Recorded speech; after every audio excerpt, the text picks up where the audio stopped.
Principally work.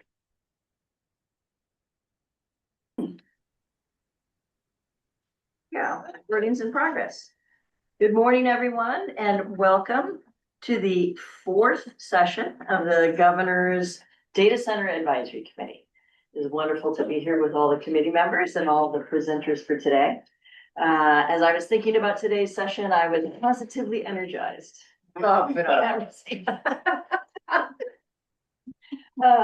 So today's promising to be a very good day. We've got a lot of good speakers as we have had in the past. Today's agenda will move through a similar flow that we've had in the past, where we start with a level setting presented by Edith and Elaine. We'll meet them in a minute. Of what is the situation of energy in Oregon these days? What are the trends? What's happening? Then we move to a case study with the state of Minnesota and Google to talk about a project that they've been working on together with Minnesota's new state law on power. And then the afternoon we have conversations. You will be having conversations with what we're calling local voices. So we have folks from the energy sector, public and private.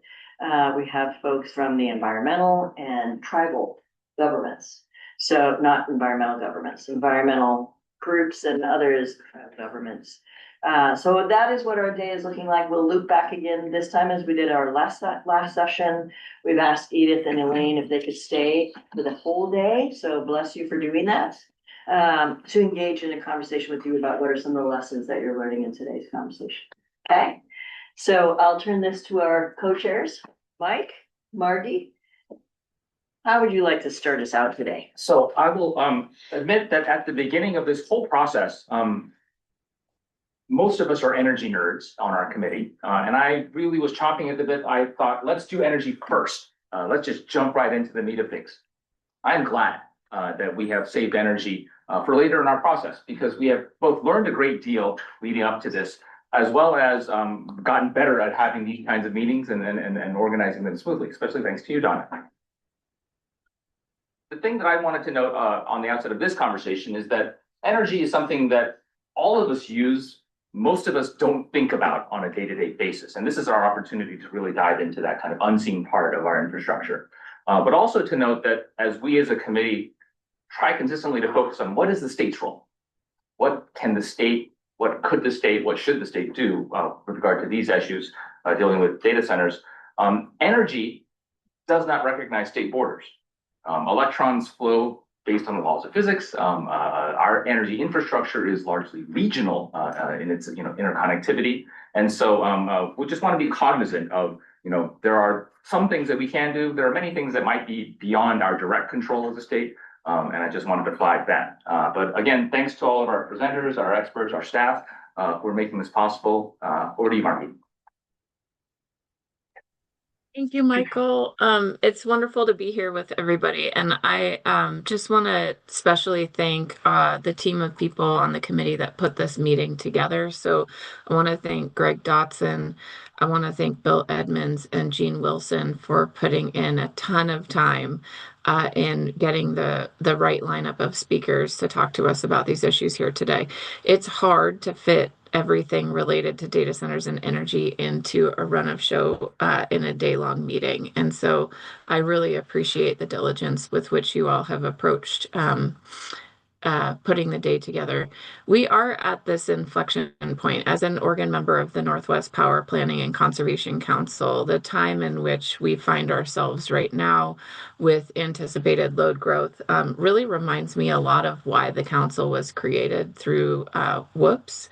When the region was expecting a pretty significant increase in base load, and there was very little oversight in the region in terms of how that happened, and that compelled Congress to pass the Northwest Power Act to create the Northwest Power Planning and Conservation Council to do long-term energy planning for the region across Montana, Idaho, Washington, and Oregon, as well as to put together one of the most robust fish and wildlife programs in the world to mitigate for the installation of the 31 dams along the Columbia River and its tributaries. One of the people I have the pleasure of serving with at the council, Leanne Bleakney, refers to this as a y'all come moment. We have significant baseload anticipated, and we will need all available conservation, energy efficiency, demand response, voltage regulation. We will likely see building of new resources. And this growth is largely in those early years driven by anticipated new load from data centers. So I think this is, for me, a crux moment where we get to do a really, like, take a really hard look at how we have regulated energy acquisition in the state and what that looks like, what our goals are relative to climate. The state has been very clear about that for the last decade. And so now is the challenging work of figuring out how we move forward to meet the moment in a way that allows us to hold true to the core values that we have as Oregonians. So I am really excited for the day ahead. And I just want to say thank you to everybody who will be presenting, and thank you to everybody online.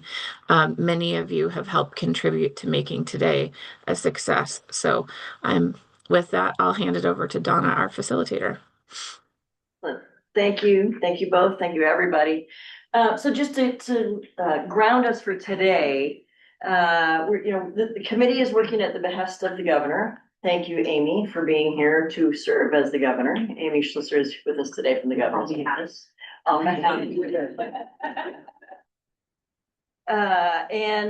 And so the charge to the committee is really to be looking at all of these, the issues that are in front of them. Today's energy. And so today, in terms of the governor's charge, the session is focusing on ideas of how to understand the development of data centers effects and how they can help Oregon meet its climate, clean energy, and natural resource management goals.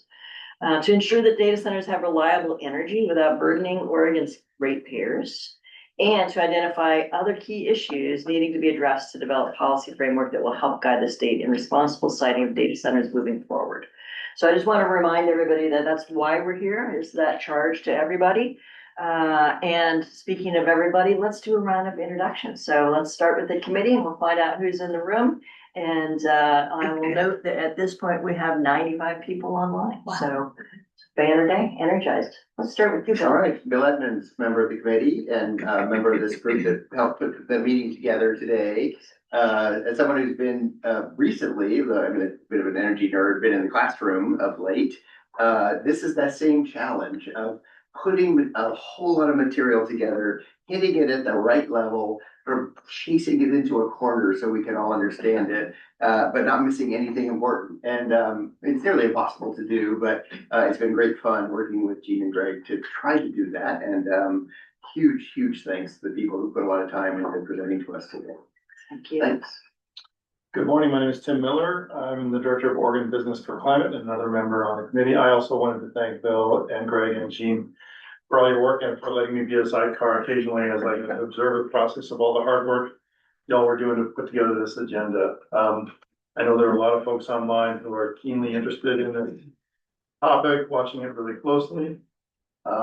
We, as Margie pointed out, data centers are one of the main drivers or one of the drivers of some of the evolution we're going to need to see in the grid. But a lot of folks are also bringing hope that maybe data centers and their investments and their use of energy and interest in clean energy, et cetera, can be leveraged as a tool to help us address some of the challenges on the grid. So I'll be listening, especially for those opportunities today. Great, thank you. My name is Craig Dodson, and I teach energy, climate, and environmental law at the University of Oregon School of Law, and I'm happy to have worked with Gene and Bill on today's meeting, and hope it will be a success. I do think this is probably one of the most complicated areas and sessions that we've had so far, and maybe we'll have. And it is complicated by the fact that we have a situation in which we have different requirements falling in different areas of the states. We have different state goals in our region, and all these things together I think are going to be a challenge. We are fortunate, I just want to say we're fortunate to have a state that really has embraced the challenge of addressing climate change. And we know what the entire point. It has to do in response to that, which is to ease our use of emitting fossil fuels. And that is a challenge. And I think our job is to think, how do we live up to the ambitious goals that the leaders of the state have set for us in a way that can also meet the economic goals and the other challenges that we have. Thanks, Greg. Jean Wilson. I have been in renewable energy development for many, many years and very happy to be part of this overall committee and the subcommittee with Bill and Greg and with lots of help from many of the rest of you.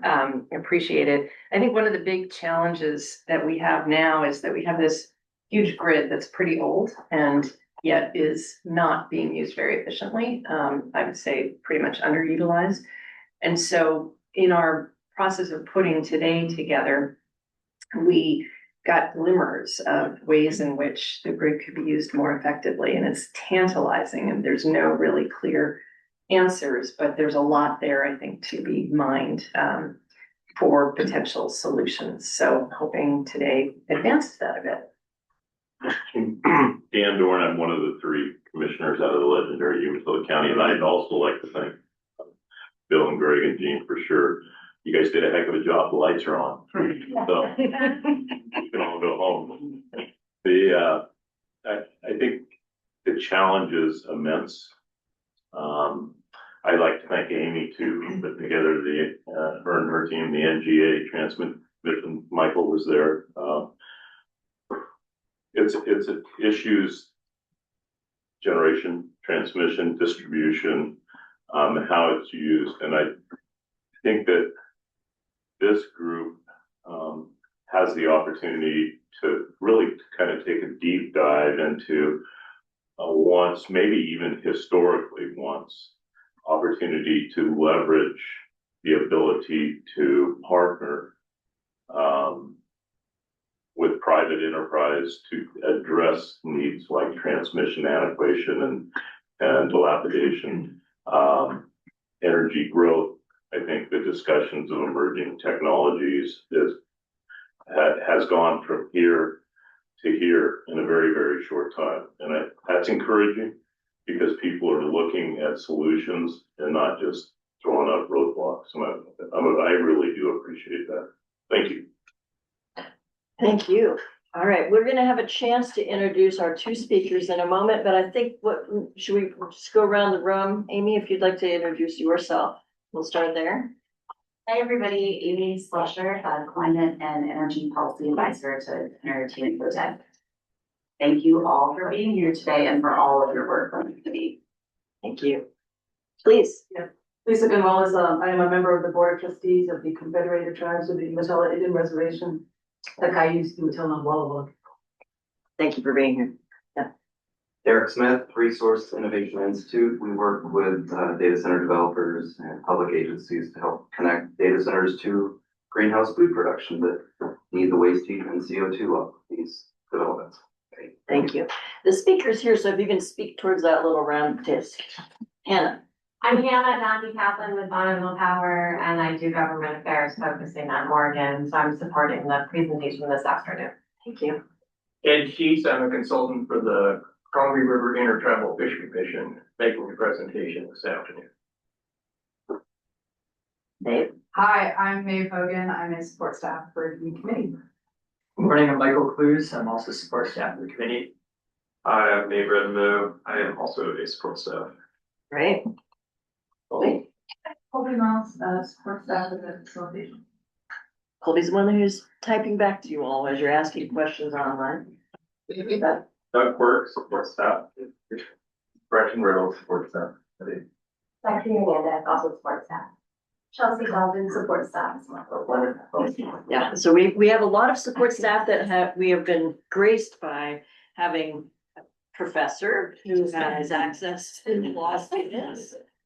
That's been wonderful. And also Margie, who helped connect us to other types of students and professionals who are helping the committee. Colby doesn't just write back to folks that are here, but for those of you who have seen the summaries from these meetings, Colby is responsible for writing those as well. So I just want to shout out to her for an excellent job doing that. So thank you, Colby.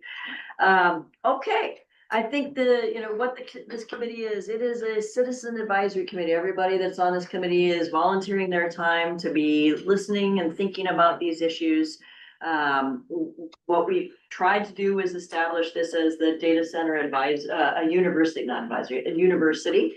So really trying to have these 7 people learn as much as possible while sharing it with all of you who are online. We've got a lot more people that are online now, so that's good. Not just that are here live, but it's being recorded so people can watch this later. There are a lot of people are learning from this, and so we really appreciated that. It is not a hearing.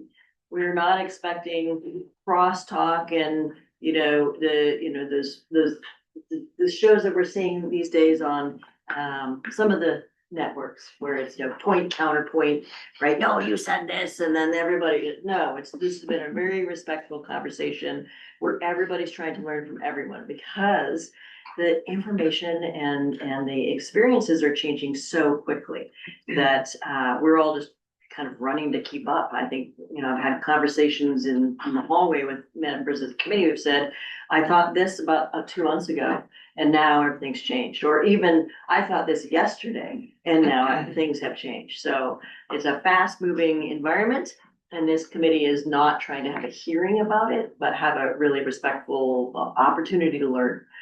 So protocols that people have been using is, when you speak as though you're right. Spend the rest of the time listening as though you might be wrong.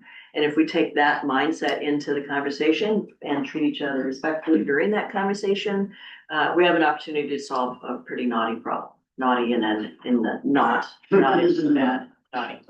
Okay. So I think that's it. In terms of ways for the public to engage, as my last item here is, there is the data center email that you can send comments. I know a number of you have sent comments to the committee. As we get them, we are passing them along. It also is a way for you to engage as a speaker. We've got speakers lined up for today. I can say that I've got the 7 people for today in the order: Chris Robertson, Courtney Lee, Ben Brint, Don Diorio, Malik McKenzie, Katie Chamberlain, and John Corona were the ones that came through via the email in that 24-hour pre-session. So we've got those 7 people signed up. And next Tuesday evening from 4 to 7, there will be a general public comment, a public listening period. The committee, most everybody on the committee said that they would be there for most, if not all of that listening session. But the co-chairs will be there for sure, as will I. And we will be providing opportunity for you to give comments then as well on a general basis. The people that are talking today will be speaking directly to the energy topic that we're talking about today. Okay. 3 minutes late. Let me now turn to Edith Baird from the Department of Energy and Elaine Hart from Sylvan Energy, who are going to help us with the level setting. This is a bit longer level setting because there's a lot to this one. Not that there wasn't a lot to the other ones, but this one, I think the committee realized that there's some baseline that everybody needs to hear from these 2 very bright people. So if you want to introduce yourself, I will find your, I'll find your thing. I'm Edith Bayer. I'm an energy policy team lead at the Oregon Department of Energy. Very happy to be here. And I'm Elaine Hart, principal of Sylvan Energy Analytics. And I'm also happy to be here. I'll say why as a consultant here. Maybe my background is in integrated resource planning, which is the primary way that we figure out what to build in the state. So hopefully that'll be helpful today.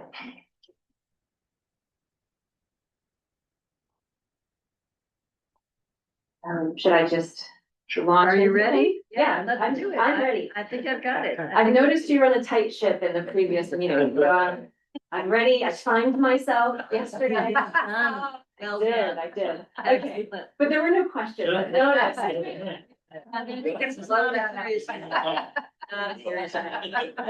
I've seen how you all roll. Okay, so what I've been asked to do, and hopefully I'll do successfully today, is to together with Elaine help set the stage. So some of this is information you already know, but hopefully putting it all together and laying it out kind of right before we dive into the discussions, we'll help provide the committee and everybody else with context to kind of come back to. So we go to the next slide. I just, in case folks aren't familiar with the Oregon Department of Energy, I included this slide. The second sentence in our mission is advance solutions to shape an equitable clean energy transition, protect the environment and public health, and responsibly balance energy needs and impacts for current and future generations. I thought that was pretty relevant to today's meeting. Yeah. We go to the next slide. This is an overview of my presentation. I thought this might be helpful because there's a lot of content in here. And so here's kind of the story. I'd like to start with kind of where we are today, what Oregon Energy Expand looks like and how it's been evolving. When I say energy for this presentation, I generally mean electricity unless I say otherwise. And then where are we going? What are the projections for load growth, particularly accounting for the role of data centers in those projections? And then what is the effect of data center growth on greenhouse gas emissions and what role is state policy playing? Then I'd like to turn to, and it's almost a segue into Elaine's presentation of kind of what needs are we seeing? What guidance does the Oregon Energy Strategy provide on kind of what we need to do? And then I have a section that is a little bit of like miscellaneous things didn't fit anywhere else, but there are some responses that we're seeing to data center development and just some context that I thought would be useful to end with. So if we go to the next slide. So I'm starting with demand, kind of where are we? So this is just a really like 30,000 foot view of our energy sector, not just electricity. I just wanted to point this out so you can see where electricity sits. It's that orange wedge. It accounts for a little over a third of our energy consumption. Obviously, all of this, if we think about greenhouse gas emissions, all of these sectors have contribute to greenhouse gas emissions, but we're focusing today on the orange. If we go to the next slide. This is zoom in now to just the electricity resource mix. Where do we get our electricity from? And you can see on the left these big bubbles kind of showing where the different shares kind of visually with some numbers of different resources. So hydro is the biggest resource providing electricity to our state. That's followed by natural gas and market purchases, which is that unspecified kind of dark circle there.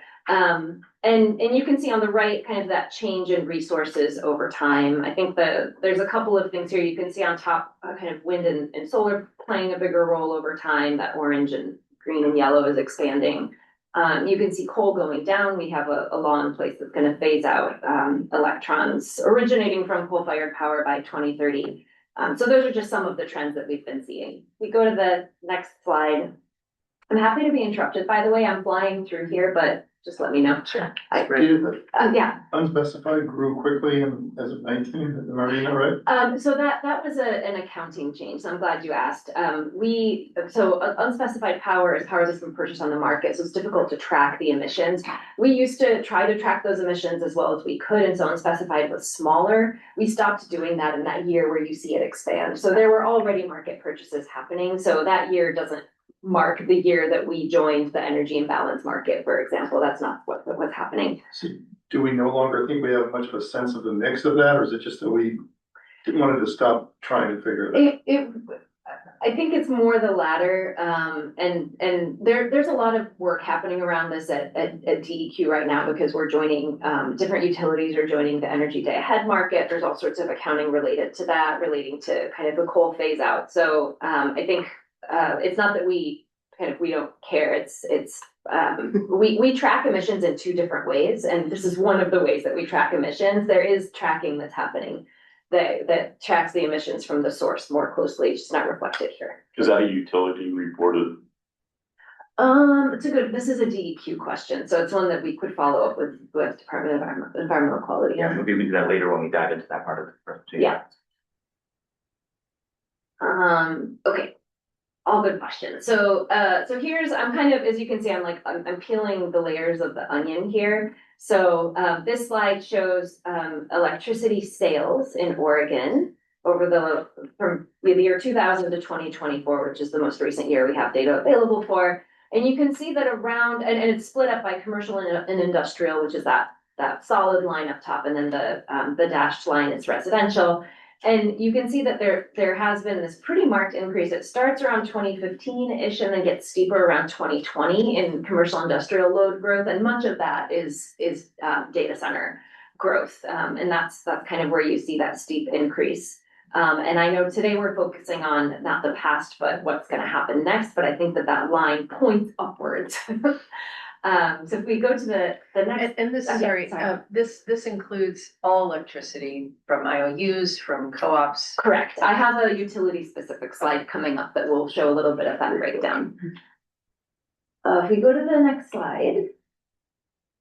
So this is just this is a slightly different band of years. It's only 10 years, so it's 2014 and 2024. I just thought it would be helpful to show it in bars and with some percentages. And so on the left, 2014, you see the kind of dashed bar, lower bars, residential sales, and then commercial industrial. And we see growth in both the last 10 years. But commercial and industrial, much faster growth than in residential. Pretty significant, almost 39% over 10 years. And that's continued, although we don't have all the data today for up to today. So then this slide does a little bit more of a breakdown of kind of by utility service territory where that growth is happening. And you can see that most of the growth is happening in investor-owned utility territories and rural electric cooperative territories. I don't think that's going to surprise anybody here. I know that there have been a lot of discussions already about where kind of data centers are coming online. But this gives you a sense of which utility service territories are seeing the most data center development. Okay, so that's kind of where we are today. I'm just gonna pause before I move on to see if there are any more questions. Is most of the information is 2 years lagging then? Yeah, it does. We do have a new biennial energy report coming out this fall, not in time The for one this that's part video. of the report, the strategy, right? This is, Separate schedule. it's a separate schedule. It is a report we put out every 2 years where we update all of this kind of data. So if the committee has questions, we may have more up-to-date data that we can share, but that's not yet published. It wasn't ready to share for today. Yeah. The only reason I asked, one thing we've learned is 2 years is a long. Yes. Long time ago. Yeah, so I think we're very happy to talk about it. We just didn't wanna, the number crunching is happening and on a different timeline. Thanks. Yeah. Back on that unspecified edge, Umatilla Electric Co-op told us that a lot of their purchases that are being done with their data center partners are these open market, maybe unspecified things that might be part of that growth that you're seeing there, or at least that would be in that if a co-op were buying a bunch of that, right? So I have a slide that illustrates this a bit later on. So it's a good question and I might help illustrate it a little bit later on, pretty soon, I think, in this slide. Yeah. And just so you know, Elizabeth from DEQ is on when we're ready to answer questions. Okay. All right, so where are we going? Next section, the next slide. So before I talk about all the projections, just a reminder.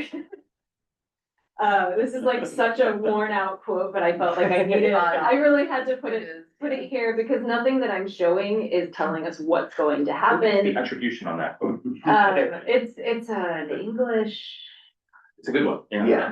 Yeah, right, a quote with no attribution. Very good. Just take credit and move on. Move to the next one. Here's the next one. Believe it or not, this report on the left is an Oregon Department of Energy report it's covered up, but it's from 1975.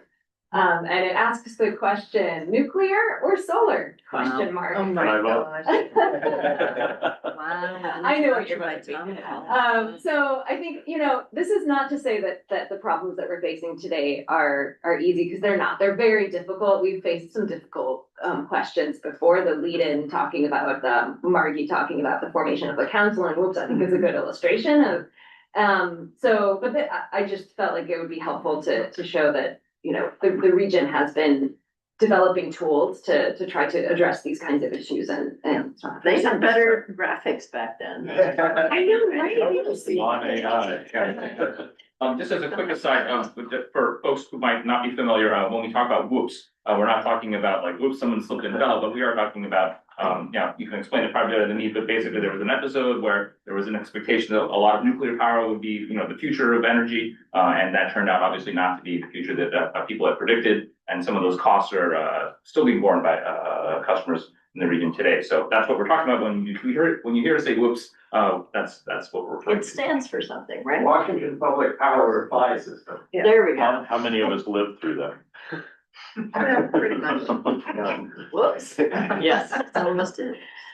Actually, one Just thing. want to worth make sure mentioning- we stay on track. So I love the cross conversation, but I would love to just make sure we have a big day. So let's not get buried in the first presentation. Thanks, everyone.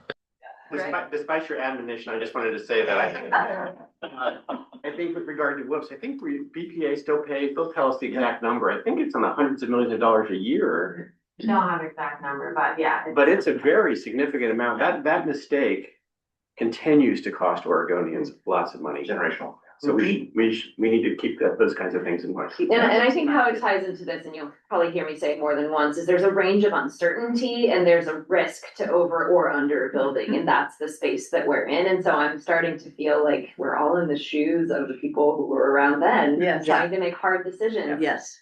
not knowing the future. So, Yeah. Okay. okay, so I know I was saying where we're going, and this is a historical slide. However, I wanted to show it mainly just to illustrate the kind of what you're going to see on some of the other slides. There's kind of annual energy, which is sort of the average amount of energy that we're using, and then there are the peaks. And all of this is relevant to system planning. Elaine is going to talk about this more, but I just think it's really important to see visually because we build the system to meet our kind of ongoing, more average energy needs, but also to meet those peaks. So that's really the point of this slide.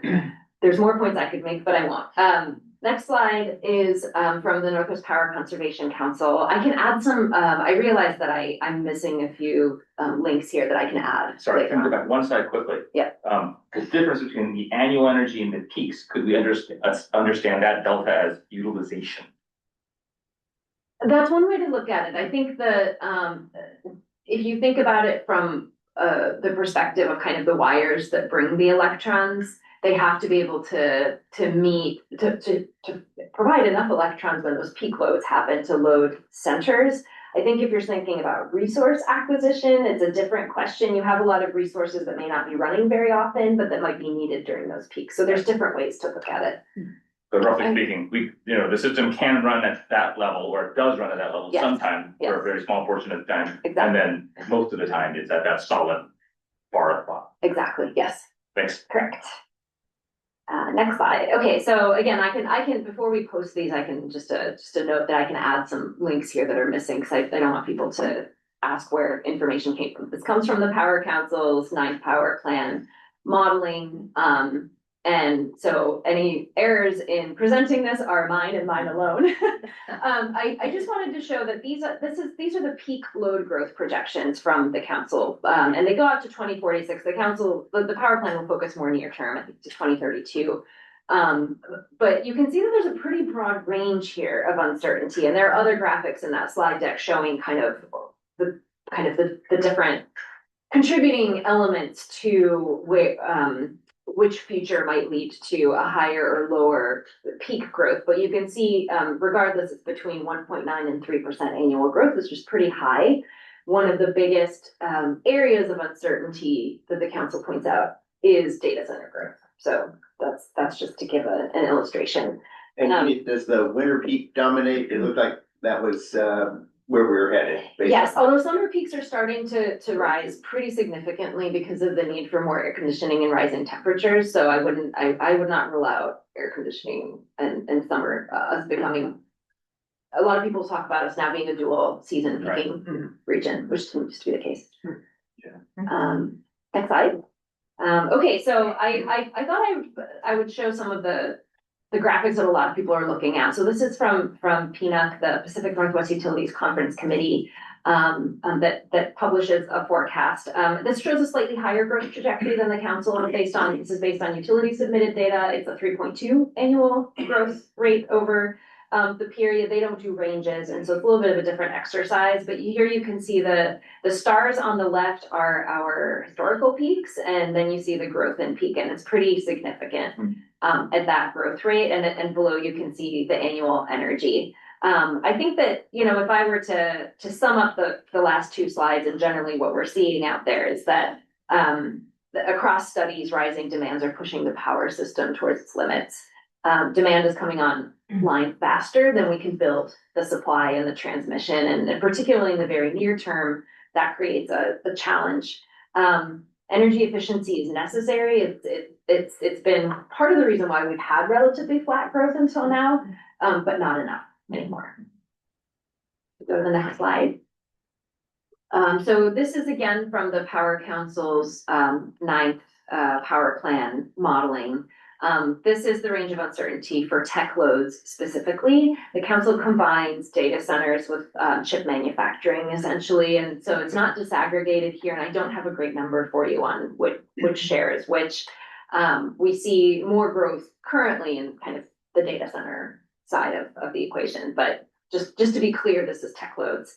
And you can see the high forecast here is closer to those PNUC numbers, on kind of 2 slides ago. The mid forecast continues recent trends. The low forecast has slowing of recent trends. That's a difference if you look out to I forget what I calculated this for, but I think I was looking at 2035. Anyway, it's a difference of several gigawatts. I'm not going to give the number I have here in my notes. And this is on a system with a peak of about 35 gigawatts. So if the difference is 5 gigawatts, that's like 14%. Yeah. That's a really big range of uncertainty. What's the thinking behind the low forecast? What big insight lies behind that?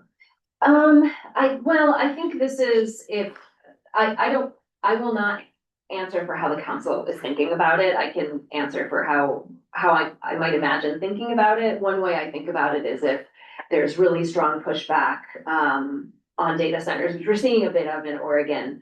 And so planned facilities don't get built. You might end up in that low forecast, but it would mean I'll just stop there. Because I don't help to answer Edith if you want. Yeah, thanks, Marty. I think that low range, that low range could be, say, like the transmission system necessary to support the high growth scenario doesn't materialize and we're not able to build as much in Oregon, or say resources are not able to be interconnected quickly enough. So what if some of the anticipated constraints on the system become realities in the Pacific Northwest as we're trying to grid connect all of this new load? So I think a range of what Edith talked about and some of those different scenarios are what go into that low load forecast. Thanks, Morgan. I'm seeing that, or I'm confirming that it's not because somebody has an expectation that efficiency or chip efficiency or something is going to so dramatically jump that fast that it'll flatten all the appetite for data center services. It's more our ability to build is what I'm seeing. Right here. Either we can or yeah. Okay, thanks. Next. Yes, please. Okay, so this is a slide from the Oregon Energy Strategy. It is not a forecast. We've been really clear, but it was a modeling exercise that focused on Oregon specifically and did look out at what different futures might look like. So on the left you have our reference scenario, and on the right you have a scenario where only half of the data centers that are built in the reference materialize. So we wanted to have some kind of bookends to what we see on the system when we were working through the energy strategy. Our forecast for data centers to 2030 here is based on the Power Council's 2029 resource adequacy assessment. And so it does come from the Power Council, and we use their mid-high forecast. That was something that we got a lot of feedback on and support for doing it that way so that we could see what that higher growth would look like. Otherwise, we wouldn't know. You can also see other commercial industrial loads here in pink and orange, which gives you a little bit of a sense of scale. We found that growth in Oregon is steeper than what you see in regional forecasts. We are seeing more data center demand coming online in Oregon than in neighboring states in Washington and Idaho and Montana. And so I just think that's important to point out. I was kind of staring and comparing graphs because I was like, is it really that much steep? It really is kind of a problem. Whenever I look at graphs, kind of showing projections in Oregon, it's higher. We also, but I also want to point out here, another message from this slide is that the lower data center growth scenario continues to see growth from data centers and other sectors. And so you can see by 2030, there's still a 25% increase in electric loads on the system, even in that lower growth scenario. And so I think there's a message here that we know we need to just invest. We know we need to invest in transmission and generation. I'll get to that in a moment, but I don't think there's a wishful thinking future where we don't need to do some things. I think we're in a place where there's no question that we need to, we have growing loads and we need to meet them. Okay, we go to the next slide. So now I'm shifting to what this all means for greenhouse gas emissions and what role the state is playing. So if we go to the next slide, this is just summarizing House Bill 2021, which sets clean electricity targets in our state. Those targets apply to Portland General Electric, PacifiCorp, and electricity service suppliers. Those electricity service suppliers, just for people who aren't familiar, are, I'll back up. In Oregon, commercial customers and industrial have the option to go out and procure their own power. So they can procure that power from utilities directly, but they can also go kind of to the broader market. So electricity service suppliers are those who are providing that electricity to those customers. So these utilities and ESS companies have these goals that you see here on the slide. The HB 2021 also restricts siting new emitting energy facilities below 25 megawatts. Will you be Sorry, going Bucky. into how we're doing towards the 2030 goals? I think we're waiting for some reporting on that, so I'm not able to give that information. Okay. It's something that the Public Utility Commission is tracking really closely, so it could be worth talking to them maybe about it. Does that electric service supplier limitation count whether it's flowing through an IOU or a COU? As far as I know, yes. I could double check, but I believe so. That's a good question. I hadn't thought about that. I'll check and get back to you. Thanks. Don, are you taking notes on questions that come up or somebody? Okay. Obviously. Thanks. Okay. I knew you were gonna stump me a bunch of times. I'm ready to say, I Good job. It's an important skill. Okay, I'm gonna move on to the next slide. So I just wanted to give a sense of what this means in terms of which utility, what percent of sales in Oregon, electricity sales, are covered by the House Bill 2021 electricity greenhouse gas goals and are not. So you can see here, this pie chart shows sales to different utilities across Oregon. And you can see 61% roughly of the sales, so this is sales, not number of customers, are covered under House Bill 2021, and 39% aren't. And there's been a big change. That 39% number used to be a lot smaller, but we've seen a lot of growth, particularly from data centers in consumer and utility service territories, so that balance has shifted. Okay, next slide. Okay, just like flowing here through, I'm not covering all the policies, but I'm covering a few big ones. We also have a renewable portfolio standard that requires utilities to obtain a percentage of electricity from qualifying renewable facilities. There were goals set for 2025. We don't have all the, I mean, the Public Utility Commission doesn't have all the reporting back yet. I think it's flowing in now on compliance with that goal, but depending on the utility, there was a goal of meeting between 5 and 27% of electricity from qualifying renewable resources by 2025. And then there's an obligation out to 2040. Again, there's a range that essentially the range is highest for investor-owned utilities. It's lower for some of our bigger consumer-owned utilities like EWEB. Umatilla Electric Co-op now has kind of bumped up and has a higher target, because of the growth in sales in their service territory, and then the smallest utilities have the lowest goal. There's also this caveat here. I mention all of this because it kind of speaks to what the emissions effects might be of data centers, depending on where they come online. So there's also, and I won't get into the details, but there's kind of a list of different exemptions within the way that the RPS is structured. And essentially, in many cases, consumer and utilities in particular can, if they can buy cheaper hydro instead of renewables to meet their goal, then they're kind of exempt from having to meet that renewables goal. And that comes from a concern over affordability and also a recognition that historically and continuing to today, most consumer and utilities rely almost entirely on hydropower. Quick question, Edith. Yeah. What's the reach of this region for purchase of power? I mean, can you daisy chain a southern market renewable into a renewable in this reporting? It's a good question. Do you know the answer to this, Greg? This is, so you can comply with the renewable portfolio standard with renewable energy credits. And the region that is acceptable for use in Oregon ranges from the northern part of Baja California, Mexico, up to British Columbia. Wow. So any renewable energy project can generate a credit that can be used to satisfy those Including requirements. as far east as you can go. 11 Western states. 11 Western So, Yeah. so BPA's tapping into southern market is gonna fuzzy this up even more.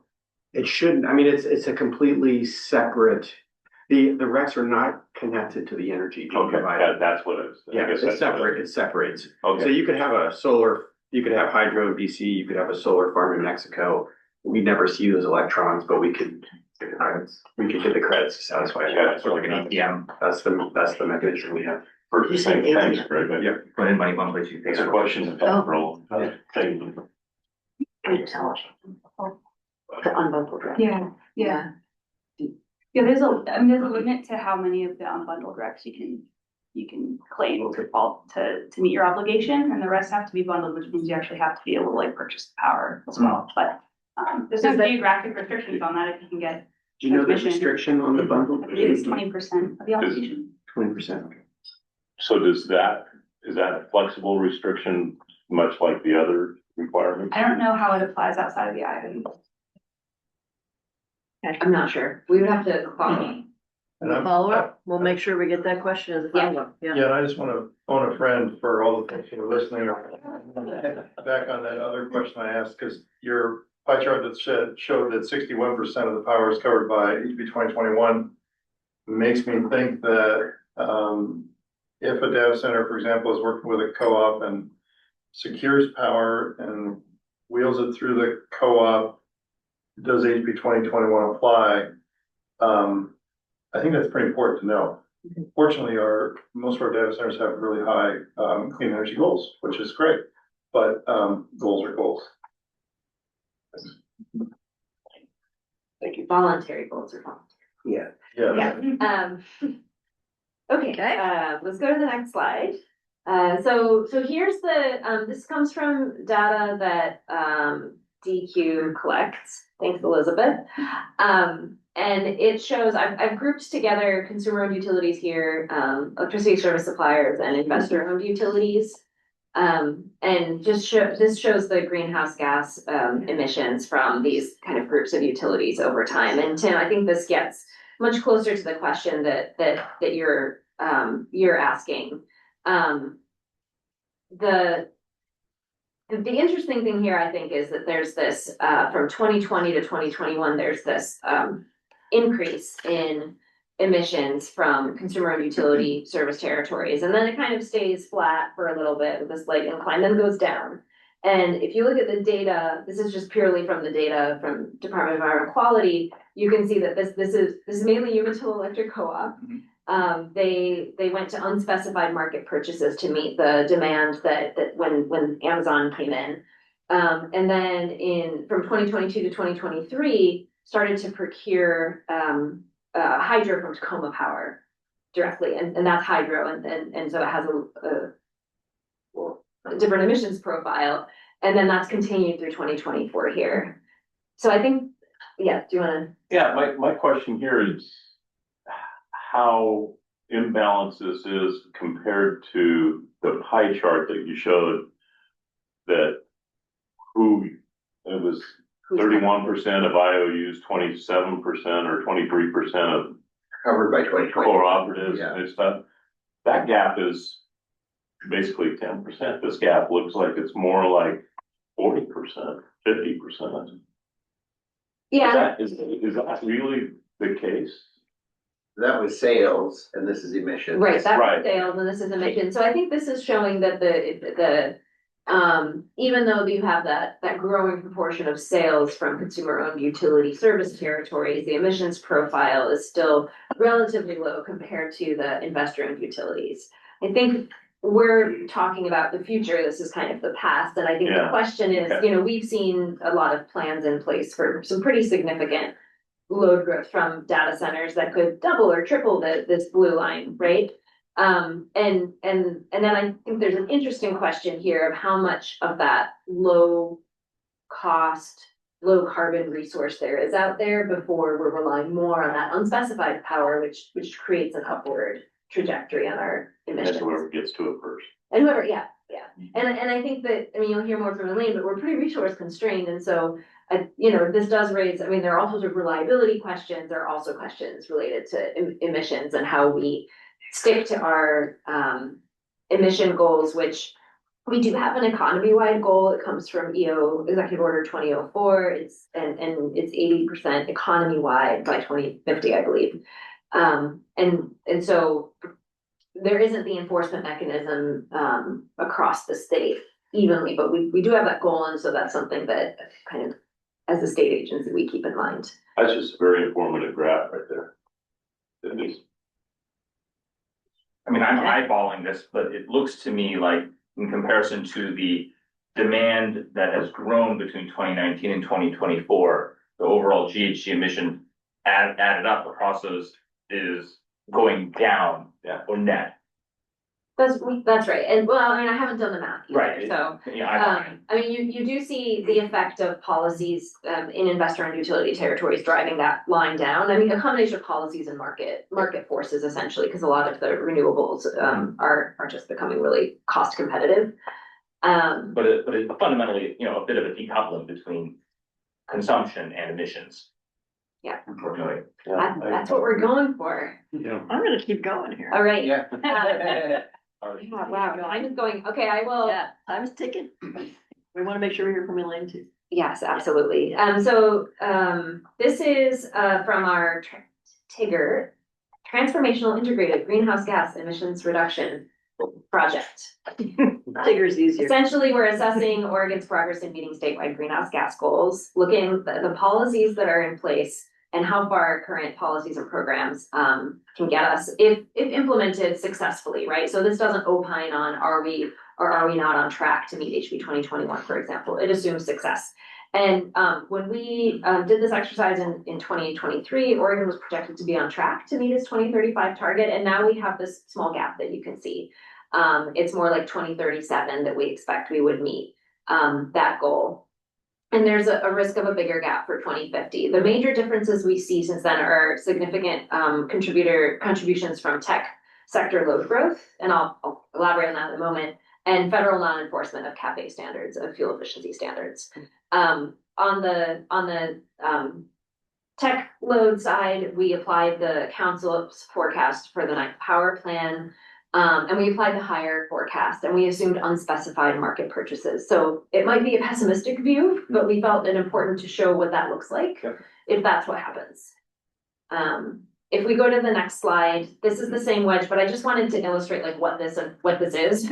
This is essentially these different colored wedges. It's stacking policies on top of each other to show kind of what are how policies as structured help us meet our economy-wide 2050 goals. And you can see that HB 2021 plays a really big role in helping to meet that goal. And again,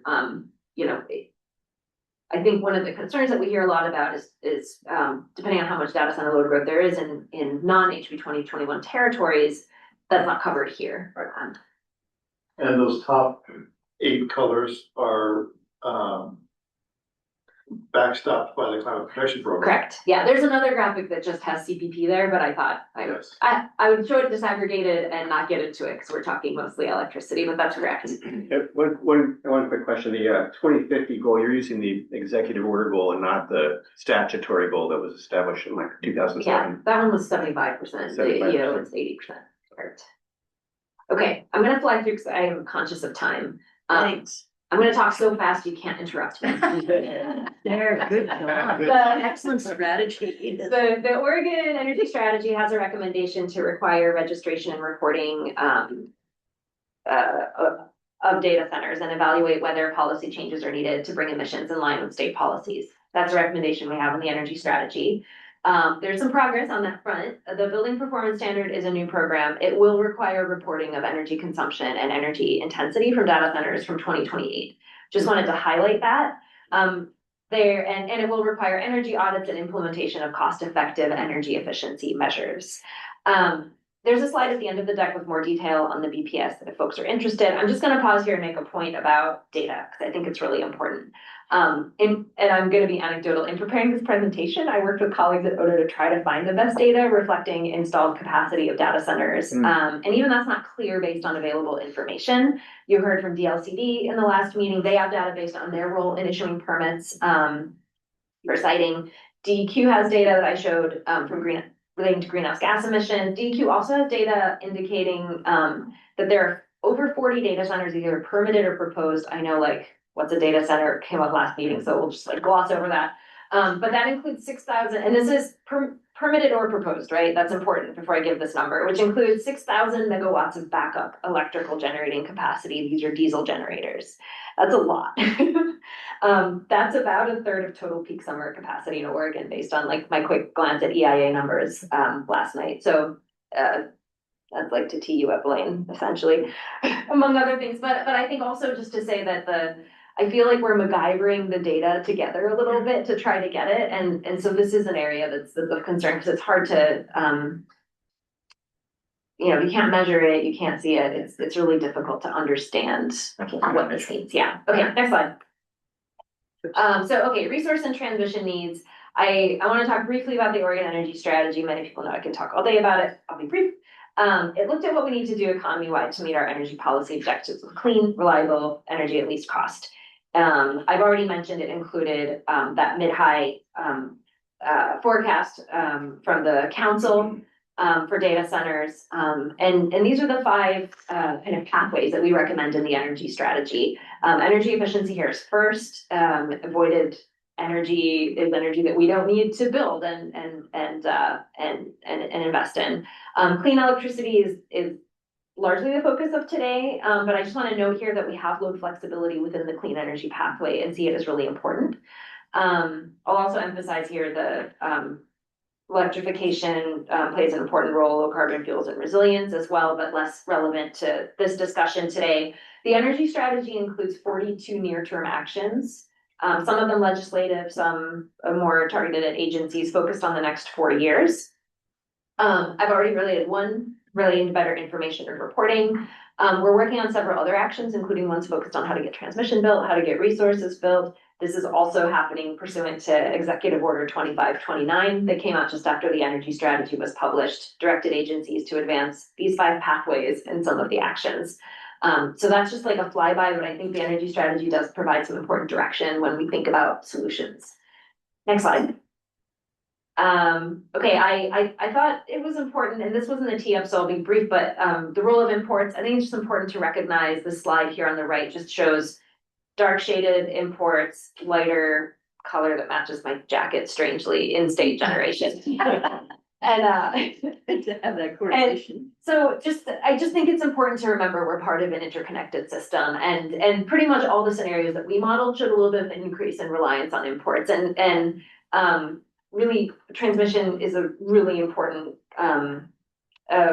tool for resilience of our energy system, access to other markets, to resources across a broader geographic footprint, different weather, different time zones. So that's just really important. Next slide shows the from the energy strategy, not a forecast, but looks at what the least cost pathway we saw was to meet our the electricity part of the picture. And you can see that we continue to rely on existing resources. We see an increase in solar and wind development. We also see some new clean gas generation. I want to point out this is under 25 megawatts and fueled by renewable natural gas and hydrogen. That's how we found that the system does need some kind of dispatchable resource to meet that, like those higher peak levels. They're not running all the time. They're running very infrequently. But we see a need for something that fills this gap on the system. In our model, that was the thing that the model reached for as kind of part of the least cost path.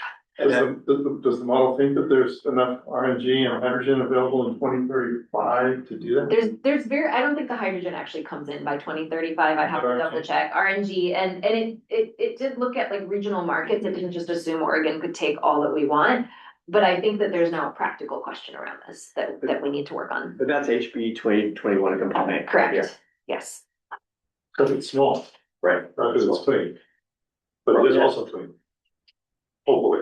I was gonna say it's small to be HB 21 compliant. It's clean because otherwise we don't meet our carbon goals. Yes. Yeah. Okay, next slide. This is just so I'm not only showing Oregon energy strategy. These are like the portfolio of scenarios that the Power Council looked at in developing the ninth power to inform the ninth power plan. And there's a lot of consistency here with the energy strategy on renewables, on hybrid resources. There's more storage here, less in the energy strategy. I would say that the energy strategy underestimated for some reasons how much battery storage we likely need. And you'll also see gas here. It's not differentiated to meet Oregon goals. We had to be very specific about the emissions profile and size of that gas. Okay, we go to the next slide. I want to talk about transmission very briefly. I just like this picture because it's like easy to understand. It just shows that there are 4 primary transmission providers and you can see them on the map and how they connect to the region. So this is it's a visual I find kind of easy to look at compared to many other transmission visuals. If we go to the next slide. So glad that you see that so clearly. It's the Palomino map. Yeah, all right. I'll move you along. All right, I'm flying in the interest of time and to give Elaine time. So this is a slide from a regional effort to identify regionally significant transmission needs called West Tech, which is kind of within the Western Power Pools. It identified lines all across the West. You can see kind of a zoom in here. The point of showing this slide is that it just shows one layer of the investment that we need. And this is like the bulk transmission. We need a lot more than this.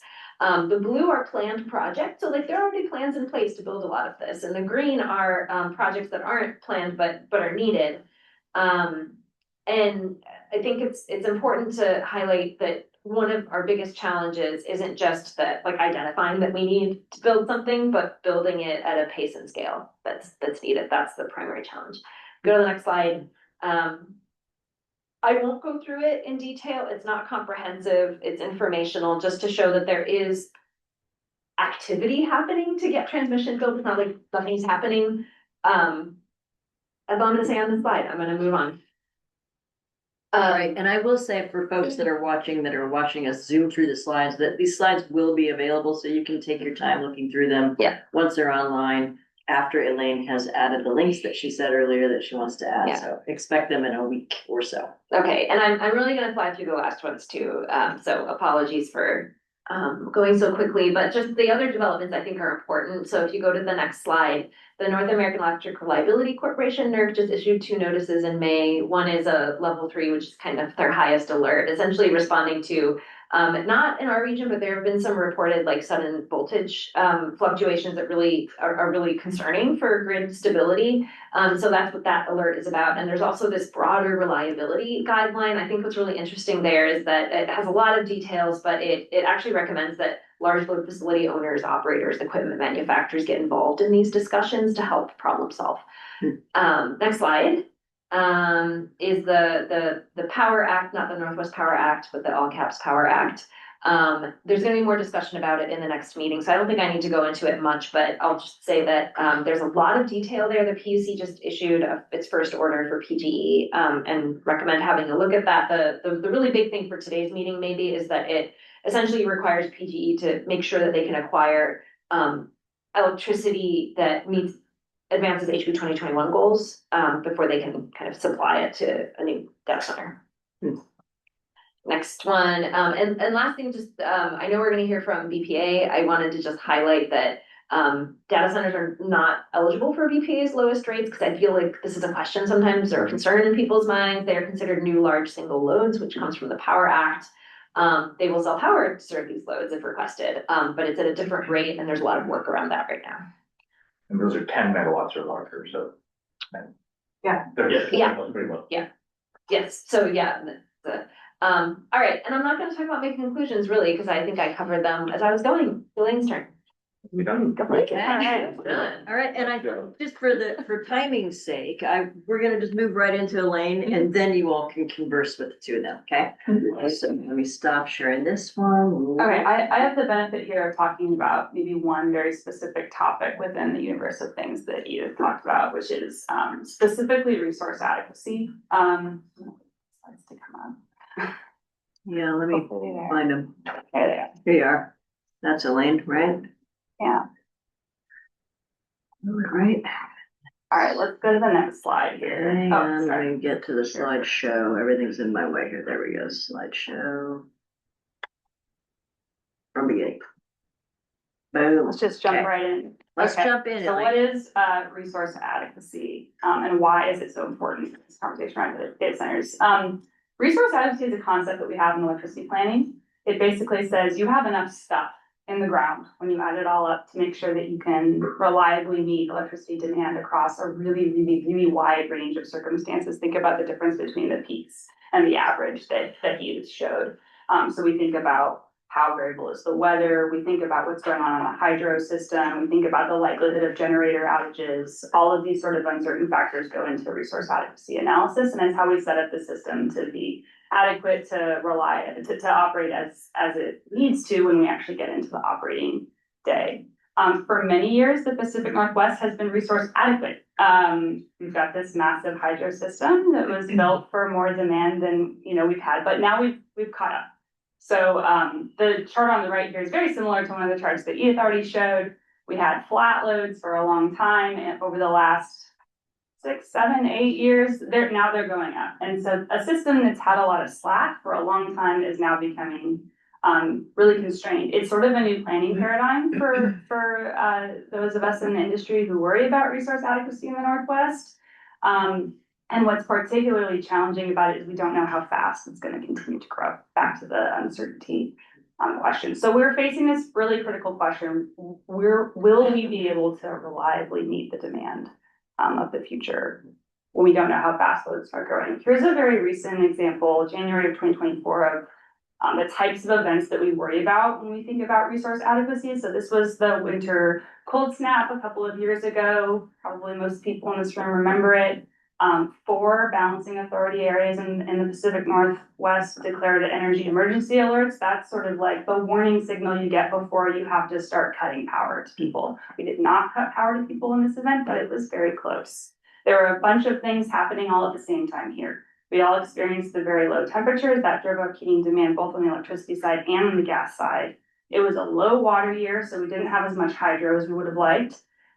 Gas supply was constrained. That actually affected the availability of some gas generators. So there was one utility in particular who, in order to keep people's pilot lights on so that they could heat their homes, had to cut the gas supply to their gas generators, which affected the reliability of the electricity system. And there was some transmission outages, and one of those affected imports from California. So transmission was also crucial during this. And more transmission, especially south and north into the Northwest from California, would have been really useful, but we didn't have as much as we wanted. We go to the next slide. 2 of those compounding factors, the very low temperatures and the low water year, are the big drivers of the issues that you might have seen in the news. There was this study that came out in the fall. It got a lot of attention, put out by a firm called E3, and my firm, we did sort of an independent dig into what was going on in that analysis. I'm going to present some of the findings from that, but they really honed in on those two factors: low water year and really cold temperatures. It's the same conditions that we saw in January 2024 that they say are going to be really challenging as we see more load growth in the future. The next slide. That study came out with this number that I think probably everybody's heard, that we're going to have a 9 gigawatt shortage by 2030. 9 gigawatts is a massive shortage and only 4 years to solve it. So just for context, that's about twice the peak of Portland General Electric. We're sitting in the World Trade Center, so it's maybe relevant.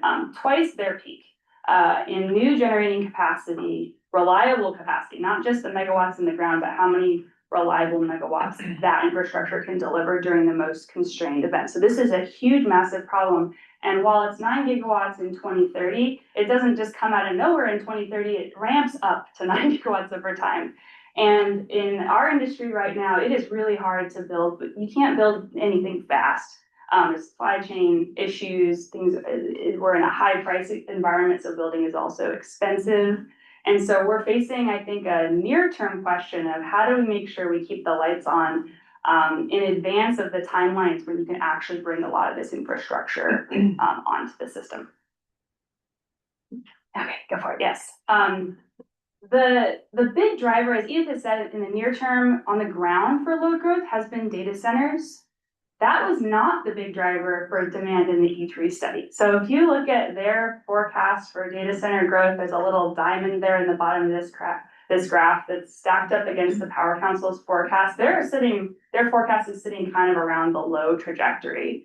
Most of the load growth that they've projected is actually to meet the sort of economy-wide GHG policy targets that include a lot of electrification. So they've got a bunch of adoption of heat pumps and electric vehicles, and those heat pumps in particular are exacerbating that winter challenge. So there's an interplay between the adoption of these new sort of clean electric technologies, the arrival of data centers, and reliability in the region that causes a really complex and challenging sort of problem to solve. Let's go to the next slide. We took a look at, uncertainty is the name of the game right now. And so it was, rather than looking at a point forecast, we were curious, okay, what are some other ways that this could evolve? So we looked at some different load scenarios with different amounts of what we call organic load growth. This is just like, people moving and buying things and the economy growing and the data center load growth. So we sort of stacked up different combinations that looked at different amounts of electrification and data centers and all of these things. All of our trajectories were contemplated load growth is faster than what we've actually seen over the last 6 years to sort of corroborate the we're in an era of load growth. We're going to have to do something. The question is how much. And then what we did was we took a look at what would happen. If you want to move to the next slide, what would happen in that January 2024 event if it happened again in 2030 with all of the demands that we would expect across all those scenarios in 2030 and with the resources that we expect to be online by 2030. The 9 gigawatt number is, hey, if we do nothing. Of course, we're not doing nothing. There's a bunch of stuff coming down the pipe that will hopefully be online when it's planned to be online by 2030. There was an announcement sort of after that study about converting Centralia 2 from coal to gas, so we layered that in. These bars basically show kind of the range of potential, this is regional needs for that type of event. Before and after accounting for all the stuff that's supposed to happen, and then what's left. So those solid bars there, they're ranging from like 1,000 to about 5,000 megawatts is what remains after you think about anticipate what's already kind of in the works. And then we wanted to look at what portion of that is really being driven by data centers. Between 1,000 and 5,000 megawatts, how much that is data centers, and that's what the next slide shows. So, yes. Clarifying question. Yeah. This is regional. This is very important. This is regional. We did not look specifically at Oregon. One of the reasons why we're all kind of, when it comes to resource adequacy, we're kind of all in this together. It's hard to parse out. Yes. Yeah. Clarify. Yeah. So, those diagonally hashed bars here are the portion of these capacity needs that we estimated based on modeling sort of how the system would operate during this event could be avoided if you could solve the data center reliability problem. And we'll talk a little bit about what that means. But depending on the load scenario, we see you can solve all of it, or all but maybe 1 to 3 gigawatts of it, depending on how much electrification arises and how quickly. And I think what's crucial is we found that at least under our load scenarios, the data center reliability problem is very hard. They not only, it's not just that they have like a peak, they need a lot of energy during that really hard week. The problem that remains if you can solve the data center problem is much easier. It's sort of more on the margin. It's the type of thing you can maybe meet with the technologies, the clean technologies we have available today. You throw some solar and storage at it, and maybe you have enough to cobble together a solution. But that presumes you can solve the data center reliability problem, which is really hard. We'll talk about that. I think I've got it coming up in the next slide here. Can I paraphrase just for my understanding? Yes, sorry, I'm going through this really. So that the hashes that we see here represent, if assuming that we can figure out some way that data center could either be curtailed or become flexible, it gives us the ability to reduce the amount of new need that we would need to meet. Yes, that's exactly it. Quick question. I understand what the generation, the transmission reliability is. What's a data center reliability? If we wanted to be able to offer, 5 nights. well, at least the same reliability we offer everybody else. If you look at the solid bar. It's the reliabilities. It's delivery too. Yeah. Although I think that there's something to be said here, which is flexibility looks different depending on if you're looking at it from a data center perspective, because they're saying we want 99.9999 electricity all the time so that we don't have to adjust on our end. But from a grid side, it could be the data center has flexibility behind the meter. From the grid perspective, it looks like the data center is being, is curtailing, but from a data center perspective, they're still on. Yeah, we'll talk about that in a And second. the mechanics of just doing it. Something or battery, okay. Yeah. So let's go to the next slide. We're gonna dig into that a little bit more before I wrap up here as well. Okay, so we modeled it as emergency curtailment. So what it looks like is they get a call, right, from their utility that says, okay, tomorrow you need to shut down. And you're gonna be down for a few days. We don't know how long yet, because we can't predict the weather perfectly. And then they're down for across our scenarios, unless we end up in the sort of like a low load growth situation, they're down, anywhere from a couple of days up to 10 days. Down from a grid perspective. From a grid perspective, yes, we're not supplying them from the grid. And what I thought was really interesting was when we layered in all of the proposed clean resources in the region that were in the EIA data at the time of the study. It's 19 gigawatts of clean. It's a ton of clean stuff. It's wind, solar, and batteries. And the difference in how we would serve the data centers during this very challenging event, you can see as we go from the solid line in this graph, that's how much they'd be curtailed, to the dashed line. It barely makes a dent in their reliability to build the stuff that we have available today. It's a very hard problem with what we have available if we're building clean. But let's talk about what the solutions could look like. As the text here is smaller. I already said that first thing there, but the first, maybe from our perspective, the grid's perspective, the easiest solution is what I'm calling here workload management, right? Like they're shifting computing to their different centers. Some of these customers are bigger than the grid, right? They can manage where they're doing their compute across the country, maybe across the world. And it's probably not a great idea to schedule critical services, critical computing to happen in the Pacific Northwest during a cold snap. So maybe they just get smart and they overbuild their fleet a little bit and they send that stuff to the Southwest when the weather forecast says, hey, it's gonna get really tight. They could also. Can I just ask a quick question? Sorry to interrupt your train of thought. Yeah. But if you think about it, we are going to have these peaking events regardless of data centers because of weather patterns and other factors.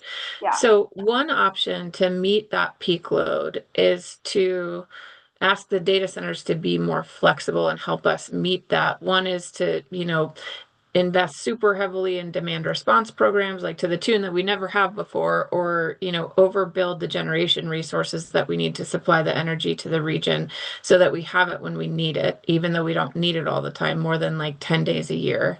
Can you talk about the value of requiring that flexibility of data centers to ratepayers, like what the impact of getting that peak demand from that single large load class or partial part of that from that single large load class would mean for ratepayers?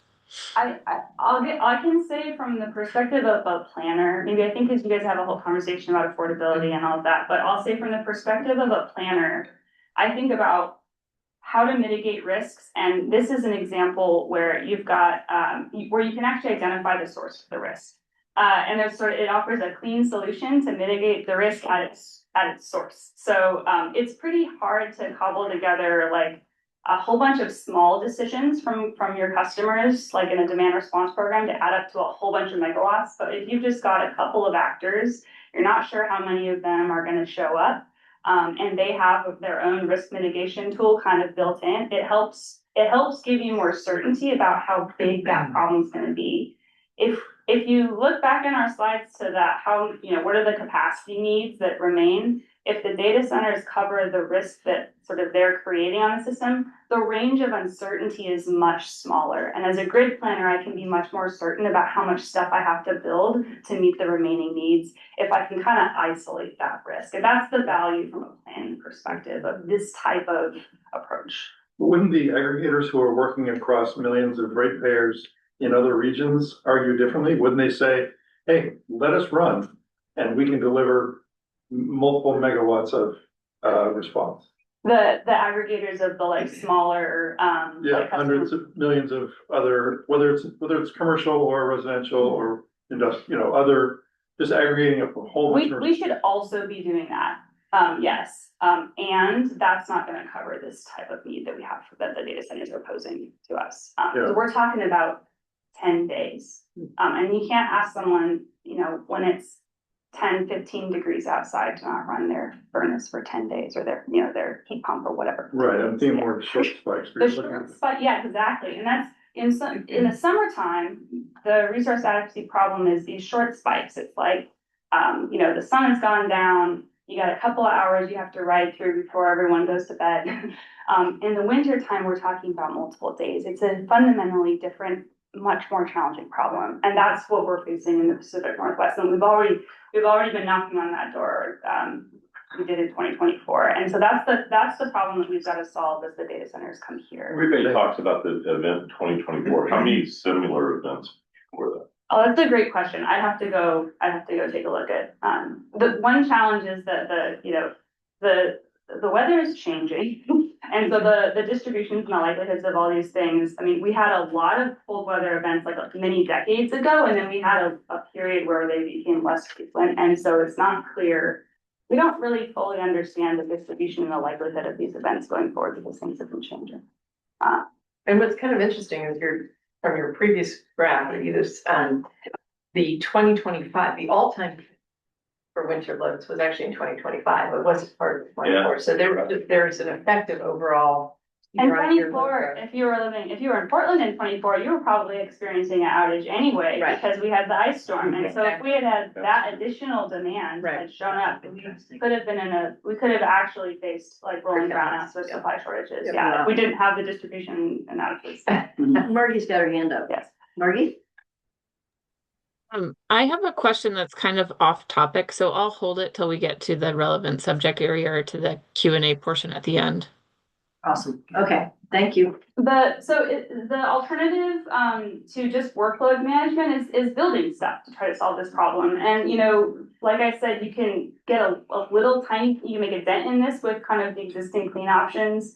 But they're really looking to around the country, like, back up. There's diesel, natural gas plants, and in some places, and you're gonna, I think, dig into this a little bit more, they're using this as an opportunity to get these customers to invest in emerging clean technologies like enhanced geothermal, multi-day energy storage, and there is potentially like a real opportunity there to buy down the cost of some of these emerging technologies that are maybe too risky for the regulated utilities to pursue in the near term. but these guys might be interested in doing it if they can't build their natural gas plant. These guys being the data centers. These guys being the data center. Okay. Yeah. Time to And- check it out. Sorry, yeah. Not the committee members or. People like to invest and, yeah. And then I think I think this is my last slide, is just sort of like highlighting that some of these, you know, everybody's having these conversations all over the country. Every state's having these conversations. Texas kind of got out in front and they adopted, a policy already to sort of allow for this emergency curtailment of the data centers and to encourage, sort of bring your own generation to solve or mitigate the risk that instrument kind of creates for those customers.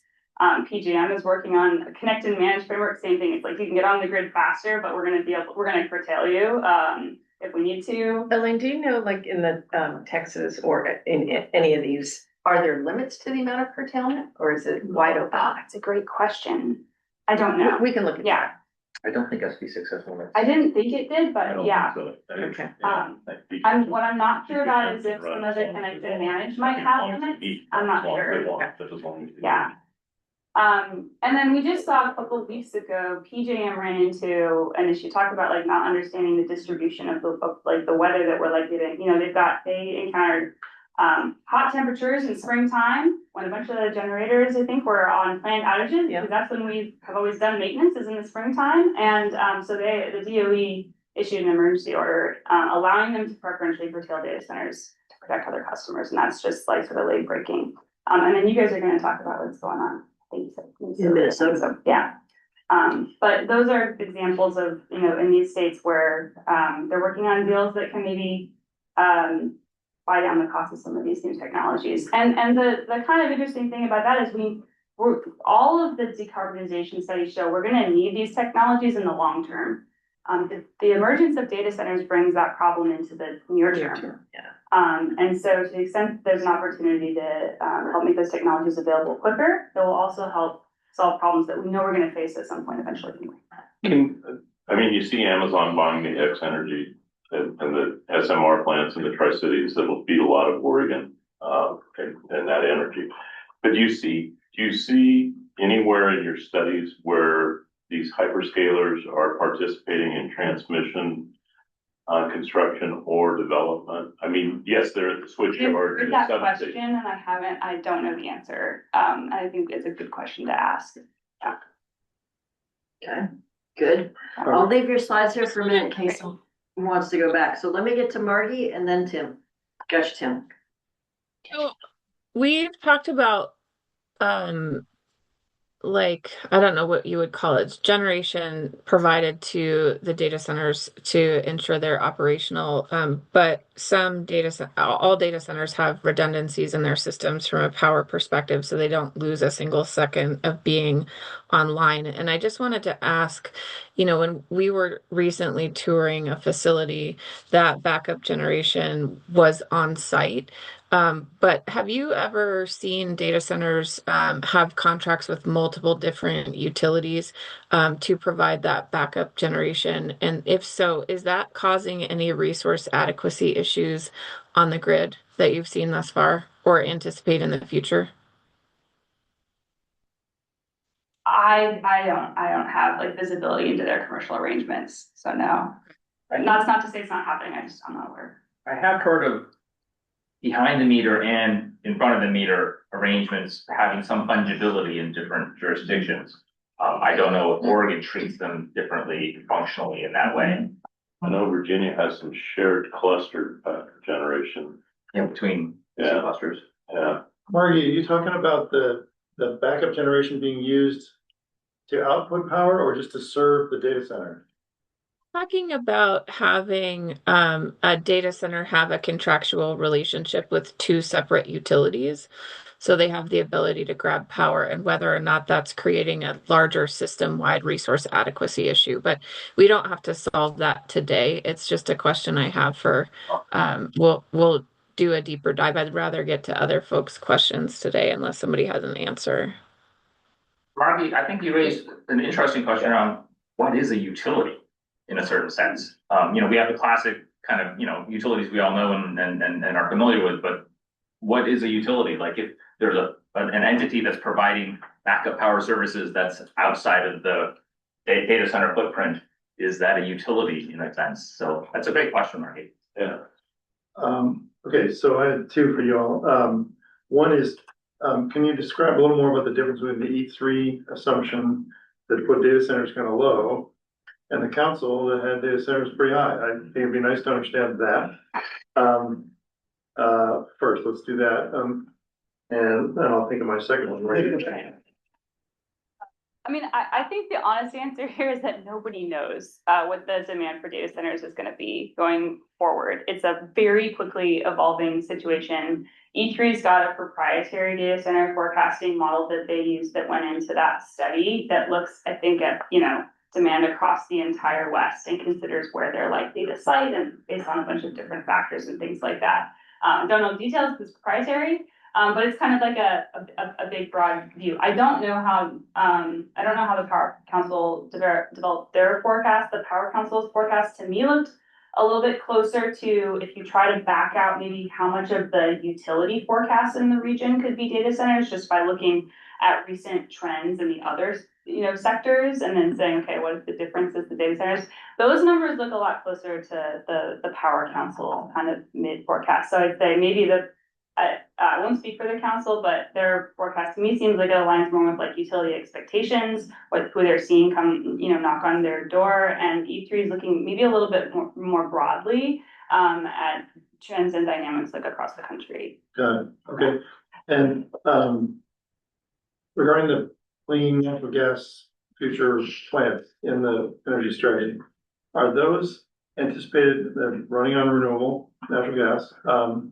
Are those anticipated to have storage on site and they're only used for this 10-day situation? Or well, I think what I heard is even if you build more gas, like, there ain't no gas, so you can't run gas. So are the clean ones gonna have their own storage? I would need to check with what the model said. I think, I'm not sure. I'm not sure is the answer. I think there was a combination of pipeline gas and potentially it was being trucked in as well. And I don't know what role storage played. And it may not be clear from the modeling whether there's on-site storage or not, but the model must have done a cost calculation of kind of how to get the gas there.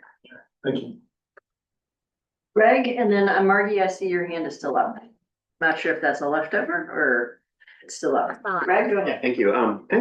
Thank you both so much for the presentations. They're really helpful in understanding the challenge that the state and region faces. And we're going to talk more about affordability next month. But there's one little bridge I thought I'd ask you about, Elaine, from one of your last slides, where you essentially say, you know, obviously 9 days of no power is like that's a very serious situation for the state to deal with, and having flexibility to deal with that is really important. Below a curtailment situation, it seems like there's a lot of money on the table with flexibility, right? Like if you were able to just avoid getting closer to the peak, right, then you could save consumers a lot of money. Is there anything, I mean, not going too much into affordability, but just connecting the issue a little bit, is there anything you could say about that?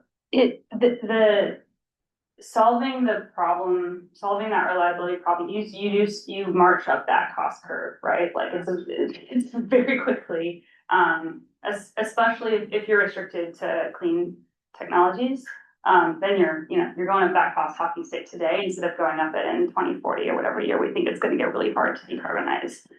So there's immense value in flexibility, and the question I think is going to be what's the value of compute relative to that value of that flexibility. So that's the compute heat rate work with them. Yeah. It's interesting. It is interesting, and so I think we'll probably, and I think that all that stuff's going to change. We're going from a paradigm when these customers are saying we need 99.999% reliability. And now if you talk, it's like, well, we get a little creative, you know, so it's changing quickly. But my guess is that they have a very high value placed on compute and I would assume be interested in investing in things to reduce the likelihood that they would have to curtail their own. I did hear today that XAI's latest facility is at an 11% utilization rate. 11%. So That's maybe- pretty low. And that's not a power driven problem. It's aside that is an indication that, 99.999 is maybe what some are used to, others are aspiring to, but isn't necessarily a golden number. The other anecdote I've heard is that like the way that they're thinking about their data center fleets going forward and the flexibility is different from how they've thought about it in the past. That the old school data centers that we have on the system today, a lot of them probably don't have the type of flexibility that we would want in these types of conditions, but that they're hitting constraints all over the country. And so I think what I've heard anecdotally is that they're also shifting their thinking about how to make these facilities, the new ones, more flexible. To distribute the Interesting. processing work. Yeah. I got Bill and then back to Mike. Thanks. Elaine, in your presentation, maybe it's a term of art, connect and manage. It's something we're gonna have to dig deeply in. Connect could mean connect more quickly. And I wonder if you have anything from your experience to say about that. It's not really resource planning. And then manage. Curtailment is as a hammer, a blunt instrument, but you talked about shifting load. Is there more to say about the toolkit in this managed world? Well, I guess just if folks aren't familiar with connect to manage as a term, it does mean so, it's a carrot, the connect part, like you can interconnect more quickly. And speed to power is probably a bigger driver for a lot of these customers than cost. At least that's what I've also heard sort of anecdotally. And so being able to interconnect quickly gives them the competitive advantage they're looking for. And on the flip side, the hammer is, but if we run into troubles, you face the risk of curtailment. And what I think is happening around the country is that the reaction to that is to build, is to bring your own generation to solve that reliability problem. And so I think we're just going to be seeing a bunch of backup generation corresponding to those facilities in places where it may be easier to build that type of generation than here. My question, from a grid planning perspective, is there any practical difference between curtailment, which is how we usually talk about flexibility, dialing something down, and uprating, which would describe taking an existing facility, which we could enable with curtailment and allow it to uprate its ability to compute using grid capacity? Can you break that down for me a little bit more? So for example, say you've got, a 10 megawatt facility that already exists, doesn't have flexibility. And so that's its rating. But if we enable flexibility in an existing data center so that it could use more of the slack in the system, but still dial back to 10 in those days, a couple of days of the year where it's necessary, from a grid planning perspective, does that look different in a fundamental way? So in that situation, you're still you're adding energy to the system to do that, right? Like in those, you're allowing, yeah. And so that you still have that energy problem. And this is what we're seeing, both on the winter reliability problem is an energy problem, and the meeting the climate goals on HP 2021 is an energy problem. So it's I probably have to think more specifically about that example, but that's the first place I would go is think about, am I adding energy to the system? If so, it's gonna be hard. Okay, so we're at that, we're crossing that river. Yeah. I wanted to insert a question. So we got a question from Carrie at the Confederated Tribes of the Grand Ronde in the chat. And this is regarding single load. So they've heard that power suppliers were saying, quote, we don't have a way to separately class data centers' energy use. Thus, it has been lumped in with other energy users, end quote. How is that consistent with some of the slides in the presentation, particularly the BPA slide?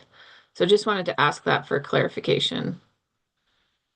I'm looking over at Hannah in the corner. I'm hesitant to answer that question because I don't have visibility into how that's actually happening, so it's difficult for me to answer. I don't know We'll hold that question for the BPA presentation later That's what today. I was gonna, suggest too.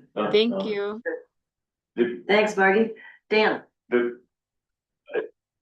Thank you guys both it's been a great presentation. My questions, when we start talking of flex or however you want to look at it, there still needs to be that power to flex into. And if there's no power to flex into, what's the advantage of shutting something down, I guess? But to that point, I think Greg brought this up in our very, very first meeting when we started talking about bridge and gaps and how long, I mean, if it's even our charge to talk about bridging gaps, I'd love to have that discussion. How do we bridge? How do we maintain an economy that is consumer driven and still bridge the power needs and the power gaps that are real? I mean, we just heard that today, that they're very real.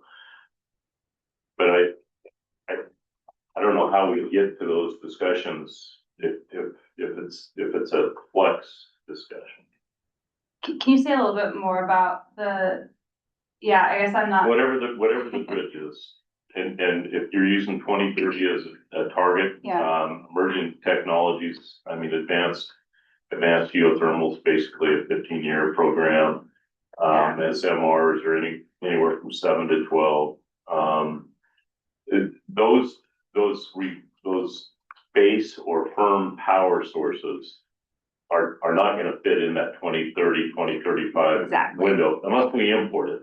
There will be some importation for sure.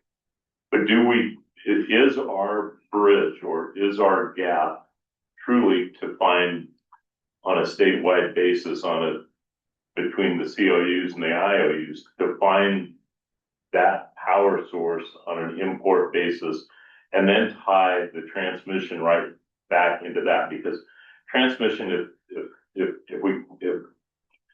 Amy can line all those ducks up in a row, maybe a 5 to 7 year gap, which is and the clock's ticking. And so how do you guys look at that? I mean, are we seriously looking at, do you think, from the IOU or the consumer owned or from the developer side on the open market, are we taking advantage of power importation at a max, or is there still some room there? There's one thing that's we're not maximizing our ability to import all of it, but I think there's a lot of opportunity there. So I didn't show this slide, but during that January 24 event, there was a whole lot of natural gas capacity sitting around doing nothing in California during that event. We couldn't bring up more, but it's not that there isn't enough steel in the ground in the West, it's that we can't get it to where we need it necessarily. And we've traditionally, sort of our transmission planning is largely set up in the West for like north to south flows, right? Like we feed the machine down there. But what we've got now, we've got a transition into more of a south to north flow situation, especially in the wintertime and when California's got a whole bunch of excess solar. And so there was a transmission outage that affected our ability to pull south to north during that. There are also some upgrades that could be studied to make better use of the wires we already have south to north. And I hope that anyone who has anything to do with that is thinking about how to prioritize those upgrades to support reliability. We did pull in a lot during that event from the rest of the West. We really did lean on our neighbors, and that kept the lights on here. But there's more opportunity to do that going forward. And it gets to this question of utilization, like this goal of utilization, all that capacity sitting in California not being utilized during these events when we very sorely needed it up here. I think I mean, you just mentioned like the charge of this committee, and I'm not going to weigh in on that, but I will say that one perspective I think is that, if you look at even NERC, which is a very traditional, reliability focused organization, is saying we need the data centers in the discussions and in the solution space for reliability. And so I think that does feel to me to be a space that's really important, and that, we have multiple balancing authorities in Oregon, and so having a central discussion that focuses around this, I think is really important. And there's the economic growth from data centers, but the economic fallout from these reliability issues is also very real. And so I think there's a need to look at the whole picture and to consider particularly this very near-term challenge, which is like we can't build new transmission or new resources on the timeline to match that curve that they're seeing, and that just makes everybody really nervous. So we need to like use the full toolkit. This is maybe a question that will come up at the end of the day, but we're thinking about, we've heard about grid capacity as a critical piece, flexibility of the data centers. The next presentation is also going to talk about 3-day batteries, which we said, well, they're not really ready. Well, they're part of the Minnesota story. How do you think about those three things, coming together to solve what I guess we're calling a 9-day problem? We have one more minute until Minnesota's supposed to start, and I've got 2 more And if you want to so push that to the end of the day. End of the day, and Jean, go ahead. So my question is, we have looked, sorry, at, creating a west-wide, much more interconnected grid, whether it's like one west-wide RTO or something like that. Obviously, that hasn't happened yet. There have been some movements towards at least common day-ahead markets or energy imbalance markets and so on. Do you guys know, and I'm assuming a study has been done, if we had a west-wide grid, how much, or fully integrated ISO or whatever, how much would that provide for the shortfall? I think that the piece that maybe one of the biggest value propositions is also probably one of the hardest things to get on that front, which is transmission. Not building transmission, but how we use and pay for our transmission. And right now we have a system where we have to secure, our practice is usually to secure like long-term firm point-to-point transmission rights to bring new generation on. That's a huge bottleneck. Totally. We've got less generation on the system now because we want perfect transmission rights to deliver it all the time. Yep. And so if we were all in an RTO, we wouldn't be facing that problem, but we're not. And so something we need to be thinking about is how can we bring generation on more quickly and maybe accept some of the risk that comes with, the transmission is going to have to come a little bit later. Wait, so we might spend the billions of dollars to create 9 gigawatts of capacity just because we can't get the right people in a room to sign the right paperwork? Yeah.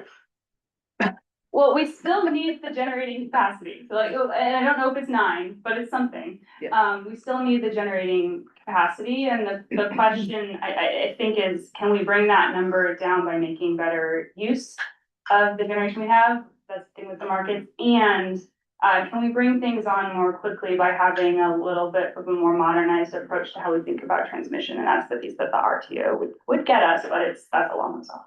Thank you. I'm going to note that we have guests online for our next session, but let's thank you. It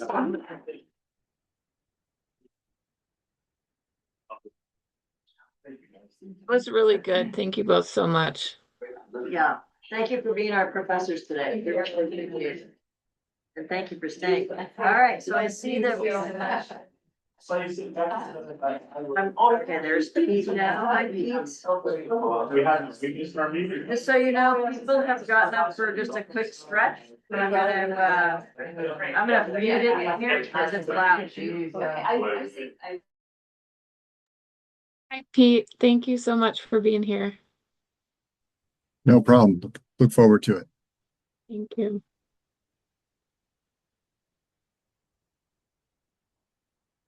I assume Google's coming in too?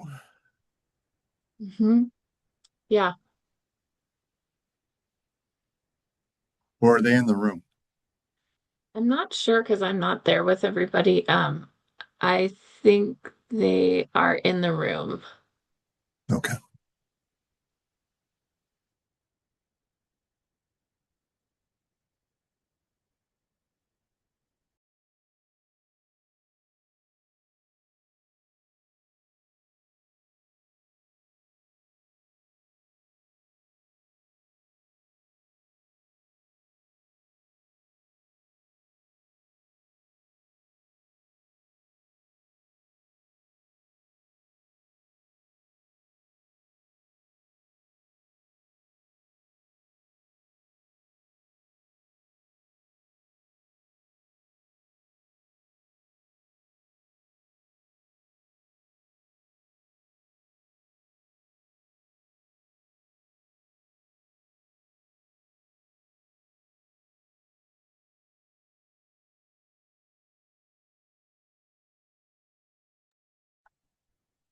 So just for folks that are online, half of the committee grabbed their badges and ran for a file break. So we are just waiting for them to get back, Pete. So as soon as they're back, I'll let you know. But meantime, I turned off the microphone just to save you all from having your ears blown out. So thank you. Thanks for joining us from Minnesota, Pete. Hey, no problem.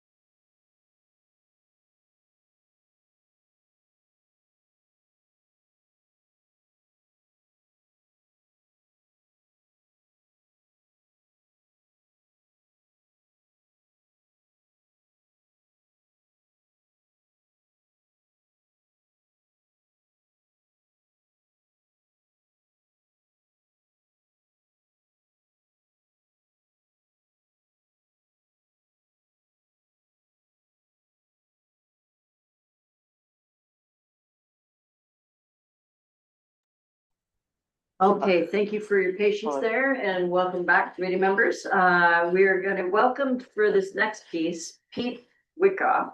No, Wyckoff. I said it right the other day. Sorry, Pete. From Minnesota, he'll introduce himself and also Ellen Zuckerman from Google to give us a case study of what possibilities exist for doing things very creatively and collaboratively. So with that, I will turn it over to you, Deputy Commissioner.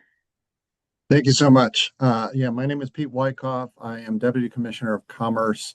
I run the Energy Division in the state of Minnesota. We have a sort of weird setup I'll get to as to who does what. We don't have a separate energy department, so we're within Commerce. Let's just go through our data center law because that's why I'm here. So let's go to the next slide.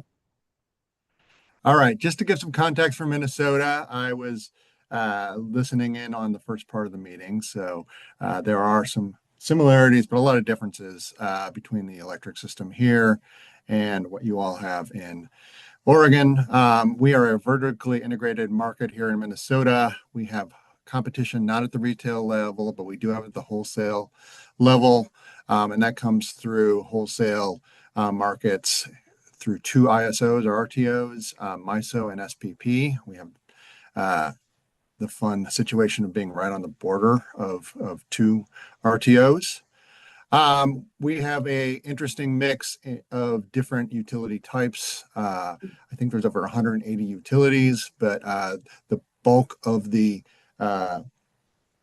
electricity in Minnesota is sold through just 3 IOUs, and the bulk of that is just one IOU, Xcel Energy. But we have lots of co-ops and municipal electric utilities as well. Mostly for the IOUs, but it's interesting that some of this does affect the co-ops and munis as well. We have through our PUC a very robust planning process. We do integrated resource plans. Those IRPs are now seeing all the way out to 2040, at least in part, which is when we are scheduled to have 100% clean electricity. We do transmission planning, and a lot of that is done in concert with the ISOs. And we have a distribution planning system as well in Minnesota. Much to my chagrin, those 3 planning processes don't talk to each other like they should, so we could do better. And then our PUC does rate cases for IOUs. Next slide.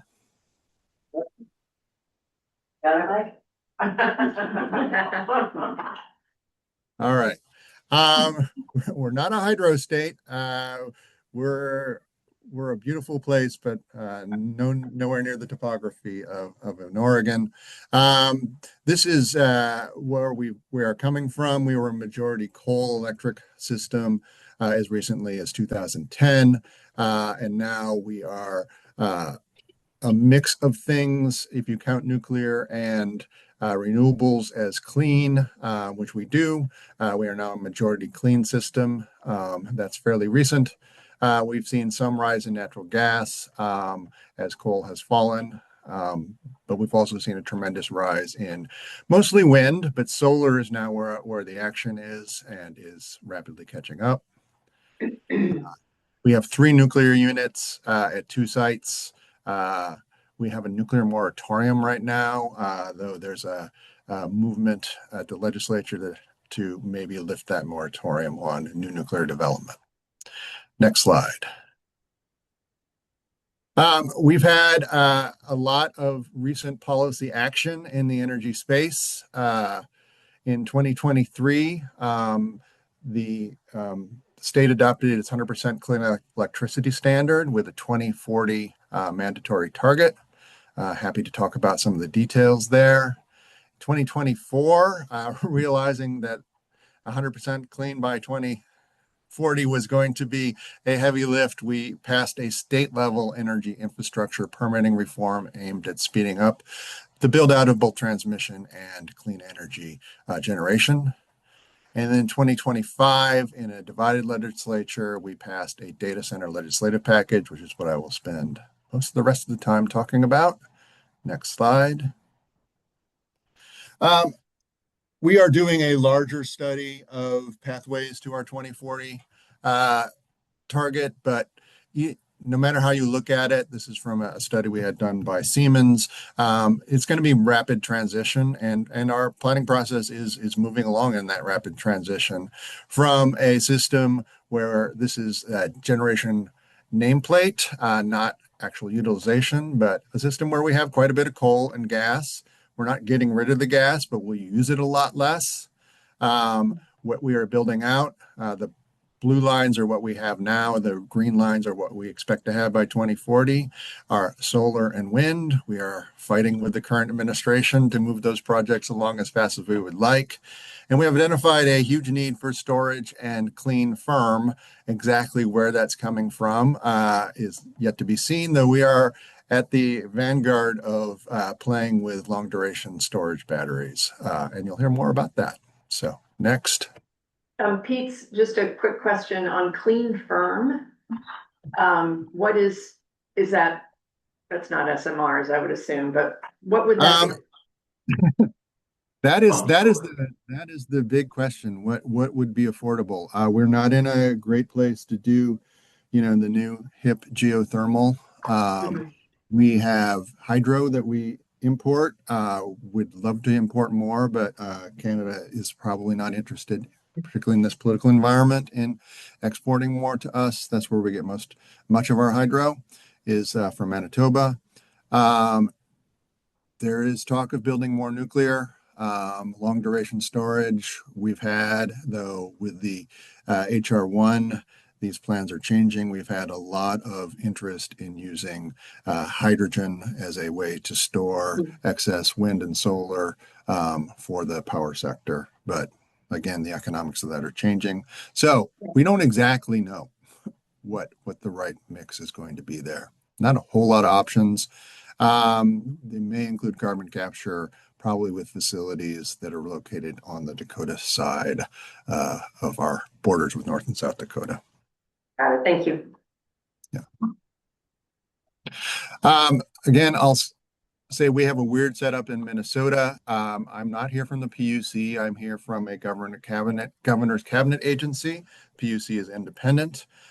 We do things at the Energy Division, the Department of Commerce, that are kind of typical of what state energy offices do. We do programs and policy, but we also have a very large regulatory affairs unit. And we are, as I describe it, essentially state's attorney at the PUC. We argue what's in the best interest of Minnesotans, as seen by the current governor. We are the ones who negotiate settlements, and then the PUC sits in judgment about whether they like our settlements or not, when we can negotiate settlements. And we have many of the analysts that are typically found at a PUC are found at Department of Commerce, Division of Energy Resources in Minnesota. So that's important as we look at the data center law. There's parts of it that we do directly, mostly on the programs and policy side, but mostly what we are doing in terms of total effort is weighing in on what the PUC is doing and trying to tell them what to do with data centers and everything else. Next slide. So we passed the data center law.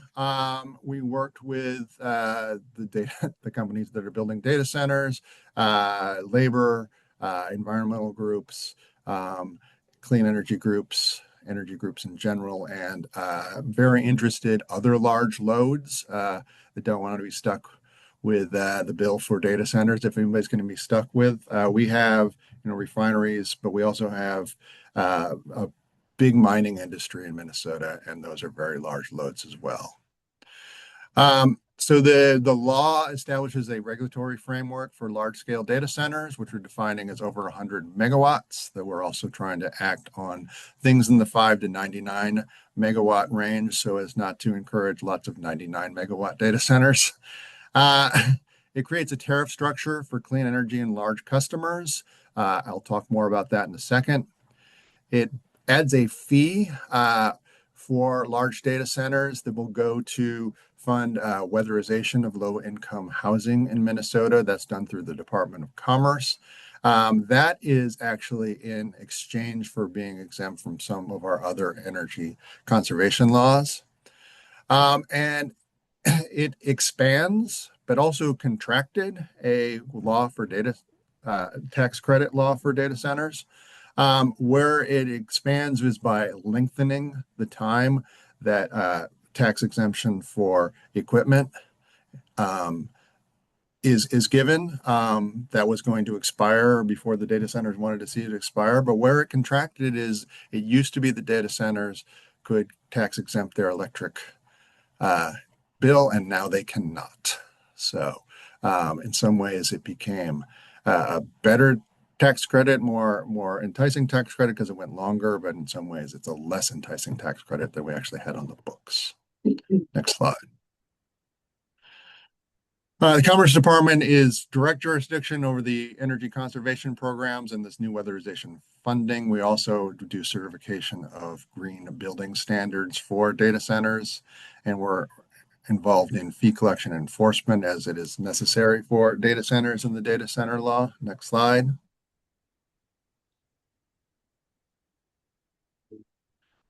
But where we really are doing our work is with the PUC. There's a clean energy and a capacity tariff component to this law. Public utilities must offer voluntary clean energy tariffs to commercial industrial customers. And reliability must be maintained and costs must be fully allocated to the customer. We are creating a very large customer class with this bill, which must be defined by the end of this year. And I'll tell you where we have already done that through Excel, in Excel territory, which is about half the state. And very importantly, utilities must show the PUC how bringing on a data center will not hinder, and would hopefully help, but would not hinder their ability to meet the targets of our clean energy standard. Next slide. Pete, I've got a quick question to clarify. This voluntary clean tariff requirement, is that above and beyond the existing 100% clean or 100% decarbonized energy by 2040 statute? Yep. And I'll get to a little specific. Okay. Thanks. Next slide. This is actually probably less interesting, so I'll skip through it quickly, but we are administering a weatherization funding program that supplements our existing federal weatherization program. Large-scale data centers will pay $2 to $5 million annually based on their peak demand. We will get our first data center online this year that actually has to pay into that program, and it is a meta data center that I don't think is considered a large data center by the ever-growing new heights of how big data centers are getting. So next slide. I'll skip this. Next slide. Okay. Yeah. All right. So notwithstanding and not trying to downplay the meta data center that's coming online that's in the low hundreds of megawatts, we are getting two true hyperscalers showing interest in Minnesota. And you're going to hear from the company that is behind both the first two proposed, that it is Google. They are coming in, and this is not our evaluation. This is from their press releases. And that's where it's a little awkward here. We are going through their electric service agreement proposals for the specifics of these two data centers. It's still early for us in the Department of Commerce to say whether we agree that all of these things net out to what they say they are. But, it sounds good in the press release. The two data centers that Google's bringing in combined, I believe, will bring in 1,700 additional megawatts of wind, 200 megawatts of solar, and 600 megawatts of long duration battery storage. Those are big numbers for us. Just for context, total average hourly use in Minnesota averaged in 2024, 7,500 megawatts with peak capacity of about 18 gigawatts. Next slide. So the law says that, first of all, this year we need to establish at each utility large load tariffs and then get going on clean energy tariff. Xcel, our biggest utility, is the first one to get a large load tariff through, and then electric service agreements. These are more generic. We'll follow that look at specific projects. Just a couple weeks ago, the commission approved Xcel's design, following much of the advice, but not all the advice that we in the Department of Commerce gave them. There was a big, and it will be the big issue, question that took up a lot of time and energy of trying to figure out the formula for how to accurately assess what are the costs that should be attributed to these incoming large customers. My lawyer used my name in vain as trying to explain what we were trying to do here. We need to imagine that I'm going out with my friends to the happy hour and everyone orders nachos. And I add my own order of carne asada tacos. And what we need to do to get fairness is to say that Pete needs to figure out how much of the nachos he has to pay for, and also all of the tacos. So we were actually pretty happy with how that part turned out. There is the question of how long should electric service agreements be? What fraction needs to be take or pay? So you are guaranteeing that you are delivering the demand that you claim you need. And then what is the exit fee if you decide to shut down shop? We pushed to the Department of Commerce for longer than 15-year minimum, but longer than 15-year electric service agreements. The PUC went with 15-year electric service agreements. We pushed for higher than 80% in the take or pay and exit fee percentages, but it ended up at 80%. We were more pleased with the guidance that the Xcel clean energy tariff that will go with this, which is due by the end of the year, will be a 24/7 hourly matching clean energy tariff, which has been a very high priority of the Department of Commerce. What is not required in the Xcel large load tariff is flexibility.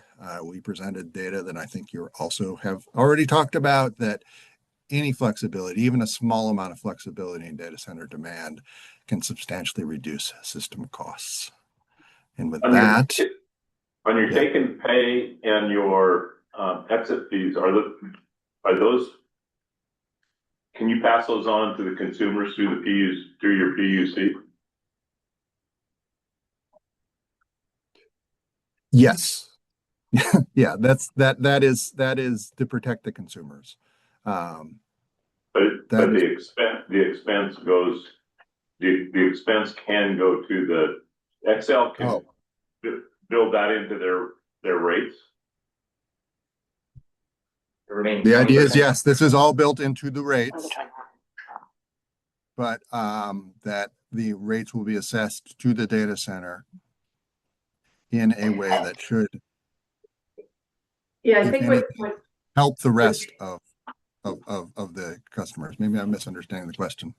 I'm wondering, Dan, are you asking is the remaining 20%? Yeah. So if there's Yep. You know, if the data center goes Right. away and there's 20% of the cost, that then gets shared amongst the entire rate base. Yes, there is risk. Thank you, Gene. I gotta take you everywhere. There is risk.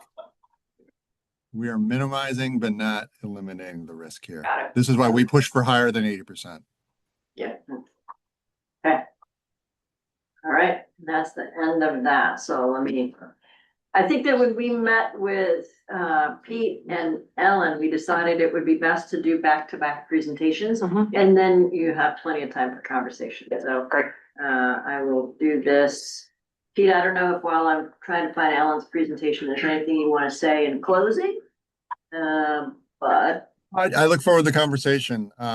You know, we worked with Google and several of the other data center companies, and I'll just say, you know, they range in how receptive they were to what we were trying to do with our data center package, and we are pleased to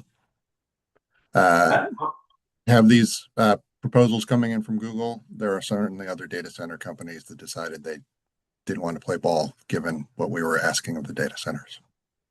Real quick question, are the ones located, first of all, how many do you have in place?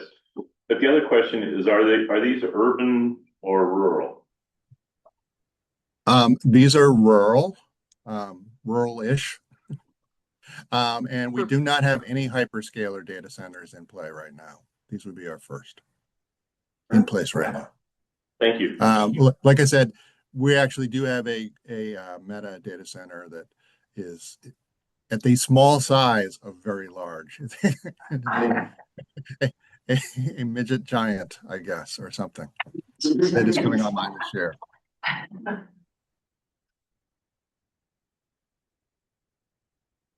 no, that's not gonna do that. Let's do that. It didn't do that. All right, so are you ready there, Ellen? I am. Do I need to press anything on this contraption? You do, you need to lean right. No. Don't listen.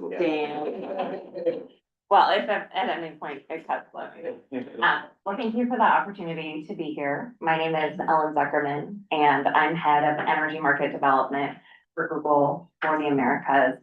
And what that means is I oversee a team that is regionally based. We work with energy regulators, we work with stakeholders, we work with decision makers. And our charge is really to enable the environment to help Google to grow, to do so quickly, to do so at scale, but also to do so in the furtherance of our climate ambitions. So you may be familiar that a few years ago, Google set one of the most ambitious climate commitments internationally. That is a commitment to power our operations around the clock with 24/7 carbon-free electricity in every grid where we're located. So that is the goal that my team is working on a daily basis. And that means sometimes we're working on legislation, sometimes we're working on energy regulatory tariffs. We get deeply involved in the integrated resource plans of utilities, and also at the local level.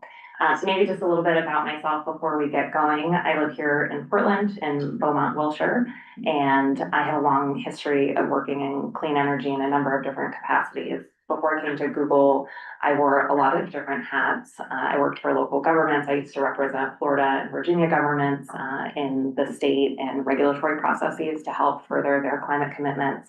I worked as a consultant in Connecticut and Massachusetts to their advisory boards working on the energy efficiency programs. I also used to be the director of the Southwest Energy Efficiency Project for their utility programs. They're a nonprofit that works to further energy efficiency investment, and then also advised for clean energy philanthropy. So I've had the opportunity and the challenge of working on programs and policies in about 40 different states in the US. You've been around. You've aged well. And I'm hoping we might talk a little bit about flexibility and energy efficiency today, because I actually got my start in low-income weatherization, and it's something that I'm incredibly passionate about, and we're trying to do a lot of work on because we think it's the right thing to do. So that was a quick introduction about myself and my team. I know that my colleague, maybe if you could go to the next slide. Gonna try to. Okay. There we go. There you go. Is that right? Yeah. Okay. You can actually jump to one. So just a little bit about Google. We have 33 owned and operated data centers around the world. We have 3 campuses here in Oregon in the Dalles. This is actually home for one of our earliest data centers that was started in 2006. So we have more than a 20-year history here in Oregon, where we're based in Northern Wasco Public Utility District. And we also have offices just right around the corner in Pioneer Square. So that's where I work out of. Nice. Okay. Ready? Mhm. The reason why I came to this role, and I talked a little bit about my path before coming to Google, is I think honestly this is one of the most important things that we're all working on in this moment. I think we probably can all agree that for the last several decades, we've critically underinvested in our grid, and we have a huge opportunity to do so much more. And with large load growth and what data centers present and what Google is trying to do, we really see ourselves as a catalyst to try to use our brand, try to use our resources, our appetite to invest, to try to do the things that are right for all of us. And I often see in the press and the headlines a lot of consternation around data centers. But I think it's important to take a step back. The reason why data centers are growing is actually a testament to larger economic growth that's happening in our communities. It is because digital infrastructure is growing. It is because we rely on phones. And we use data centers every day. And I think often we're talked about as a monolith, and it's really important to remember that it isn't a monolith, and there's a real opportunity to do things here that we haven't had the opportunity to do in decades. And that's why I'm in this role, and it's why my team is out there proactively trying to put in place the policies and the frameworks to steward the types of investments that we believe are right for the grid and right for our communities. And that's what a data center looks like on the inside. It is. The thing that everybody's asking is like, what do they look like on the inside, right? There's a good. Well, we should follow up on that. If there, is an interest, we could definitely consider a potential tour of one, if that would be of value. Okay. All right. Just quickly, our history in the Dalles, and I know one of our Northern Wasco utility partners will be here presenting later, so they may touch on this a bit. But we've been here for 20 years. During that time, we've invested more than $7 billion in Oregon. That has generated billions in economic activity for the state. And there are tens of thousands of Oregon businesses and consumers who rely on the tools and the services that Google provides.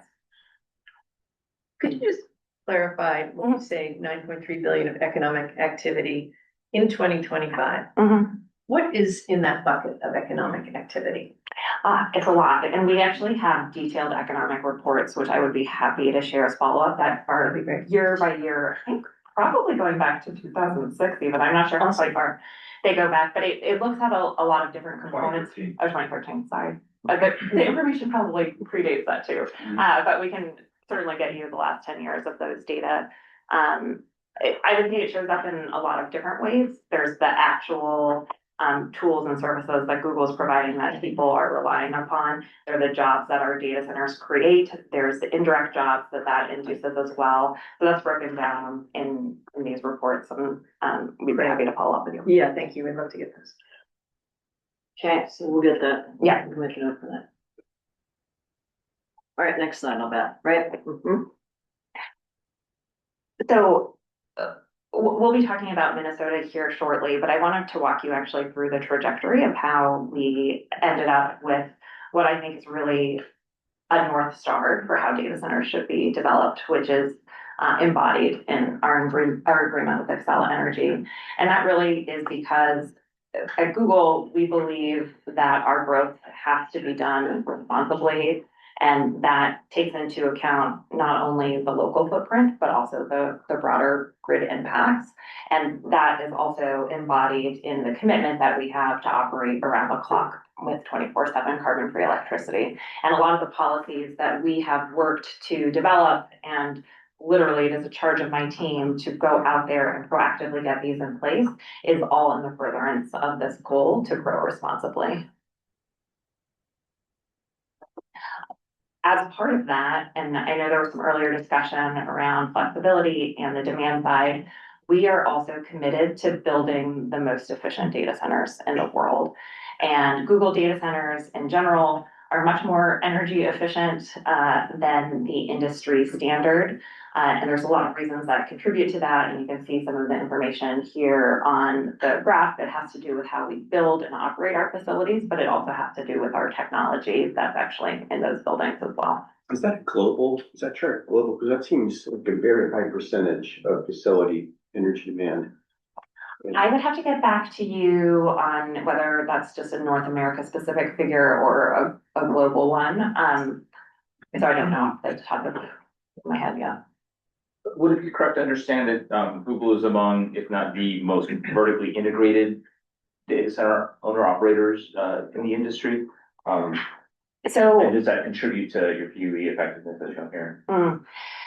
So I think one thing that's important to understand, and it relates to the demand flexibility piece that you all were talking about earlier, is every data center is different. And every data center developer and hyperscaler is also different. And so it's important to understand for any one data center, what is the business use case for which it is being developed? Because depending on the workloads that might be in there, there's different flexible capabilities potentially.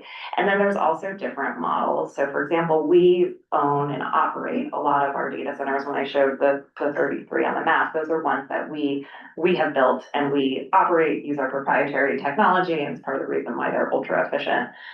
But not all data centers are built in that way. There's a lot of third-party data centers. There's a lot where, for example, there may be data center entities that are leasing space, potentially multiple tenants. And so when you think about capabilities like demand response, there's actually a lot of similarities to the split incentive problem, which happens in demand side management. In some cases, the utility might not even know who the data center end use customer is within the building. And so you really have to think through what are the new kind of protocols and capabilities that need to be established if you want to unlock demand flexibility within data centers, but also understand who is in that data center and are they capable of doing that demand flexibility.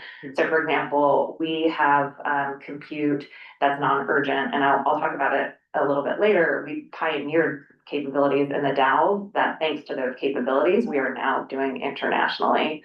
But some data centers might be only for AI purposes, and those might unlock certain capabilities that others without AI may not have. And over time, that data center may evolve into various purposes. And so you have to think through all of these different factors around ownership, around the business drivers, around who sees the utility meter in order to really unlock that capability that I think we all appreciate and understand is of critical importance.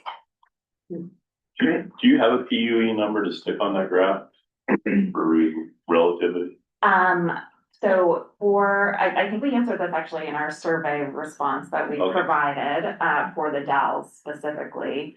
Okay. Yeah. And you all will be getting that survey after today's meeting. I think our average fleet-wide is 1.06. Thanks.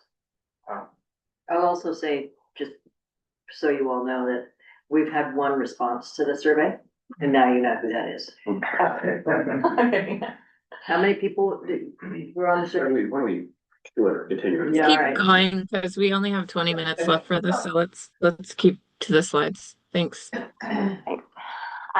So I was talking earlier about our commitment to responsible growth, and I wanted to walk through a few policies that my team has developed, work with industry to standardize and implement. And these are components actually that are built into the Minnesota legislation, which the deputy commissioner spoke to earlier, and are now key components, for example, of the Xcel large load tariff that was just enacted a few weeks ago. One of the policies that we are working to proactively adopt, and we're now up to, I think, 12 or 13 jurisdictions that have implemented this, what we call the capacity commitment framework. And it's a multi-pillar approach to new large load contracts that are really meant to de-risk the utility system and to ensure that the utility system that we are building is the right size, and that utilities and regulators and stakeholders can have confidence that as load is coming, that it will actually show up. And the way that it works is it applies to all large loads over a particular threshold. Those large loads commit to signing long-term agreements, typically around 15 years. They commit to very significant minimum infrastructure charges, around 80%. They provide upfront collateral so that if they do not show up, there's still a revenue stream that can be counted on. And then there's transparent change and exit fees. So you would be charged if you don't actually show up. But also there's transparency around that because, for example, if the utility could reallocate that capacity to another customer, then ratepayers wouldn't be double paying in the end.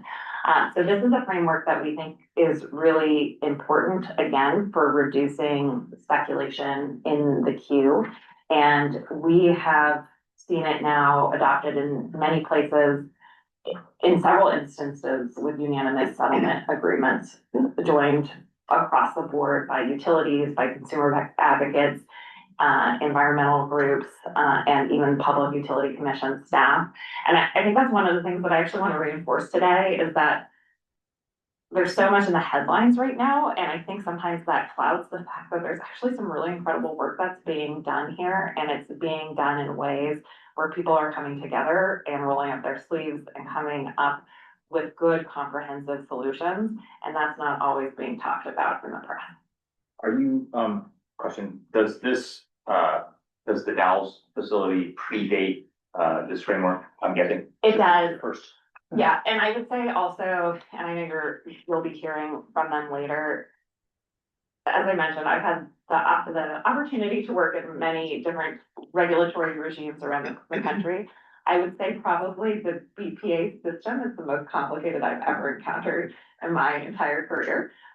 Literally every meeting I go to, I learn something new, and I find it completely fascinating. But because of the way that it's designed, especially with the new large NLSL loads, there's sort of like built-in protections that make this less applicable. Yes. Thanks. And to be clear, we're not in investor-owned utility service territory in Oregon, but there is certainly applicability of this for them. Next one, please. So another key policy and regulatory framework that we have been championing is called the Clean Transition Tariff. And this is actually the framework under which our Xcel agreement works. And this originated in Nevada in a partnership with NV Energy. And there's a fascinating regulatory history that I would love to walk you all through because I think it illustrates sort of the speed, the challenge of speed in this moment. With the way that regulatory processes are set up for gradualism. But basically, a few years ago, when we established our 24/7 carbon-free electricity commitment, we really took a step back and we recognized that most of the regulatory electric tariffs that are out there are not fit for purpose for what we're trying to do. And a lot of instances, those are set up for a 50% or 100% annualized renewable energy match. We also have a goal for that. And those are great things to do, but they're not set up to focus on clean capacity or for the around the clock component that we are trying to achieve. And so we actually intervened in the rate case of NV Energy at the time, and we put on a case to the regulators and said, we need more here. What is available to us is actually not working for what we're trying to do for the betterment of Nevada. They agreed, and then they directed the utility to work with us. That then culminated in about a year of negotiations, and we brought forward this Clean Transition Tariff.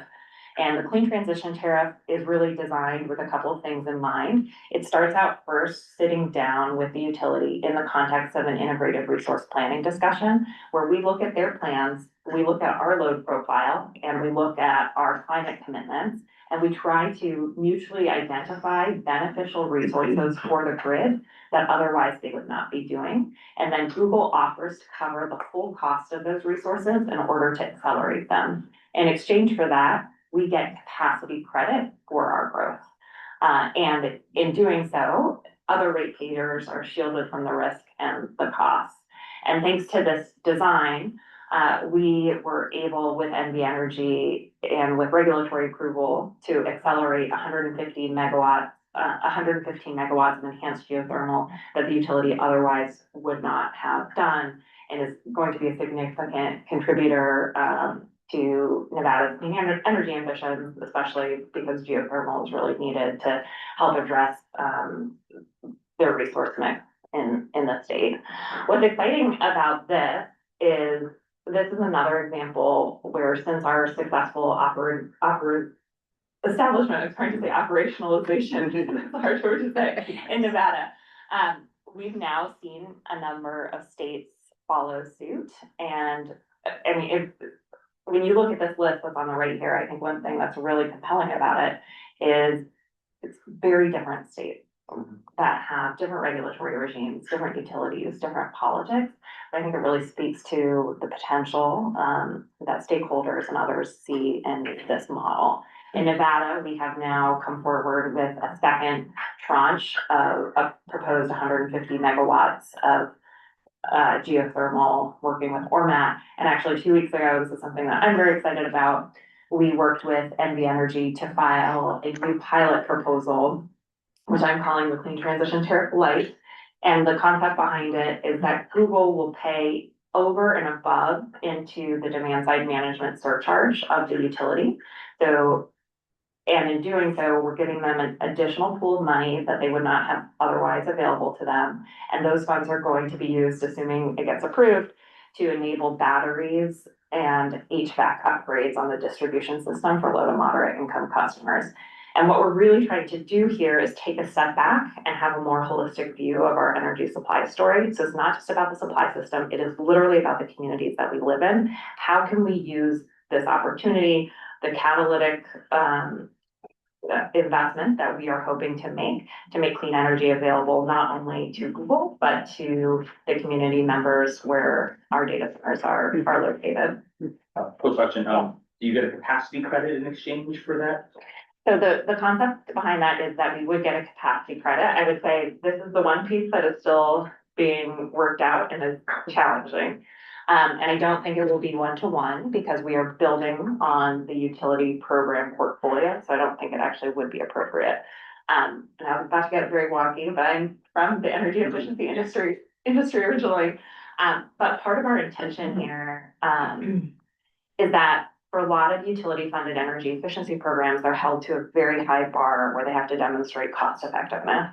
And by Google coming forward and bringing dollars that are of our own volition, we are proposing that those dollars do not have to meet cost effectiveness requirements. And that actually really expands the way that you can think about things. It allows you maybe to enable new technologies, maybe to work with customer segments in a new approach that takes into account, for example, a more graduated understanding of their financial circumstances. Could potentially enable us to pay for pre-weatherization so that we can help to make more homes actually ready to benefit from the weatherization assistance program, because a lot of homes, because of health, safety, structural issues, actually can't move forward.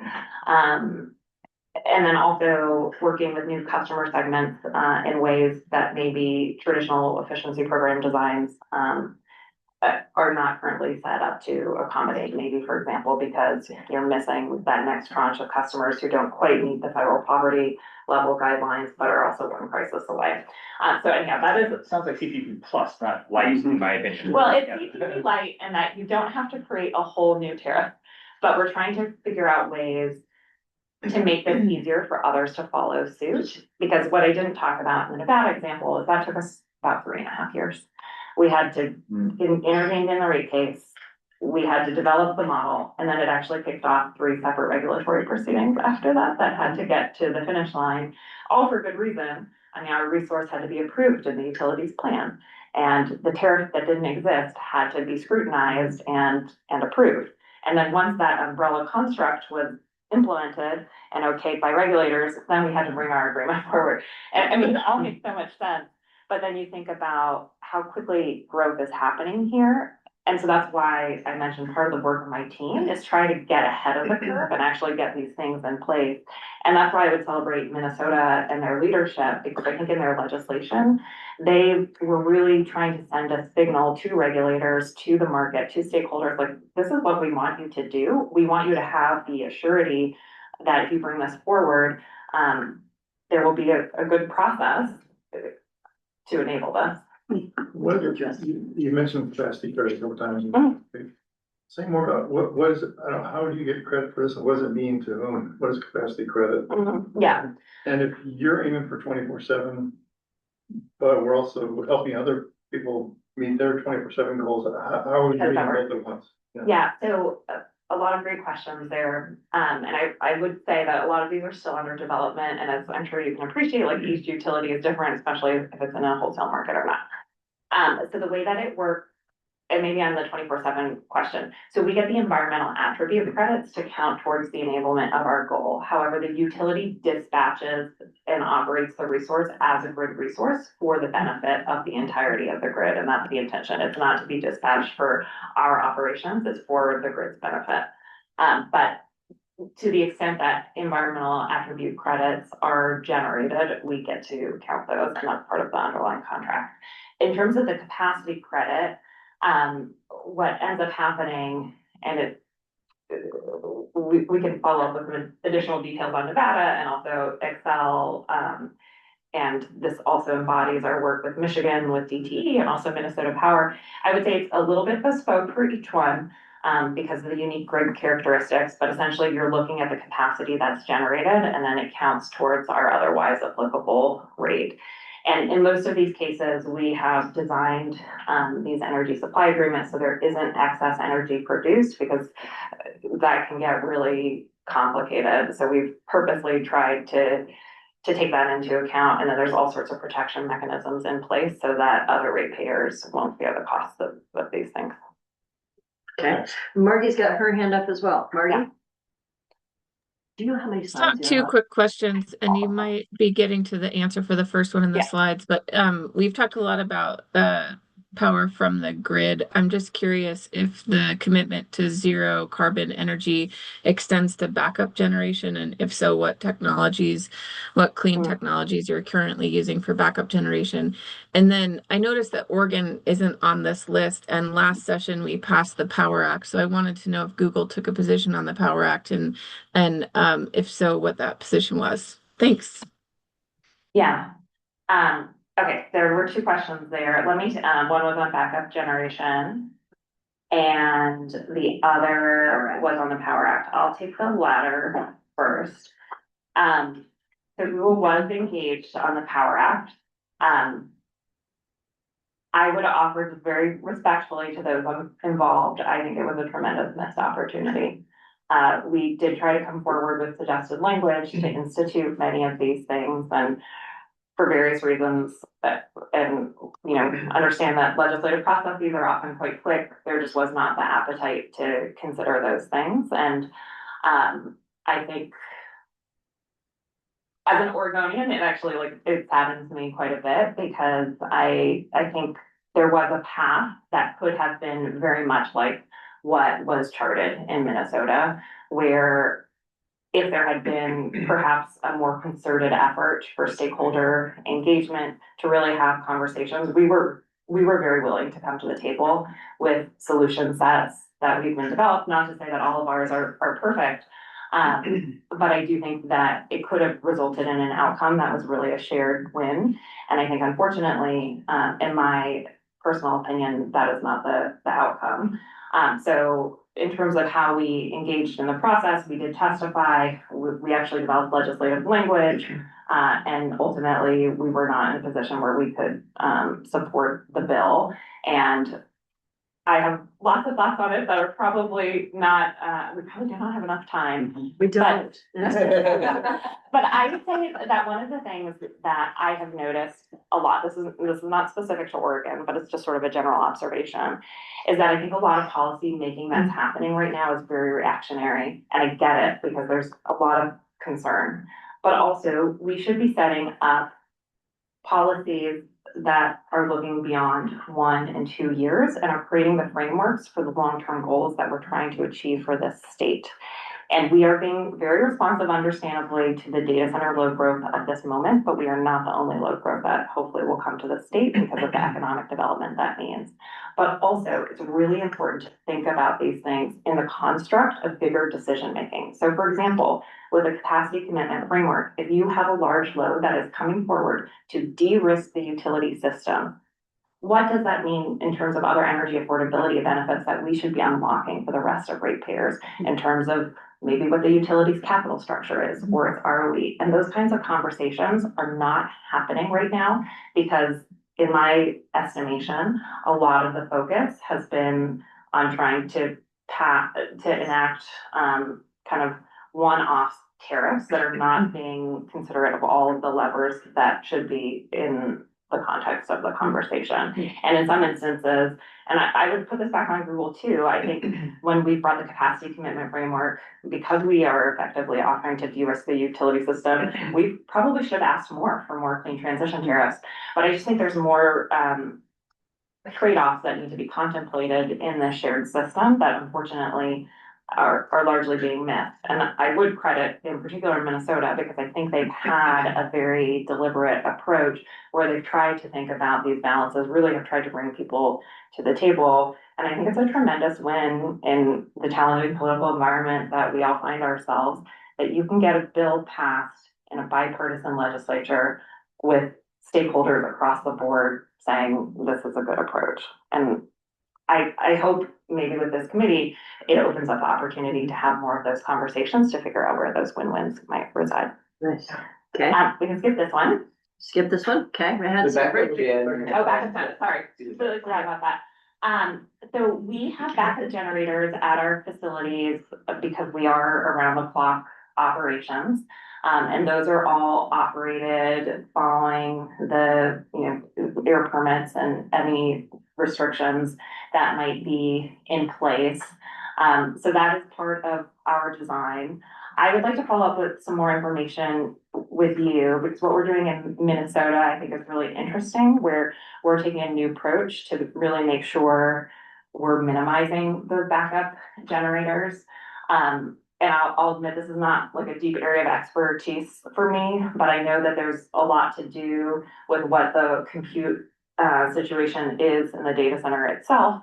But we are trying to figure out more and more ways to try to limit how many backup generators need to be used, and then also ensure that to the extent they are being used, it's the best available technology. Are they diesel gas mix? Right now, it's primarily diesel. Yeah. You can skip this. Skip this one. Okay. Marty, is your hand still up from the question you just asked? But I'm gonna hold it till we get to the end of the presentation. It's Great. a question for Pete. Okay. Perfect. So Pete touched on some of this already, but because of the work that was done, including in the legislation, effectively directing the codification of the capacity commitment framework and a clean transition tariff, we were able to work in partnership with Excel to recently file an energy supply agreement, which I believe is standout in the industry. Thanks to this agreement, assuming it gets approved, we will be bringing on 1,400 megawatts of wind, 200 megawatts of solar. One component that's very exciting about this is we will be implementing the world's largest battery, a 300 megawatt Form Energy battery. And if you dive into the Excel filing, you can see that because of this, they are able to offset about 120 megawatts of gas combustion turbines that otherwise would have been necessary. In addition to that, one of the things, and this harkens back to the energy efficiency work that I talked about, we will be contributing $50 million to Excel's Capacity Connect program. This is a program to deploy customer level batteries with commercial and industrial customers. And this is really kind of our first foray into doing that same concept that I talked about with NV Energy, where we're trying to do investments in the community as part of our energy supply strategy. And one of the things that I think is really exciting about this contract and several others that we have been working on is they're being shown to be net beneficial. So based on Excel's analysis, because of this contract, it will result in 1.1 billion in net benefits to all Excel customers. Does the power get delivered by Excel directly to you, or does it go through a co-op or an IMU? Directly to us. Directly. And what's the energy usage of the data centers that are tied to this deal? I do not know if we disclose that publicly, so I'd have to follow up. Okay. So is it, the cost of putting a bunch of batteries out in distributed batteries? Mm-hmm. How does that compare to the cost of doing that centrally? Like, is it, placed in super strategic locations within a distribution grid so that it has more impact than doing it centrally, or yeah, what's the rationale? I get the customers love it, but what's the rationale for you all besides a great story? Yeah, I think there are a couple of things. I think there's a clear generation benefit. I will say that this is probably more costly than other alternatives, but we have an appetite to pay for the things that are the right things to do. We think that there's a really important resilience benefit. I mean, our hope actually is that this can deepen in more ways over time. So maybe you're doing a battery right now, but over time, in the way that I talked about with NV Energy, perhaps you could then do retro commissioning or pay for other things as well, so that the energy savings and the capacity savings of our capital basically is being thought about in holistically in terms of that energy supply. It depends also on where we're located and what the constraints might be. I intuit that there is a transmission benefit here, but that's not something that has really been researched yet, and it's something that I'm really interested in studying. But for the most part, this would be in a place where there were generation constraints. Often too, we connect at the transmission level, not at the distribution level. And so that's why I was saying like some of this research about like backing it up to understand, is there a transmission benefit, I think needs to be done. But I think there probably is, and then it would be a matter of needing to justify that and present it to regulators in order to forward this kind of approach. I saw that Pete was nodding along with you. I want to give, it's time for us to be wrapping up. I think this is your last slide. Is that right? I'll talk about two things very, very quickly. I mentioned this at the outset. One of the things that I think is an incredible story that relates to our data centers and the Dalles is when we were first starting our forays into demand response, we went to the Dalles leadership first. And it's because they have been incredibly collaborative, and I tell them that I think they are one of our best utilities in our entire portfolio. And we actually did several test events with them to understand how we could use software to temporarily and geographically shift our compute in order to respond to periods of grid stress. Because of this work that we've done in the Dalles, we have now scaled this across the country, but also internationally. So if you ever hear about Google doing demand response in Nebraska or in Taiwan, it's because of the work that we started here first in Oregon. Also, the capabilities and frankly, even like the operating model internally that we built because of this is what enabled us now to recently announce that we have signed contracts for 1 gigawatt of demand response in our data centers in North America. 1 gigawatt. And that's specific to AI demand response. Okay, and then the next example that I wanted to talk about, which it's something also that we're very proud of, but I think also relates to some of the recommendations that this committee might be considering, is we have worked really hard to try to find projects that can help fulfill our carbon-free energy goals. And starting in 2023, we went out to RFI and then out to RFP with Northern Wasco We issued this to hundreds of developers, specifically trying to look for projects to bring carbon-free energy to our facilities. This recently culminated in an announcement for a wind repowering project in Oregon, $200 million power purchase agreement with Avangrid.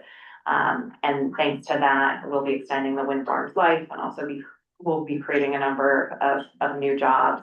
But I think one of the things that's really interesting here, and you heard from the last presenter about some of the transmission challenges, we actually got a lot of responses to this RFP, but one of the challenges we face in Oregon is because we have to do firming and shaping of renewable projects. And because we have to have firm transmission service, it is very, very hard for us to bring projects to our facilities. And anything more that we can do to support regionalization, to support more transmission build will go a long way in helping Oregon to make us towards this climate commitment. Okay. Thank you. All right. Thank you. Fantastic. I'm gonna close down the slide. I'm gonna stop sharing so that we can see Pete. And I know that Marty had a question for Pete. I see Greg has a question and Bill has a question. And Colby has told me that your lunches haven't arrived. So we'll just take another 5 minutes or so for this, if that's possible. Let's try. Thank you. Marty, Thanks, Donna. Pete, there was a question in the chat just while we have you about what kinds of property tax incentives exist in Minnesota for data center development. Are there existing property tax abatements, or like what incentive structures do you have in place for data centers if you have them in place? So we don't have statewide property taxes. That's all municipal. And yes, there are municipalities that have property tax abatements that they will use to incentivize data centers and other things to come in. Our main way we incentivize statewide is the software and equipment property tax exemption. Do you have a sales tax? That's a sales tax. Yeah. He's talking about. Yeah, from the sales tax, sorry, yeah. Oh, okay. okay. Other questions for Pete? Yeah. Well, Greg, sorry. Let's go in line. Greg, Bill. Great. So actually, I guess this is a question around, what two numbers that came up in both your presentation and Pete's was an 80% in 15 years. And it seems like a nice synergy. The PUC is requiring 15-year commitment, 80% capital. You want to do it. So it seems great. When you operate in a public territory where PUC doesn't require it, like, obviously we have existing facilities here in Oregon, but Northern Moscow. But but if you had a new one, what would we just be counting on? The PUC wouldn't be requiring that. Would you just, is it sort of a voluntary basis that Google would say? I think there are a couple of good examples. So we're in Public Power and Salt River Project in Arizona in Mesa, and we actually worked with them to put this in place. So they have a 80% minimum as well. They have collateral requirements. They have a threshold requirement, which actually we argued was too low. It applies to anything that's 20 megawatts or above, and we believe that that is actually too low because frankly, we were concerned that there might be some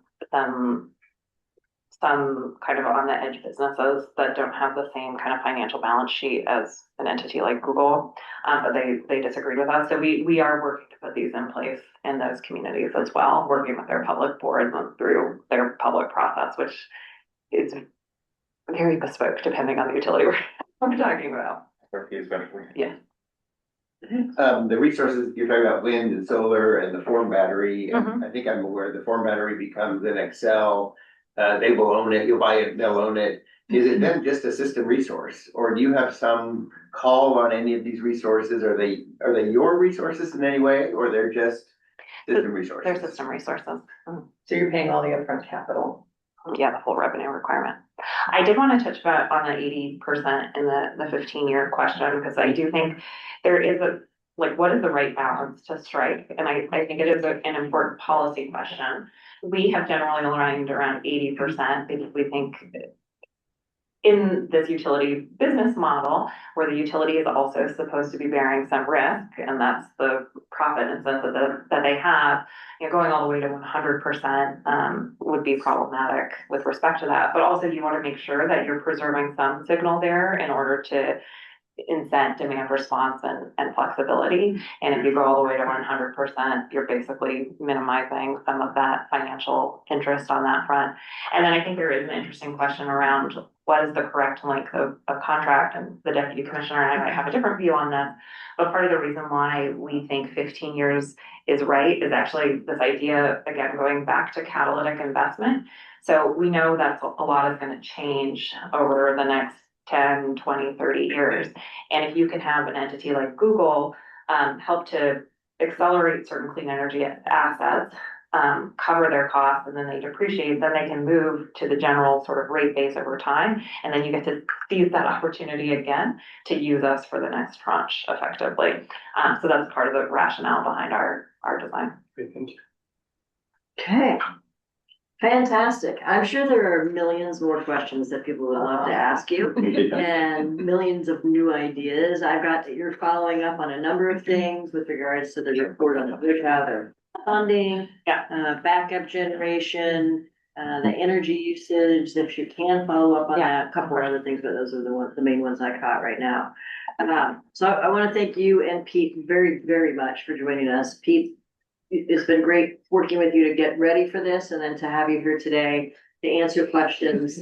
I think it's been a really useful lessons learned, exactly what we were hoping to have happen today. So thank you both very much. Thank you. You're welcome to stay as long as you want. I think you have to go somewhere else, but as you wish. So with that, I'm gonna pause the recording. I'm gonna pause the camera and the microphone so committee members can stretch for a minute. Run over to the kitchen that way, grab your lunch, get your run around the whole place if you want, grab your lunch on the way back. We're gonna start again at noon, so it's only 6 minutes. I'll get ready for the next, yeah. Thanks, Pete. Thank you.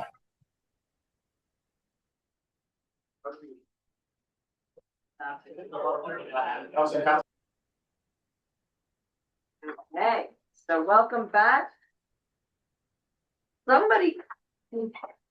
Well, first thing I want to do is, I want to thank Colby, who has been managing the chat on the phone. There's been an intense chat conversation going on that you all haven't been seeing, but she has been managing that. So I want to thank her for that, the Q&A. And I want to welcome the next panel, our esteemed folks who have joined us today for this first panel, looking at energy issues from the BPA transmission perspective.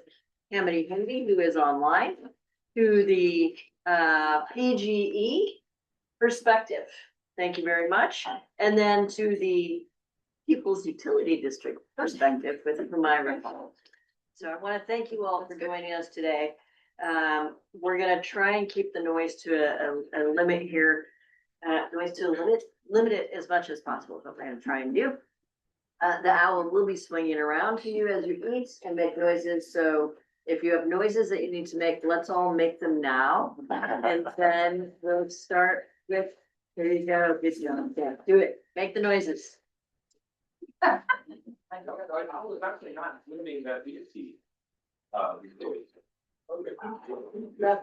Because we're all making noises all around. Okay. Here's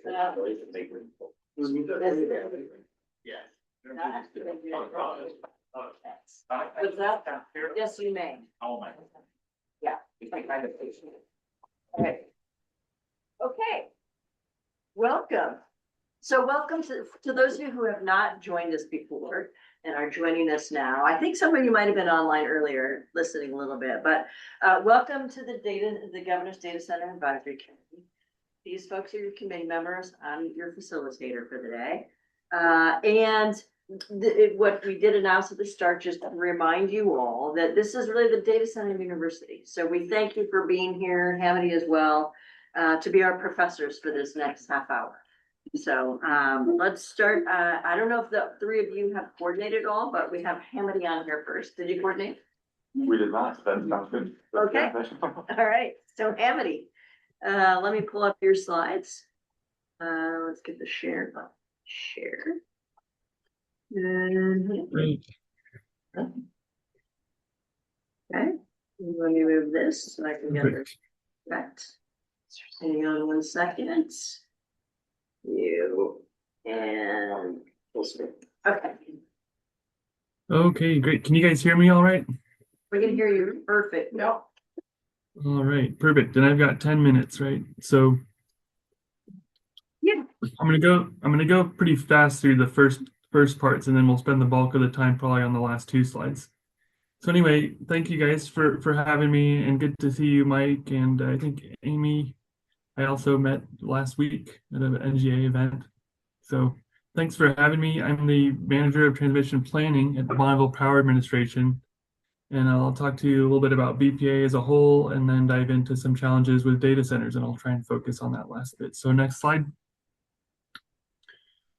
Okay, so BPA, we're part of the Department of Energy, but we're self-funded. We don't take any tax dollars. We sell the power coming from the 31 hydro plants. We have 15,000 miles of line. I'm not going to read everything on here. I think the other really important thing to know about BPA is there are 14 transmission paths that we operate and sell transmission on, and that we plan for as well as 4 interties to Montana, BC Hydro, California. We're also the path operator, which is a major planning function for the Pacific Northwest that we execute. Next slide.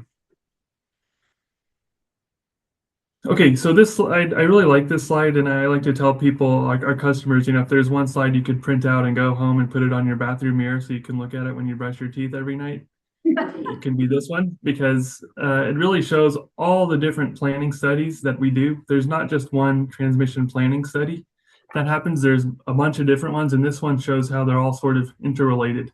So just quickly on that left side, you see 3 rounded rectangles: the line and load interconnection, the generator interconnection, and the transmission service.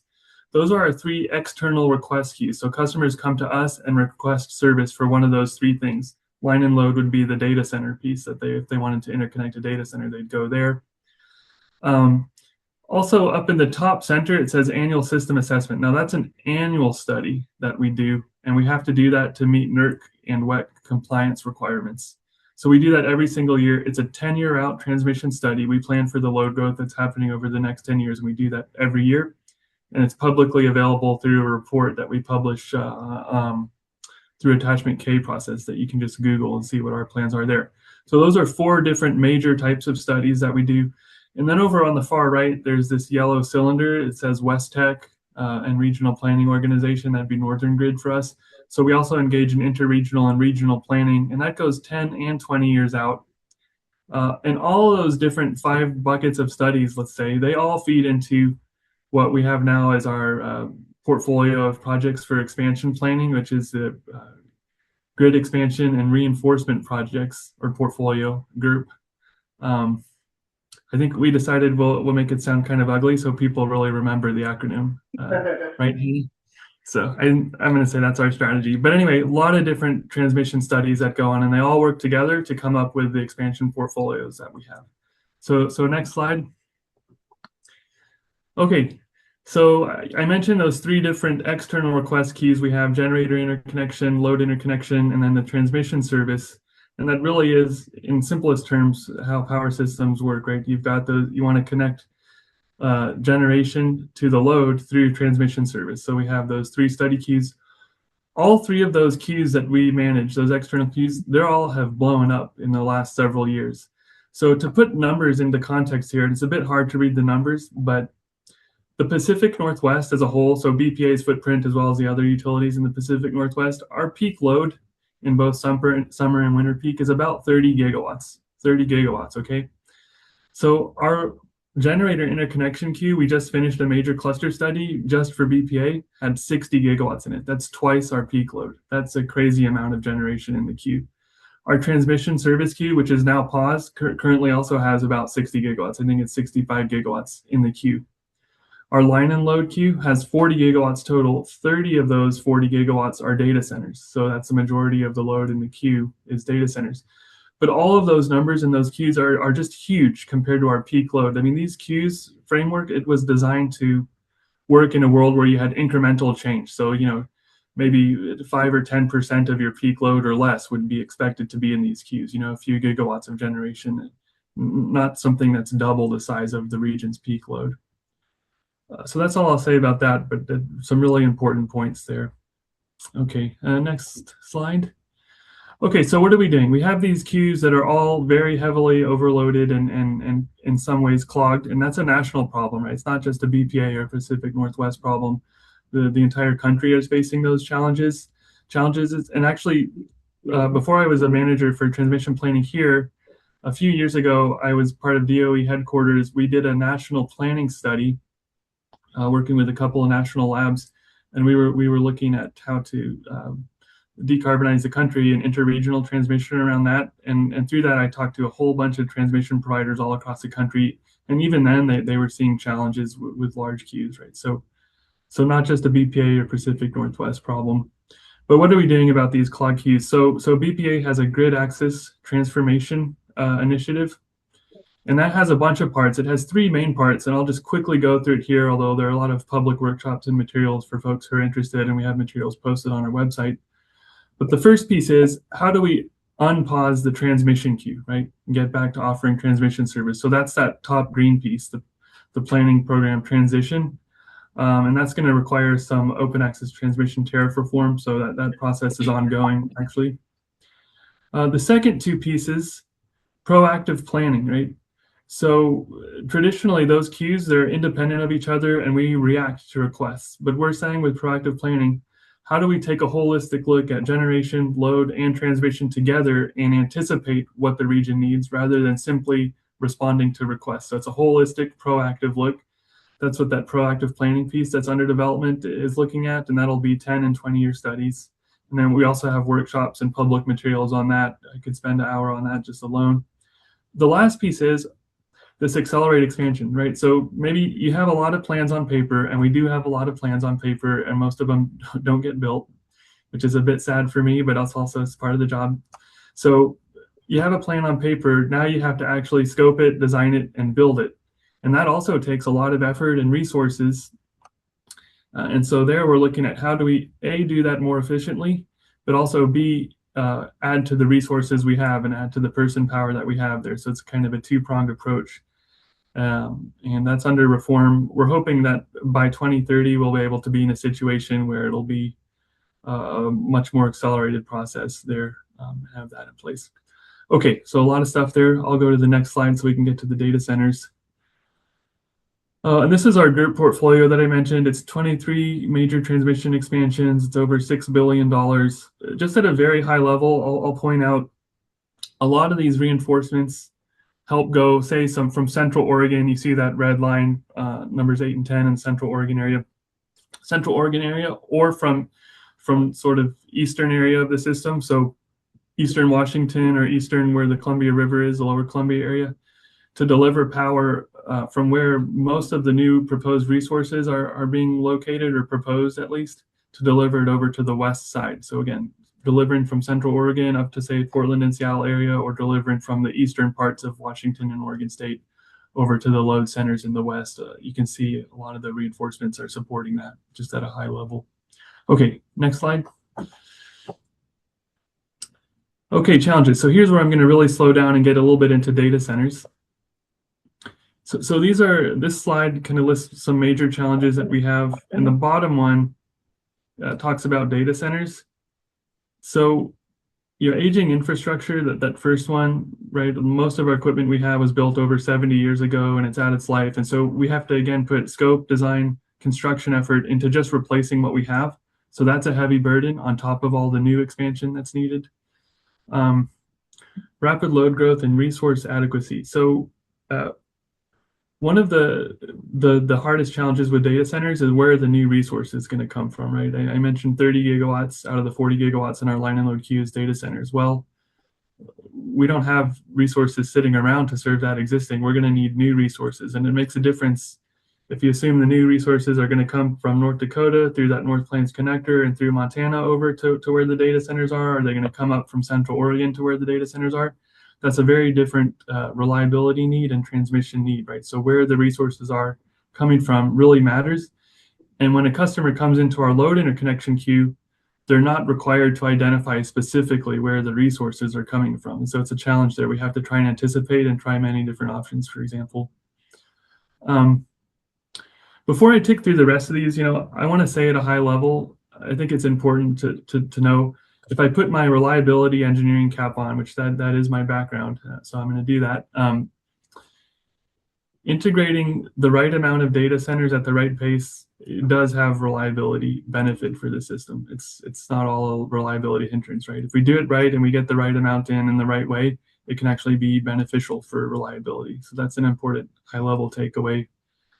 Because in some sense, it solves the chicken and egg problem of what comes first, right? The load or the generation, or the generation or the transmission, while saying, well, the load's coming first, so that the resource and transmission development will have to follow. So let me say a little bit more about some of these challenges here. So one thing I'll point to, and you all may be aware, right, that FERC and NERC, there are a lot of activities around dealing with large loads in data centers. So FERC has a notice of proposed rulemaking underway. It's looking at developing potentially large load cluster studies, similar to how GI cluster studies are done now, as well as other reforms about co-locating resources and resources and load. So a lot of activity there. NERC also has a lot of activity regarding integrating large loads, and BPA is following that. So maybe I would ask for this group, right, to also follow those and make sure policies that you put in place are sort of in line and not duplicative with what they're doing, but are all complementary to what they're doing. So a lot of industry activity through NERC and FERC around large loads. Yeah, so going through these challenges, maybe the other major challenge that I really want to highlight, right, is this concept of data center flexibility, and it's also it's tied to resources, right? But data centers, they always want to connect yesterday. They want to connect as soon as possible. They don't want to wait for a 5 and 10, 15-year transmission project to be built. So what can we do to get them on quickly, but still reliably? Well, there is a way to do it, and BPA is trying to leverage it as much as possible. And I think I was here for maybe the first 30 minutes this morning, and it was mentioned, how do we utilize the existing infrastructure that we have? Our existing infrastructure is underutilized. And BPA is doing a lot of things to utilize the infrastructure we have. One of the things that we can do that's really important is to leverage data center backup generation. So most new data centers constructed now that I've heard going to conferences, they'll have backup generation that they would only use in an emergency or maybe never use. But the fact that that backup resource is there as an option is a powerful tool to integrate them quickly while we wait to build reinforcements. And so that I would say would fall under the umbrella of DC flexibility, which BPA is participating in a program there with EPRI, and we're also looking at our own internal efforts about how to implement data center flexibility. But without going in the weeds too much, I'll say, for example, if a data center has backup generation, that will not only allow for quick integration from a transmission reliability point of view, but it also can help build a buffer against resource adequacy, energy adequacy issues. For example, PJM, I think they just called on data center backup during an extreme weather event. It's called on data centers to run their backup generation to ride through an extreme event because they didn't have enough energy.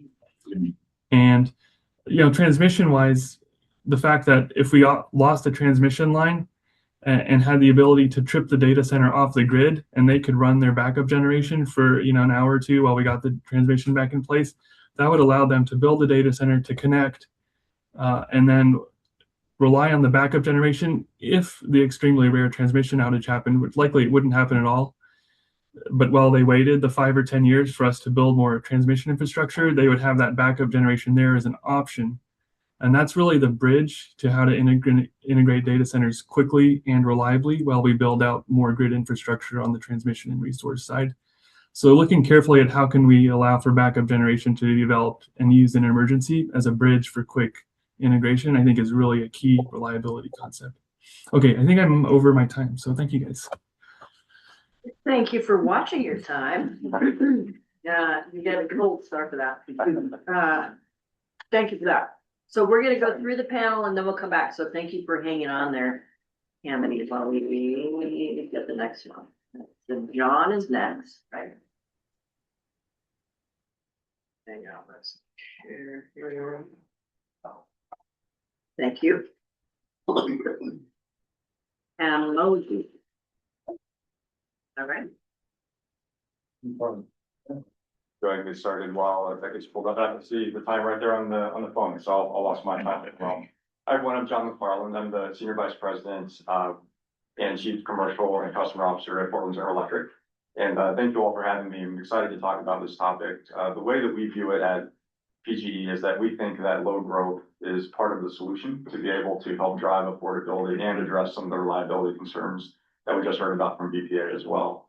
And so what I'll do is I'll talk a little bit about the framing around what we see in our service area, and then some of the solutions that we're leaning on to ensure reliable, safe, and increasingly clean energy for all of Oregonians as we move forward. So if you go to the next slide, or the first slide that I'll cover is going to be talking about, kind of how we're looking at balancing several challenges. Many of which I know that you've already heard. One, and these are nationwide challenges, not only with Oregon. One is aging infrastructure, specifically around transmission, as we just heard. Secondly, transitioning to clean energy generation and continuing to drive our decarbonization goals that we have as Oregonians. And third, hardening against grid and wildfire risks and extreme weather during this dynamic change that we're seeing really right before our eyes. And overlying all of this is ensuring, perfect, yeah, thank you very much. It's ensuring that while we're doing this, we also have affordability front and center and keep our customer bills as low as we possibly can as we're going through these transitions. We believe that with a modern regulatory framework, in which we now have in Oregon, which we'll talk about here in a minute, that you can do this while ensuring that you're growing load, you're increasing reliability and flexibility of the grid, all while spreading across a growing customer base and growing load base. And what we see from many of our large load customers, advanced manufacturers, including data centers, is that they can help pay for the transmission and the grid upgrades that are required to benefit all Oregonians, as long as we have the right structures in place to ensure that we have protections for residential and other commercial customers.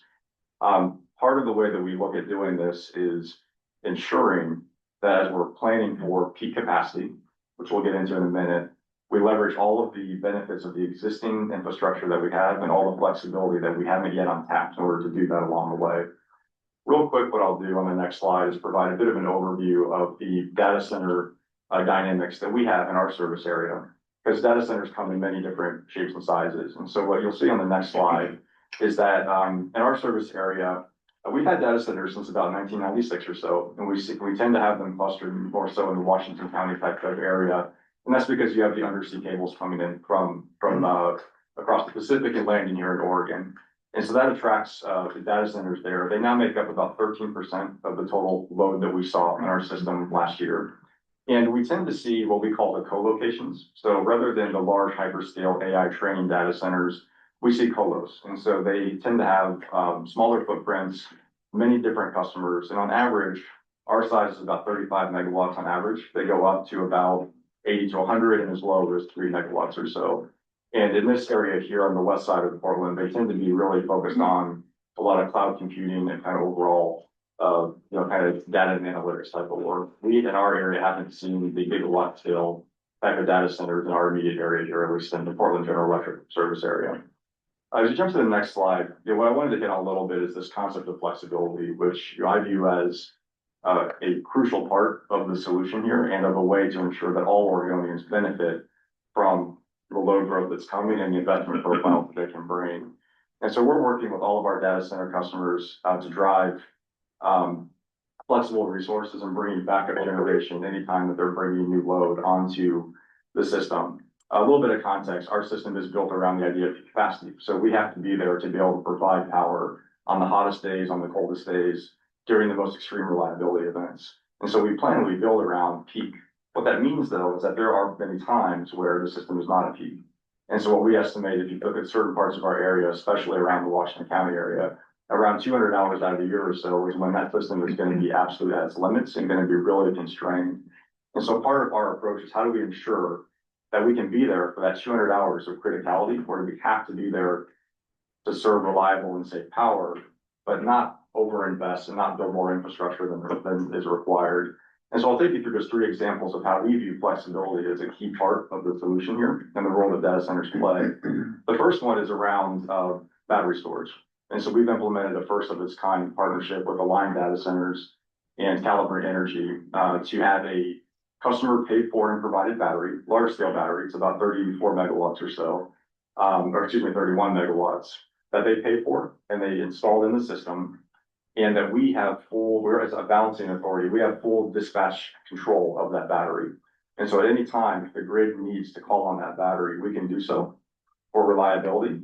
But if we don't need it, then it can be used in order to optimize energy flows and other things like that. But again, all customer paid for. But the concept I want to really drive home is dispatchability.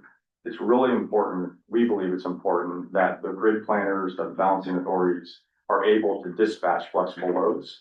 Otherwise, it can be on an island and otherwise it's not fully optimized. And so a concept that we have is all flexibility that comes into the system, we ensure is fully integrated into our balancing authority to ensure that we can dispatch to maintain reliability safely.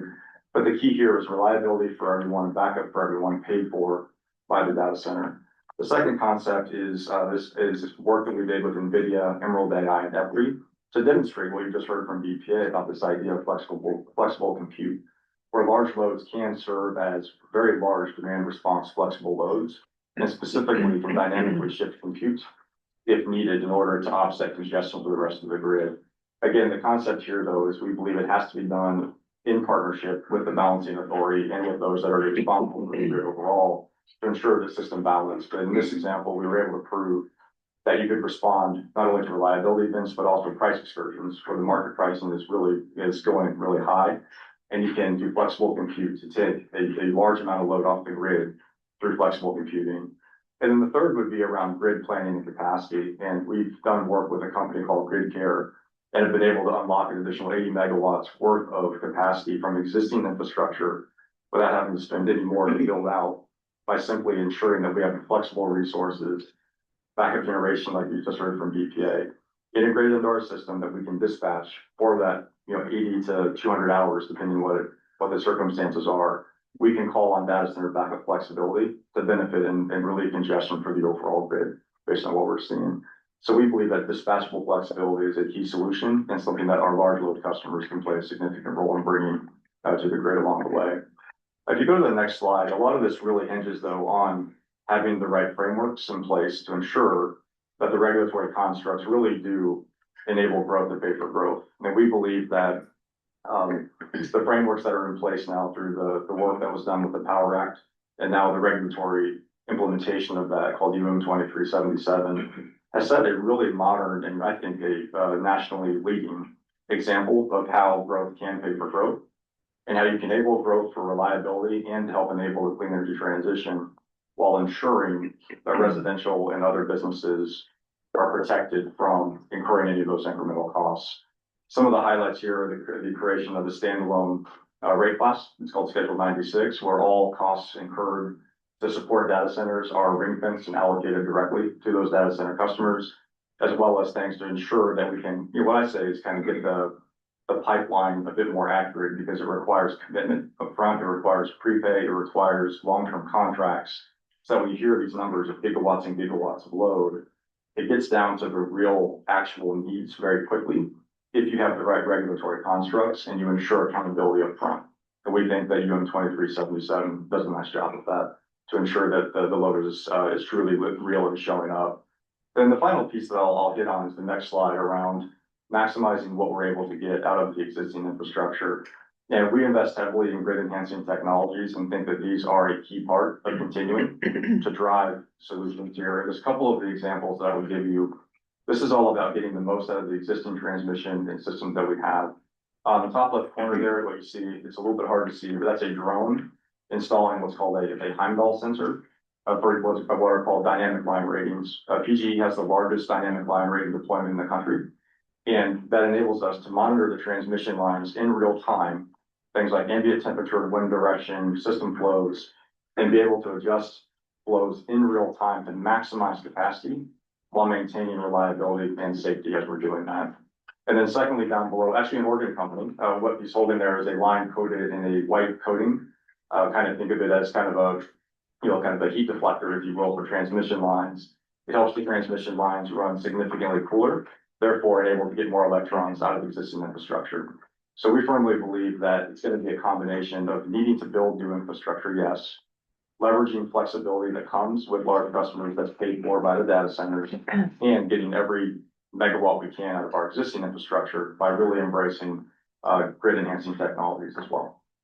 So with that, I will go ahead and pause. Thank you. Thank you. Thank you, John.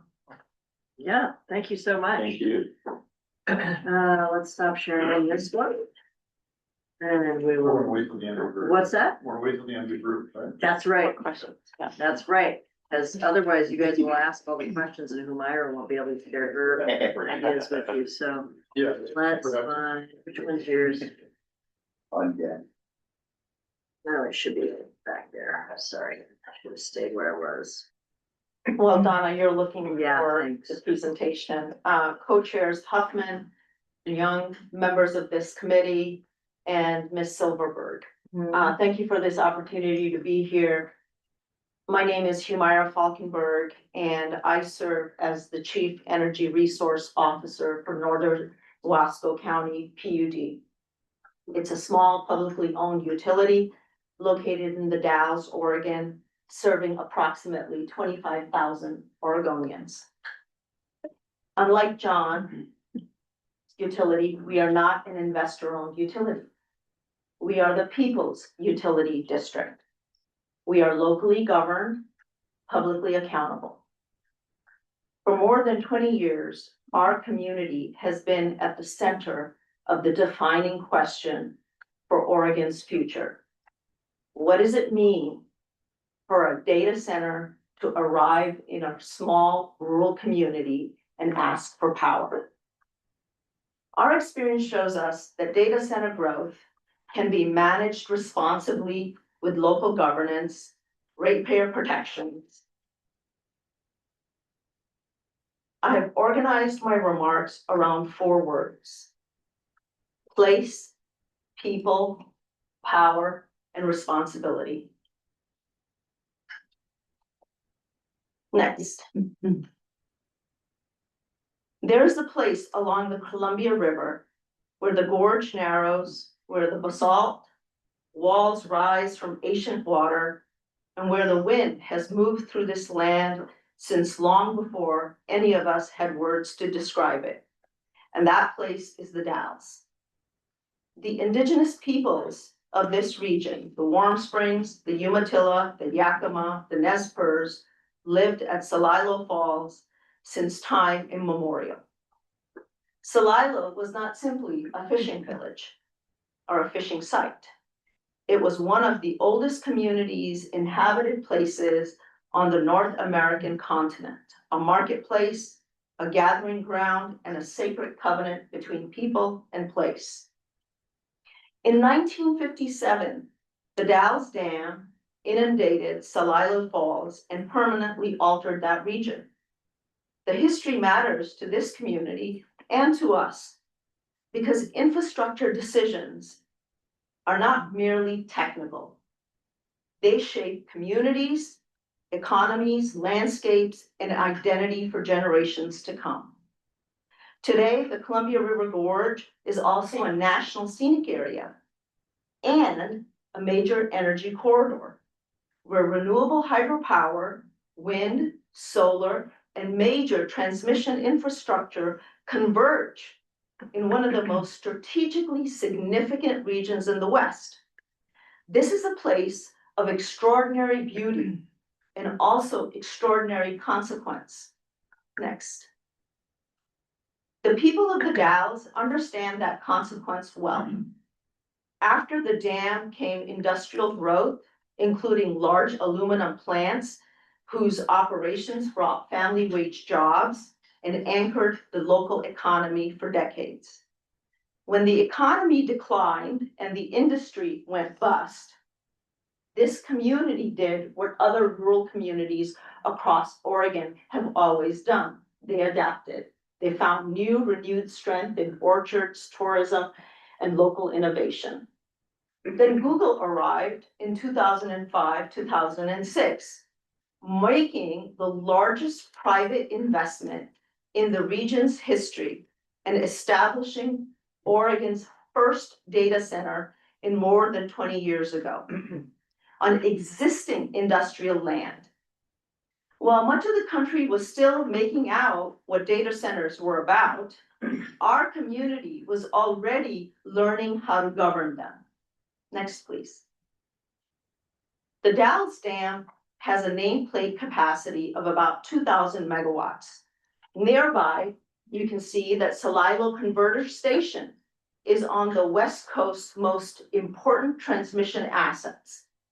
It links the AC and DC systems and has nearly 3,800 megawatts of transmission capacity, linking the Pacific Northwest to Southern California. Close by, you'll see the Big Eddy substation. It adds 115, 230, 500 kV lines, specialized switch yards, and transformers. You should also know that there's regional fiber from NOAANET as well as from Union Pacific, which increase connectivity in the region. And to add to this, Northern Wasco County PUD has its own 115 kV loop within the Dalles, and you can see that in the red there. Together, these assets make the region extraordinarily attractive for energy intensive and data sensitive loads. And Google recognized that. But power is never only about electrons. It's also about governance. Who carries the risk, who receives the benefit, and who protects the ordinary customers? In our case, that authority rests with the People's Utility District. Under Oregon law, we are locally governed with an elected board and with a singular purpose: to serve our community. Not outside shareholders. We are not managing quarterly earnings meetings. We are managing the energy security of our neighbors. It's not a bureaucratic distinction. It's actually a democratic one. Next, please. One of the central questions before this committee is whether data centers increase costs for ordinary customers. That concern is real and it deserves a direct answer. Next, please. At Northern Wasco County PUD, we serve 3 data center campuses, and our residential customers pay amongst the lowest electric rates in Oregon. You can see where we rank there at the bottom of that list. Most people do not think in kilowatt hours. They think about what shows up on their monthly bill. And this chart is really simple. For a household using substantial amount of electricity per month, the bill is approximately $103.50, lower than the Oregon's average, lower than the national average, lower than the most utilities listed there with the exception of Clatskanie. And that is while we are serving 3 data center campuses. How do we do that? How have we done that for the past 20 years? Next, please. Our methodology is how we structure electric service agreements, assign costs, manage risk, and protect our customer owners. The first step is we require a facility site evaluation request from these large data centers. They pay the fees. We do the feasibility studies, and oftentimes in conjunction with BPA, we do a conceptual plan of service, and we have contractual protections in place to insulate risks associated from large loads. Next, please. We are tactical in how we secure power supply to meet data center loads. Next, please. We monitor credit ratings, take service deposits, and we actually have performance assurance. Next, please. We maintain separate customer classes, and we have done that for over 20 years. We manage stranded risk. We require large customers to carry the costs and risks associated with the infrastructure and wholesale power supply needed to serve them. We negotiate carefully. We ensure that the relationship is a durable relationship and not a one-sided transaction. The core principle is simple. The customers creating the need for new infrastructure are responsible for the costs that they create. Next, please. Next, please. In this slide, you can see the economic benefits are real. In the last 4 years, the data centers have ranked among Wasco County's top taxpayers, with Google and its affiliates contributing more than 18 million since 2022. Next, please. This slide here, you can see our own utilities tax contributions have exceeded 1 million annually, supporting schools, public services, and local infrastructure. But I share this with this community. These outcomes did not come by accident. They were made possible by local governance, by disciplined oversight, and a clear understanding that stewardship must come before expediency. Next, please. Our load has grown from 90 megawatts in January 2016 to 277 megawatts in January 2026, a threefold increase in a decade driven substantially by data centers. Managing that growth has required disciplined power portfolio strategy, close coordination with Bonneville Power Administration, power marketers, and significant infrastructure investment. Next, please. This committee considers a statewide policy, and I offer one central point. One size does not fit all. The Power Act and HB 3546 established meaningful protections for large load customers for investor-owned utilities, rate classes, and contract standards. Those are the right guardrails for Oregon's energy future. And what the Power Act codifies for investor-owned utilities, our utility has practiced for more than 20 years. Not because the state required it, but because our community required it. We are not an outlier to this conversation. We are the proof that what a responsible data center load management looks like in practice. We have been doing this the longest in the state of Oregon. And again, our rates demonstrate that. We are also not seeking an exemption from accountability. We are asking this committee to recognize that local public accountability already exists. In closing, please, next slide. Our utility has earned RP3 designation from excellence from the American Public Power Association, a rigorous recognition of operational reliability, safety, workforce development, and system improvement. We are proud of that recognition and the other awards that our utility has earned. They reflect what is possible when a community takes its public obligation seriously. Next, please. Data centers are not inherently good or bad. They are a policy choice, an economic choice, and a community choice. And choices about place, people, and power are ultimately choices about responsibility. In the Dalles, that responsibility rests with the people who live there. Our guiding principles are clear: reliability, affordability, stewardship, and accountability. Not because they're convenient or that they're easy, because they are the standard the public has every right to expect. With that, I thank you in community. Thank you. Thank you. All right, fantastic. Excellent panel. I'm gonna give you all about 7 minutes before we switch to our next panel.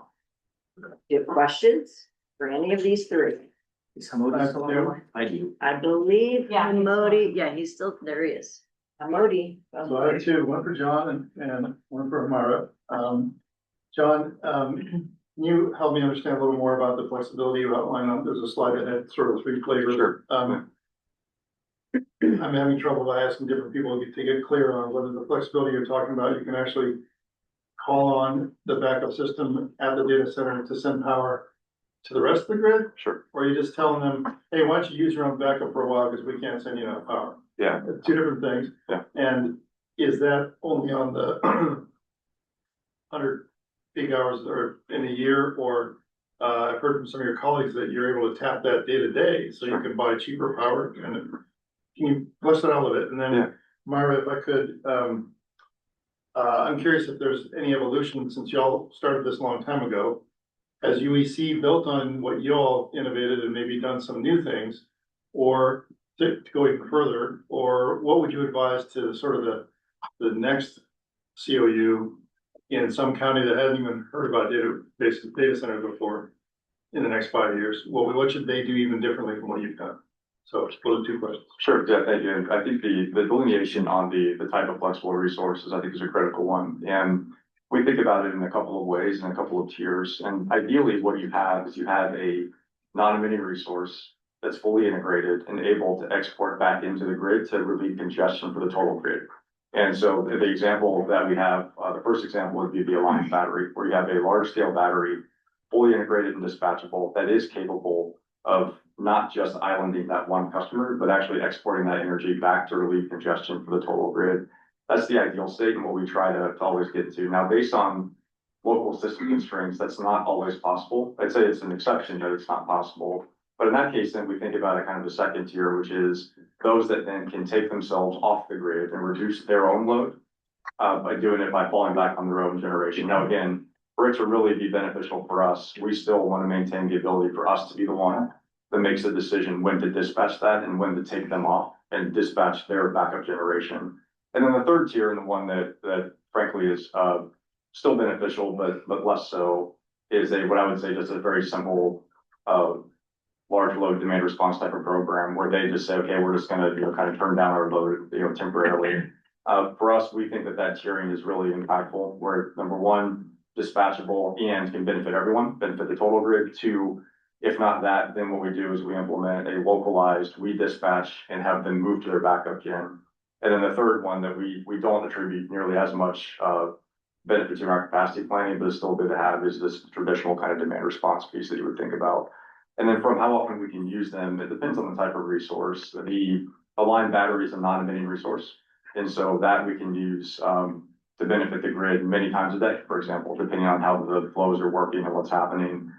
Some of the other backup generation that's brought, a lot of times it's diesel backup generators, and those are under very specific emissions controls, and they need to be tier 4 generators now as well. So those are limited to uses. And so in that example, you would only call on those when you really need to, when there's more of a kind of a grid-wide type of event to ensure that you're not exceeding emissions and not driving emissions into the air.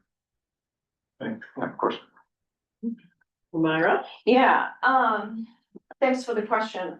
First and foremost, I would say three things. First is lessons learned would be to rely on other consumer-owned utilities who've had experience. So in terms of setting up electric service agreements, service deposit agreement, having so many days cash on hand, collateralizing, having a parental guarantee, letter of credit, like having those kinds of financial instruments in place to protect the embedded ratepayer first and foremost. The second thing would be to have really close relationship both with BPA Power and with BPA Transmission. So if it's a consumer-owned utility, it is receiving its priority firm power from Bonneville Power Administration. So having a really close relationship with that federal PMA is going to be close, particularly if there is a line and load interconnection request from the utility with BPA Transmission. And the third thing would be is to really view the data center load through the lens of flexibility with respect to demand response and reducing the ramp up for building large transmission infrastructure right away, but perhaps looking at that data center load and saying, if it's interconnected, right, and there is an operational agreement between the data center, the utility, and the transmission provider, perhaps that load could be shifted to another region in the United States for the period that might be necessary for grid resilience. So those are some things I would suggest. Nice. Okay, good. Dan, I think you were next, and then Mike, you put your thing. My question's a little bit different, but I'm glad you two are here, because you would have the direct responses. Say in the last 5 years with the data center load and the potential load, have you had to say no to other industry proposals or opportunities in your, especially locally, but even in your region? It's, if they're a 5 megawatt to a, 2 megawatt to a 15 megawatt. I mean, we personally are talking to developers and we're not having that issue, but I'm just curious, are you having to say no to other opportunities because of data centers? Do you want to go? I'm happy to, yeah. We have not. And so what we've been able to see so far is if you think about where a lot of the data centers, specifically in our area, are clustered into a specific area, really in Washington County. And that area has continued to grow a diverse range of types of businesses coming in. And so for us, it has not been a factor in not being able to serve. We take our obligation to serve very seriously and do not. Now, we always have conversations around trying to get the right cadence and planning for all of our customers coming on, but we have not been unable to serve any of our customers. And my response to you would be that we have an obligation to serve, and we are agnostic to the type of load.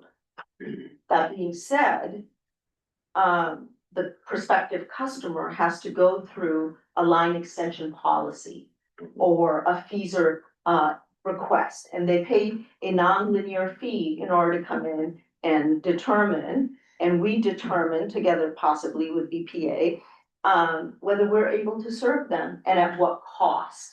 And the attrition would happen naturally as a result of the economic analysis with that. Yeah. And not every request for service, the customer can walk away at any point in that process. I kind of anticipated that answer, and that's one of the questions that we get is what's the effect on other industries? And at least in my personal, it's been positive, not negative. All right, I've got Mike, I've got Margie, and then we got to move to my next panel because I'm looking like, are we going to be able to talk today? Yeah, you are. Mike, my question's for Hamodi. Hamodi, if I remember correctly, the queue for generation interconnection requests was something like 30 gigawatts. The queue for data center driven interconnection requests was in the similar ballpark.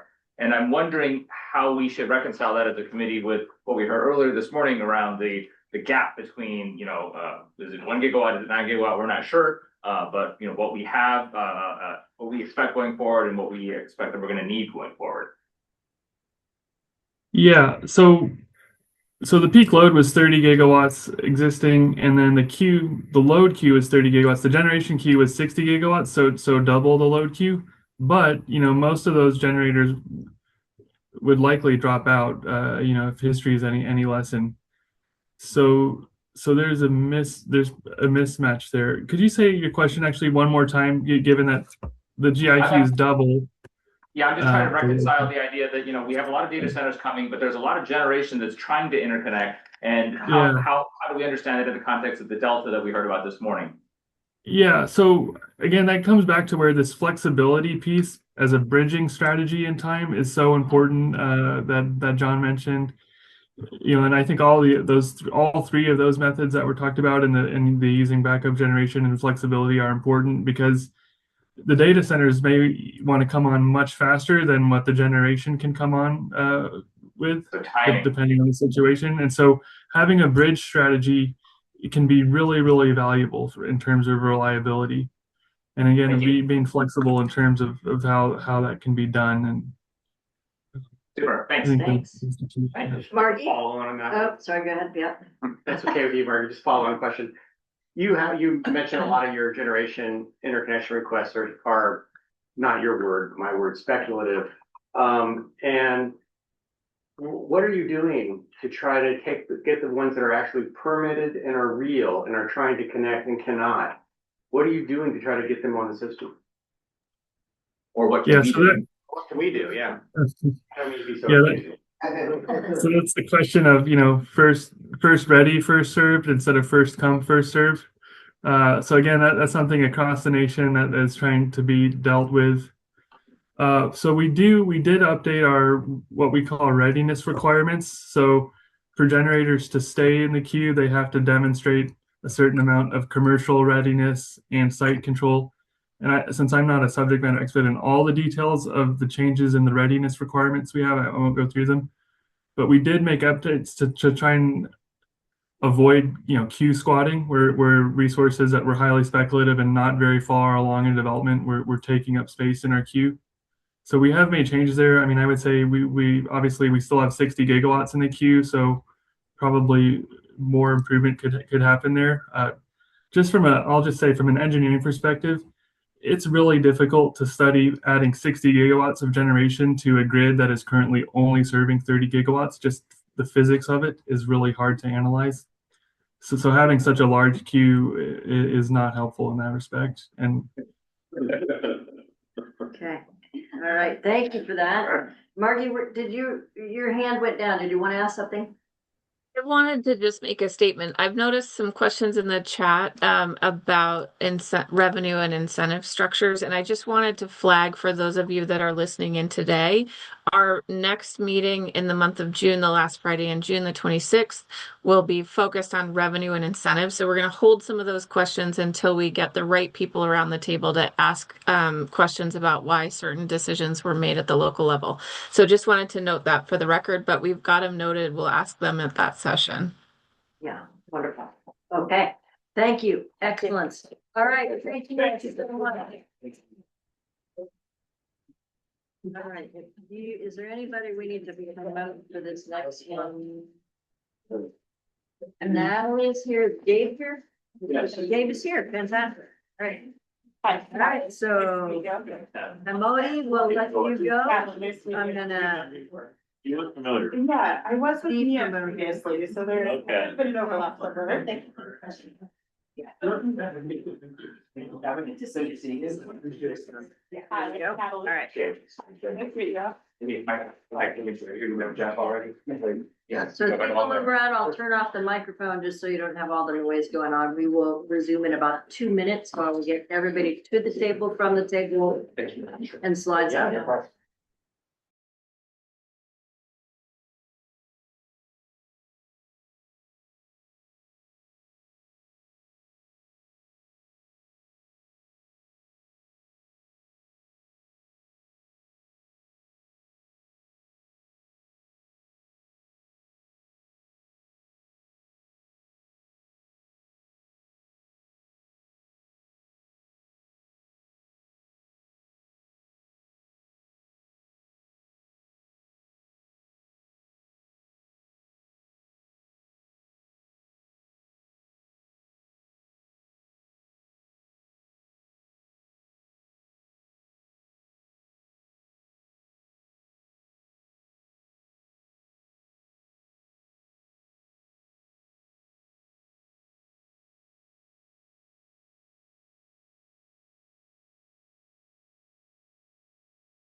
Visual's been on, so, all right.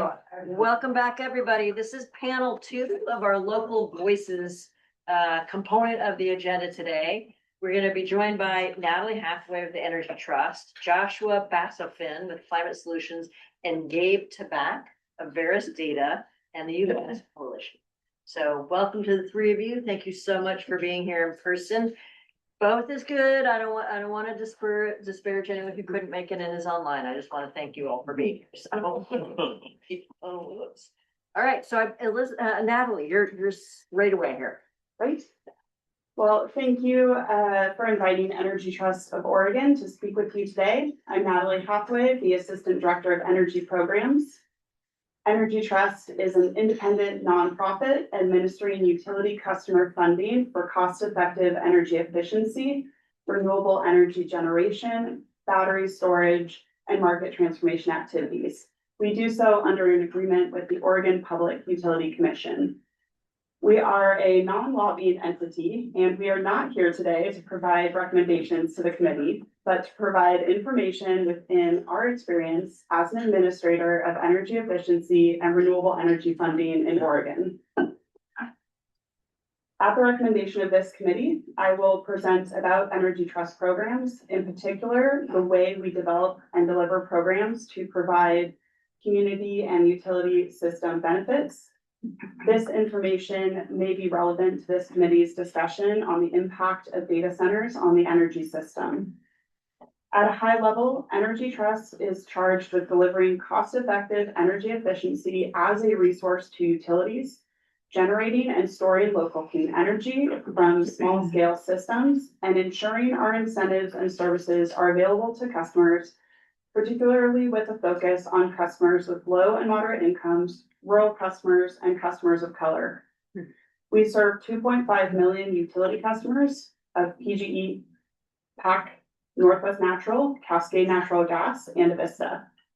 This includes residential, commercial, multifamily, industrial, agricultural customers, as well as data centers. Energy Trust's 2026 to 2030 multi-year plan includes a projected 188 million kilowatt hours of savings from data centers. To best use our time today, I've included more information about who we are and what we do in our slide deck for reference for you. The pre-reading part. The pre-reading part, that's right. Okay. All right, and we can stay on this slide. Okay. Thank you. Today, I'll highlight for you 3 examples of how Energy Trust works to expand our core programmatic offerings to benefit customers and the utility system to save energy and in some cases, reduce peak. These efforts all highlight are firstly, geographically targeted programs, which we also call targeted load management efforts. Secondly, energy resilience efforts for Oregon communities that are prioritizing resilience. And lastly, complementary funding, which integrates new funding sources with our existing ratepayer funding that can be used for additional no and low cost funding or to provide critical home repairs, and that does not need to meet cost effectiveness calculations. Next slide, please. So starting with an overview of geographically targeted programs, also known as targeted load management. Targeted load management is the idea of reducing, offsetting, or deferring the power load in a geographical area that a gas or electric utility identifies as capacity constrained. As an alternative to upgrading or building new power lines, substations, or pipes to serve that area, we target the customers with enhanced marketing and outreach and increased or bonus incentive offerings for our existing energy efficiency, solar, and storage resources. This may also include additional funding for local community-based organizations and trade ally contractors. The goal is to free up capacity by increasing the number of projects that we would otherwise see in a very limited time frame. Once capacity-constrained areas are identified by a utility, it takes about 1 year to design, plan, and start a targeted load management effort. These efforts typically run 1.5 to 3 years and can be scaled depending on the targets. Tailored planning efforts with utilities include setting load reduction targets and the time frame, such as time of day or seasonal demand reduction, and estimating cost, savings, and generation levels. We pair the targeted load management effort with a geographically targeted utility demand response program to diversify the approach, hedge risk, and increase the peak load reductions and the overall demand side management solutions. Next slide, please. Okay, so due to our limited time, I won't walk you through these specific targeted load management examples.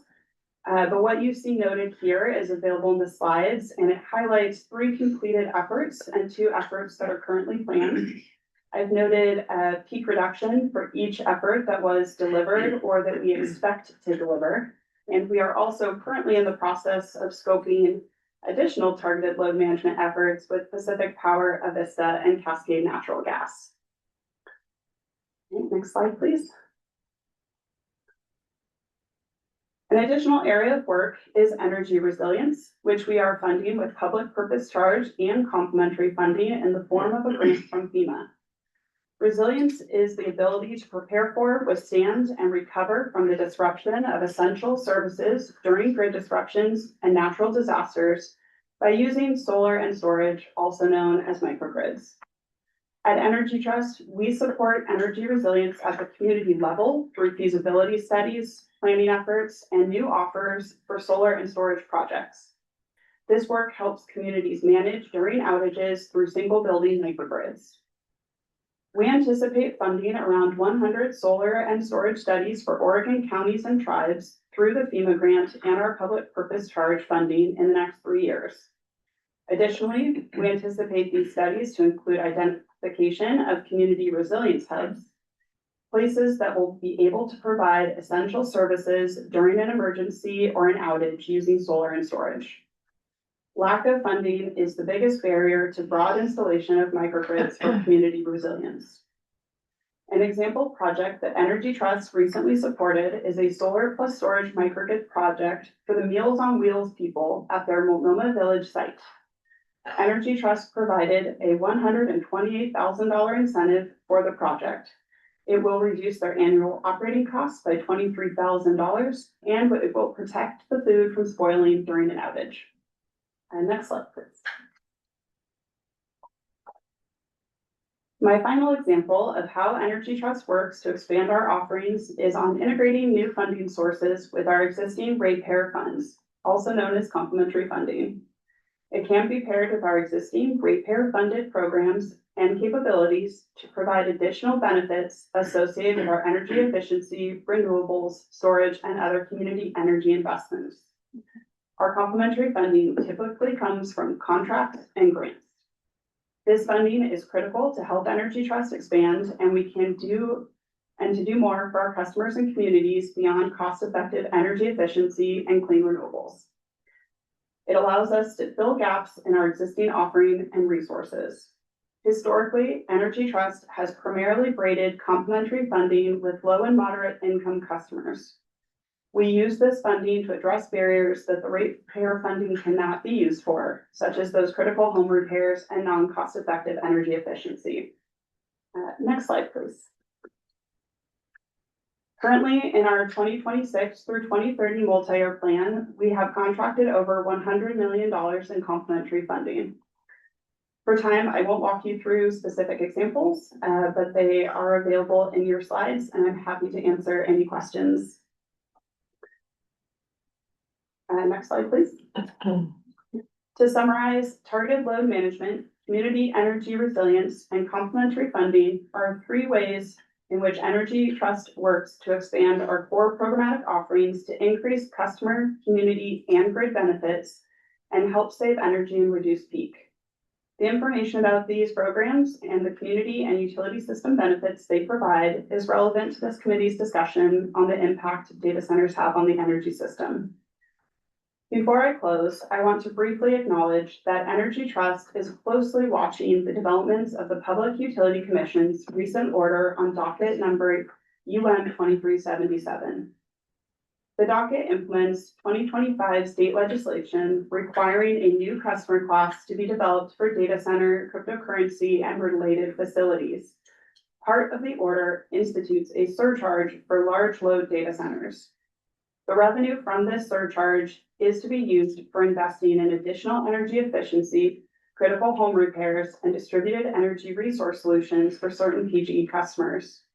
This new funding will intersect with Energy Trust work, and we are looking forward to hearing from the PUC on the implementation details and seeing how the funding can support customers and energy projects. Next slide, please. I have a quick question on that. Please. How do you see that? I mean, after it gets through the RAC process, how do you see that interacting with the local communities? I mean, we've partnered with data centers to do community solar in several different places in the community without Energy Trust. And those dollars stay local. How does that square with throwing it all into a pool and watching it leave the local communities? Yeah, for us, it's really dependent on how the Public Utility Commission chooses to implement those dollars. So if they were to direct that funding through Energy Trust, they could choose to do so. Or if it were directed through those community partner organizations, we would coordinate with them on the ground. And do you think that's more efficient than just them doing it directly with the local communities? I'm just asking, Yeah, because there's different ways to do it. I'm not sure I can speak to if it's more efficient. We do today partner with 25 community-based organizations directly through contracts, but we also partner with those that we are not contracted with. Thank you. Thank you for having Energy Trust here today. Thank you. Thanks. Thank you for being here, Natalie. That's fantastic. All right. Okay, so which of you guys is next? I think that'd be me. That's Joshua, right? Yes. And Joshua, you gave me a PowerPoint? I did. Okay, stop sharing this. Then I'm gonna go to the PowerPoint, choose that one. Okay.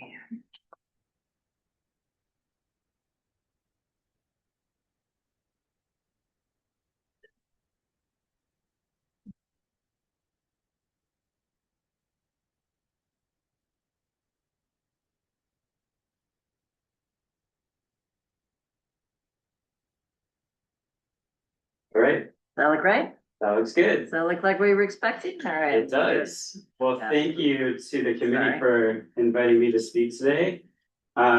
Just a really quick intro and then I will get into it because I have limited time and there's lots to discuss. I'm Joshua Bassif and I'm the Clean Energy Program Director on the Oregon team of Climate Solutions. Climate Solutions is a Pacific Northwest-based climate advocacy group working in public policy and market-based solutions.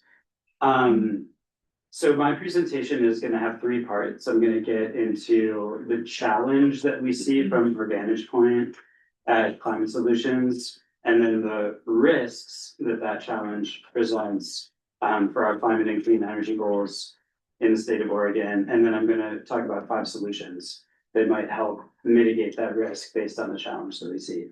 So a lot of this you've heard already today, average 4 gigawatts data center load. In the PNW, according to the Power Council, that's 5 times the energy use of the city of Seattle, just to give you kind of the benchmark. A typical hyperscale data center has 100 to 150 megawatt capacity, but a lot of them are on campuses of potentially 4 to 5 data center shells or buildings per campus. So it's a factor of 4 or 5 on top of that 100 to 150 megawatt capacity. Just to give you a sense of the scale of the energy use. What are the other parts of this multifaceted challenge? We have an aging and constrained grid. We haven't comprehensively improved or modernized our grid since the 1970s. We have a pretty rudimentary regional energy market structure. We don't have the benefit of a regional transmission organization as a lot of other peer states in the Midwest and the East Coast do. We are moving towards a day-ahead market, which could help with some coordination of resources, although that day-ahead market could be split, which would be suboptimal. So all to say that the market situation is as good as it could be. And then we have pretty slow siting, a slow siting process for both generation and transmission resources. I think the last time I checked, Oregon was ranked 47th in the country for siting new generation resources, which is, really upside down from the fact that we have some of the most ambitious clean energy policies in the country. All right, next slide. So Edith talked about a few of these policies, but I just wanted to touch on what are the kind of main benchmark climate policies. So on the emission side, we have the CPP. Any fuels that would be used on site at a data center, including fuels used for generators, would ostensibly be covered by the CPP. Then we have our economy-wide climate greenhouse gas reduction goals codified in TIGR. On the electricity side, of course, we have HB 2021, which has been discussed quite a bit today. And then from HB 2021, from a provision in HB 2021, EPSEC promulgated rules that really restrict development of gas-powered energy facilities over 25 megawatts. So any utility scale gas-powered plant can't have any emissions into the atmosphere, which probably necessitates some kind of carbon capture, which is quite expensive. So next slide.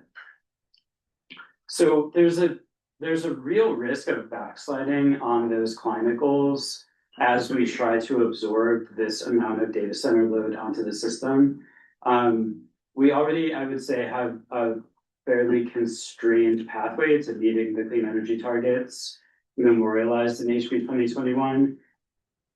4+ gigawatts of load growth is going to, potentially constrain that even more if we don't find some creative solutions.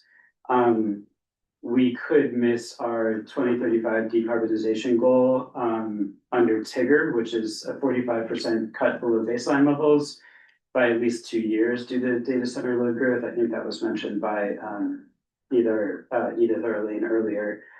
What was also mentioned earlier is a recent E3 report that identified a potential need for new gas peaker plants due in part to data center load growth. That would be, I would say, a pretty suboptimal action in our state, since we are trying to move away from fossil fuel-based generation to have new infrastructure coming online that's fossil fuel infrastructure, that ostensibly would become stranded assets at some point and would just be that bridge for reliability. We think that there are other better bridges to get to reliability and resource adequacy, and I'll talk about those in a couple slides. As I mentioned, gas plants over 25 megawatts are pretty severely restricted, but there is a loophole for like a gas peaker plant that would be under 25 megawatts. Those would still be allowed potentially. Next slide, thank you.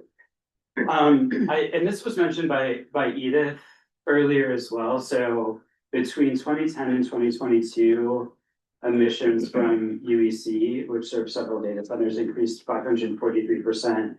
I want to sort of caveat this a little bit. This is a snapshot of certain years when the cooperative went out to market to procure unspecified energy. As Edith mentioned earlier, those emissions did go down quite a bit after some procurement of hydropower. So I just want to recognize that the emissions portfolio has bounced around a little bit, but this is just kind of, I just want to illustrate the risk here. So in, public utility territory where you don't have the benefit of HB 2021 targets, and there aren't a lot of restrictions, we could really be seeing some kind of off the charts emissions if we don't find some solutions to making sure that we stay on course for clean energy breakthrough. Next slide.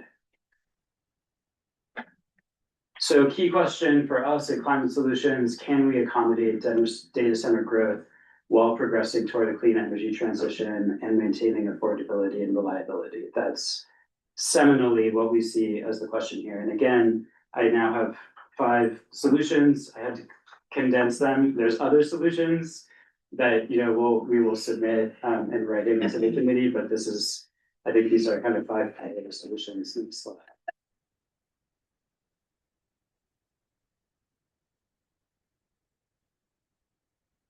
So the first one is battery storage and grid flexibility, and this has been discussed quite a bit today, but I really want to kind of hammer home the benefits here. So a lot of data centers have diesel generators. I should say a lot of data centers have backup generators that are still run on conventional diesel. Those, of course, have local air quality issues and release significant greenhouse gas emissions. It is possible to convert those to renewable diesel, and we'd like to see that happen. And they could be run concurrently on renewable diesel with battery energy storage systems. But we really see like quadruple, quintuple benefits with battery energy storage systems. So they can store non-emitting renewable energy that they suck up during non-peak times. They relieve pressure to build new gas peaker plants on the grid. I'm gonna kind of jump around with these bullets. So the bottom one, according to research at Duke University, if you have 1% to 5% of load flexing, you get a really significant potential reduction in new combined cycle gas plants. I think 1% translates to 10% reduction in gas plants and 5% to 50% reduction. So, when I say in that second bullet, relieves pressure to build new gas peaker plants, there's some really strong research from Duke University about just the potential for that in numbers. And then, allow data centers to load flex. And I think you've got this kind of like dual thing where BESS can replace diesel generators to allow that load flexing for the data center. But if they're a front of the meter resource, they can also provide grid support. And a lot of folks, including Ellen and Google, have talked about that as well. So that's just a really great, the load flexing and then being a resource for the grid is just a really, really excellent potential resource there. So for all of these solutions, I want to be cognizant of time here. I want to talk about where these have been successfully implemented. So Ellen with Google talked about the Minnesota project. And I think it was also mentioned the first BESS project for a data center is coming online in 2026 at the Align Data Center. Next slide. Bring your own new clean energy, affectionately acronymized as Beyonce. So enables major capital expenditures in utility scale wind and solar, plus potentially in emergent renewables like next generation geothermal, which I know a lot of tech companies are very interested in. But if we think that if a data center operator does utilize this bring your own clean energy, it should be parameters around like it should be new to the system, maybe not something where like a wind farm or a solar plant is being repowered. I'm not sure that is technically new to the system, or where an existing generation facility is being procured, that is already on the market. This is really about new resources that are compliant with HB 2021, so they're not emitting. This is aligned with the voluntary sustainability goals of industry, where they're trying to get to 100% clean or net zero. I think the risk is, are we getting into a situation where data centers are out there procuring significant resources that, again, are already on the market rather than expanding the market? And that's where we think we need to be moving towards here, is expanding the market. So a great example of like expanding the market and truly new resources is a Google and AES partnership in Wilbarger County, Texas, where Google is building a new data center that has co-located wind and solar on adjacent land. So it's stuff that's off the grid and is directly serving the data center. So relieving pressure from the grid, actually relieving transmission pressure as well. It's just right there, co-located, which is fantastic. Next slide, please.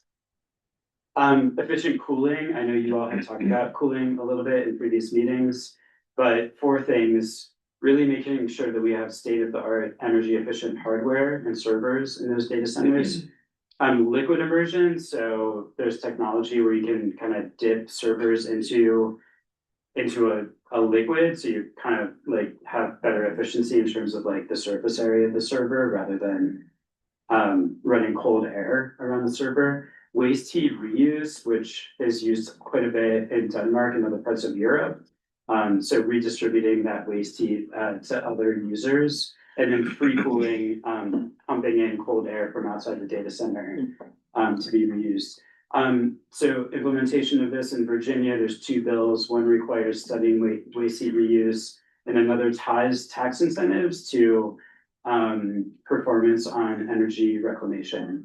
Amazon is already capturing waste heat from the Weston Building data center in Seattle and utilizing it there in their main office. And then a Microsoft study found that utilizing liquid immersion actually reduces greenhouse gas emissions by up to 20%. So pretty significant GHG savings there. Next slide.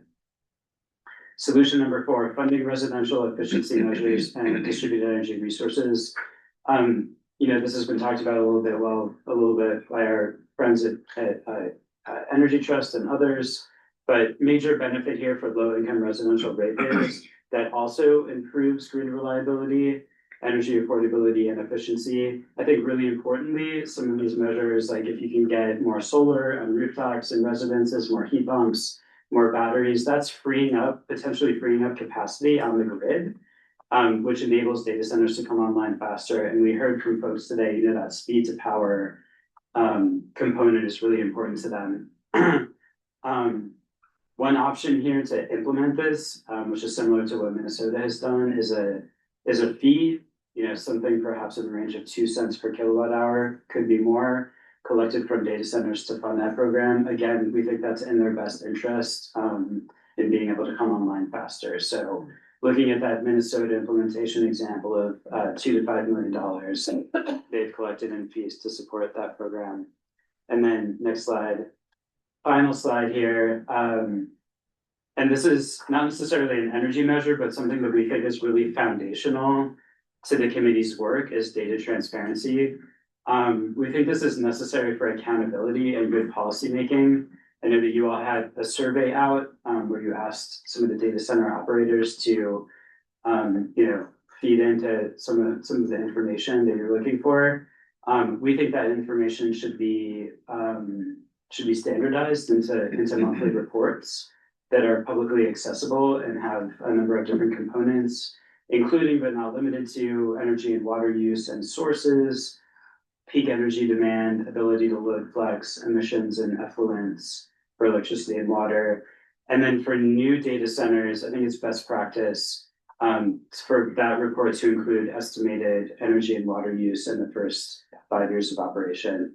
One state that we've seen this happen just in the past few months, this bill was passed, SB 484 in Florida, which requires public disclosure of data center development deals, large load tariffs coming out of contracts with utilities, and also water usage.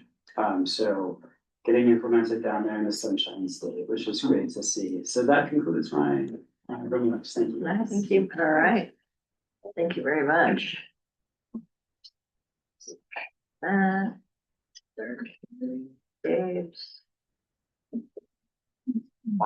This was the day that we should follow Texas and Florida. Love to see it.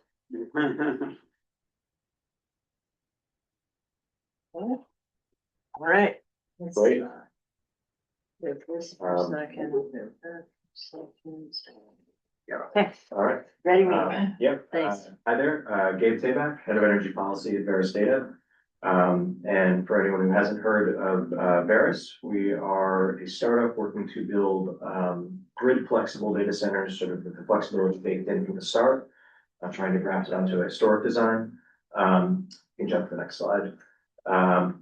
If you look at our website, our leadership is all folks who have come from the history of building data centers using designs that have worked for a long time. And so the fundamental thesis is that there is a better and more energy efficient way to do it.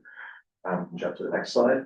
So I'll try and go quickly because of time, and also because I'm wearing another hat here, which I'll get to later, which is from the Utilize Coalition, which gets to some of the increasing use in existing pieces. But on the Verus, under the Verus hat here, the Verus data center design is intended to be really beneficial to all the stakeholders involved, for customers, for the grid, and for the local communities that are located in. Jump to the next one. A few things, and I'll go a little deeper on the energy aspects in particular. But Verus uses advanced cooling systems in a closed loop, using dramatically less water. The battery backup is fully integrated with the electric design, which is essentially an internal microgrid, which for reasons I'll get to increases the energy efficiency of the data center itself pretty dramatically from existing designs. Also because of that microgrid and the battery component, it is inherently flexible and able to respond to directions from the grid operator, local utility, and also benefited by those pieces of electric architecture.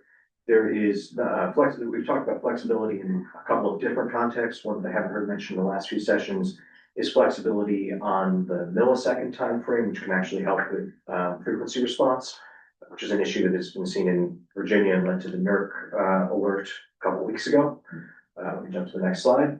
So for the customer side, part of our pitch is that a Verus data center, because of the internal microgrid architecture, rather than running each of the parts of the data center serially with headroom dedicated to each individual circuit, each building essentially runs as a microgrid, which allows for dynamic power routing across the building. Yes. Clarification, when you say customer, who do you refer to? Oh, yes, that would be for anyone who is leasing space in a Verus data center. Your customer. Yes, our customers, not retail electric customers. But the rough math here is that essentially if they were to opt to use 3 Verus data centers, they would be getting a 4th data center compared to a traditional design for free, simply because more of the interconnection capacity is usable for compute, and less of it is reserved headroom and less of it is used for cooling than a traditional design. Jump to the next one. For the utilities, we've discussed this a little bit here, but in terms of the battery storage system, this enables some significant flexibility and responding to grid signals as not just demand response, but grid responsive load that is able to conform to the shape that the grid operator needs on a pretty rapid time scale. So this is a chart you can dig into later, but essentially it shows that by moving some of the battery charging for Verus data center to the least to the away from the peakiest hours, the data center is able to run on those during the peak hours and is not exacerbating the grid issues during the toughest hours of the year, which that's what we talked about, like build the peak. Can jump to the next one. StabiliGrid, this is the architecture that our engineers have been working on with one of the national laboratories. This is using the battery storage to be able to respond to frequency excursions in basically real time. You'll see, and you might need to blow this up later and zoom in on it, but on the right, you'll see sort of what actually happened in Virginia, which is a lightning strike hitting a transmission line, causing a frequency deviation, and then data centers in the vicinity, which are in Northern Virginia, are a lot of load, tripping offline, which actually exacerbated the problem. Verus's design, because of the rapid response, if you see that little orange line in the bottom right, would essentially have mitigated that frequency excursion, so actually could have served as a shock absorber to the grid. Jump to the next one. So this is talking more about the places where a Verus data center would be located. Water consumption dramatically less than under historic designs. Again, battery storage, not relying on diesel to be the backup here. So noise and local pollution and are dramatically better. And then we'll get a little more to the rates and grid strengthening piece in subsequent slides. Because that actually segues well into the next part, which is where I put on my Utilize hat. So for anyone who's not familiar with the Utilize Coalition, it is a group of companies, including Verus, some of which you've probably heard of, Google, Tesla, others you might be less familiar with, like Span, which builds smart electrical panels, Renew Home, which sort of operates through, a lot of their team came from the Google Nest team, integrating thermostats. The basic thesis there is to have a group of grid users who are really trying to push for getting more out of the existing grid. And we heard a bit about that earlier. We can jump to the next slide. There was some Stanford research on the West specifically, and then there's a Brattle report, which I'll get to a few excerpts from, and which Donna has as well, the full version of, looking at sort of some rough national figures. I don't think there's anything on Oregon specifically, but the grid on a national basis is only about 50% utilized in typical hours. Because again, we build to peak. This is a good thing on the hottest days of the summer and the coldest days of the winter. You want your heat to work, you want air conditioning to work. But that means that in the times of year that don't look like that, there is some slack in the system, and there are technologies that are able to use that and be able to get more out of the grid we've already got. And in terms of, I know this will be the June meeting will be on affordability, but one of the key solutions is that the cheapest grid solution is the infrastructure you don't have to build, because it is already built and already being paid for. And if you can get additional customers put onto, pick your metaphor, additional passengers on the bus, additional folks on existing freeway lanes who help pay into that cost, then that sets the stage to actually lower rates for all the other system users, because the system is being paid for at the revenue requirement that's needed, without driving up overall costs. We'll jump to the next one, which I think is, so this is the untapped grid. I've got a few excerpt slides here, and I highly recommend that folks take a look at this in more detail. It's going to go into much more than I'm able to in this presentation. But this essentially looks at the national utilization levels and the levels of customer savings that can be achieved by getting more out of the existing grid. So if we jump to a few indicative slides here, the Brattle analysis roughly indicates that if we were able to get to use the existing grid 10% more, that would be on the order of $11 to $17 billion in savings nationally each year, $110 to $170 billion in savings over the next decade. So not talking about getting to 100% in every hour, that would probably not be achievable or desirable for a lot of reasons. But if we're, at 50% average today, getting closer to 60%, could reap some pretty considerable savings and also enable load growth without the infrastructure bill inflating. We can jump to the next one. So there's a couple of ways to do this. Try to figure out where the additional capacity is available on the power system. Adding load that is efficient and is able to be highly flexible. That is the category that Verus and a number of other companies in the Utilize Coalition fit into that sort of rubric. And then being able to sell more power using the existing infrastructure sets the stage again for retail rates to be able to go down, because those revenue requirements are being made up through additional customers using the same infrastructure. Jumping to the next one. This is sort of a diagram here of, again, highly generic here. This is not specific to any particular place in Oregon. You can add load in locations that are constrained. You can add load at times when there's spare capacity. So this is, again, say a data center with battery storage is able to operate with grid power during a lot of the time, but able to respond to signals and help shave that peak at the times when it matters most.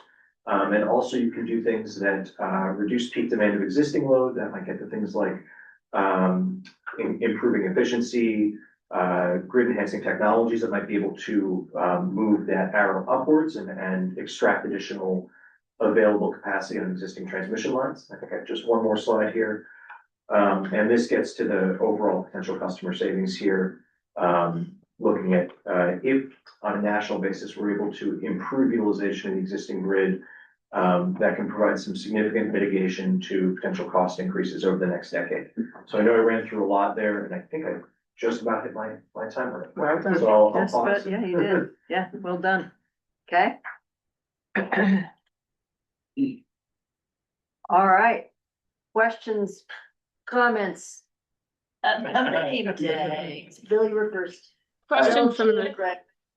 Oh, sorry. You want to get in line too, Margie? Is that what you're saying? Okay.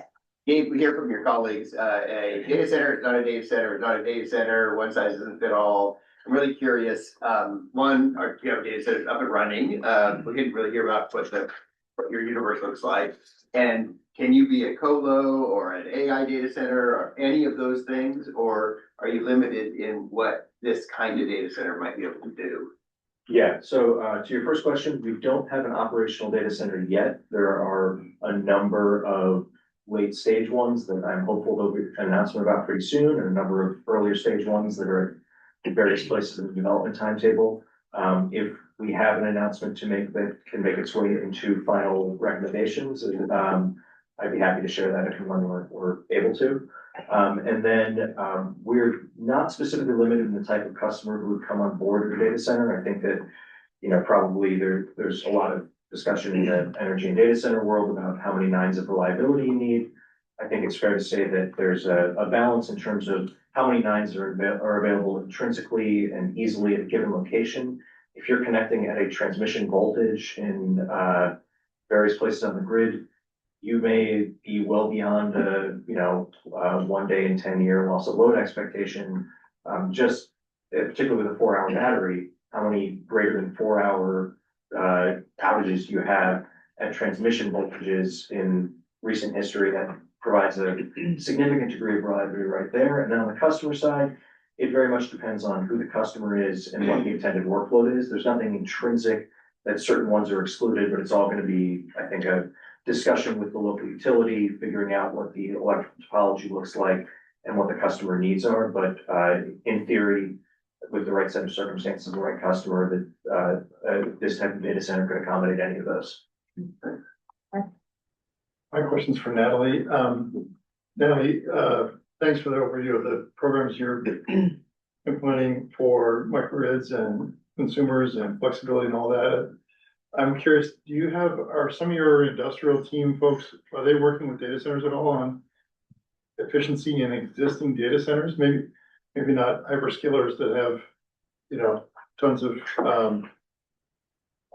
capacity to invest in efficiency on their new and even recent one, but maybe some smaller, older data centers. Are your teams working with them? We are. So we do today have a data center or a program that works with data centers, and it supports data centers of all sizes with some technical scoping as well as incentives. And this is within our commercial program. So we have a 5-year plan that this is the first year of, and within the 5 years, we are expecting 188 million kilowatt hours of savings from our data center work. Do you know, that's a big number. I Yes. wonder if has somebody figured out when that would occur or what kind of a peak saving that would be? So this is all based on, you know, kind of our best, what we think the market will look like across the next 5 years, and it is changing very rapidly. So there could be fewer data centers that come on within the investor-owned utility territory that we serve, and then that number would, of course, reduce. And we do have some research underway looking at what we think the market will really look like in the next couple of years, to try to be responsive. And we're also undertaking some evaluation efforts to look at, do our efficiency measures today help reduce the grid load, or is it more going back to the available capacity for the data center itself? A quick follow-on, is your work with data centers building shell oriented, or do you also work within the innards? We do work within the innards as well. Okay, thanks. Yes. All right. Technical term, right? I've got Greg and Marty and our final panel. Okay, great. I wanted to ask each of you, it seems like the PUC's recent order on the Power Act is sort of relevant to each of the things you talked about, whether there's going to be a tariff that incentivizes load flexible data centers, whether it's going to invest in energy efficiency, whether it's going to meet our clean energy. I just wanted to give each of you an opportunity to sort of tell us your take on that implementation and where we are as far as achieving the desirable outcomes that you've talked about. I'm happy to start if you like. Yeah, I thought that was a really positive outcome from UN 2377. I thought that the PUC adopted a really good order that was in line with the statutory intent of the law. You know, there are obviously the pieces of the Power Act that relate to insulating ratepayers from the costs of bringing data centers online, but there's also clean energy components of the bill as well. So they are directed in the Power Act, the utilities are directed in the Power Act to make sure that that the interconnecting data centers and serving them and developing contracts with them doesn't impede on their HB 2021 goals. And the commission manifested that in a kind of like queue structure. So they said data centers have to essentially sit in a queue before they can get interconnected. And once PGE has demonstrated it has sufficient non-emitting HB 2021 compliant resources to serve them, then they come out of the queue. I think that's great, a great thing to do. Here we are 4 years away from an 80% target of delivering non-emitting clean electricity to customers. So that seems appropriate. Of course, that order is limited in scope to PGE and data center connection in their territory. The commission is now looking at PacifiCorp and looking to adopt similar rules and guidelines for PacifiCorp. But I think that some of what's in that order could be expanded statewide. We're seeing data centers come in COU territory as well as IOU territory. So I think it's could be really helpful in guiding us towards some policies statewide as well. You're welcome to say ditto. Well, I'll just say, for Energy Trust, we administer funds with an agreement with the PUC. So should these funds be directed to us, it would, much of what we do today really reflects what the surcharge is looking to invest in as well. So there is quite a bit, I think, of efficiency in using our structure, but we are also quite able to work with other community-based organizations if they were to administer it. Just to clarify, the Portland General Order did include a measure of funding for programs to be administered by TIA, correct? Yeah. Yes, and we're waiting to see how that will look. And for our part, Veris was a participant in the UM 2377 docket, really focused on flexibility and trying to figure out what that means in terms of data centers paying their own way and what an inflexible data center might add to the grid needs versus a flexible one in terms of peak. The commission's order didn't directly adopt a flexibility requirement, but very much leaves the door open in terms of a special contract option. So I think that that's an area that we'll have to see how it develops, but would continue to have interest in trying to work on pathways to getting flexible load built and in ways that are distinct from inflexible ones. Great. Okay, thank you. Margie and Mike. I'm gonna ask my question is for Veris. These are two questions that came in from the chat. I'm actually gonna ask you not to answer them, but to send an email response to follow up, just because I want to be super respectful of the last panel that has been waiting so patiently. Okay. But the first question is, how do you utilize the Slack without driving up peak?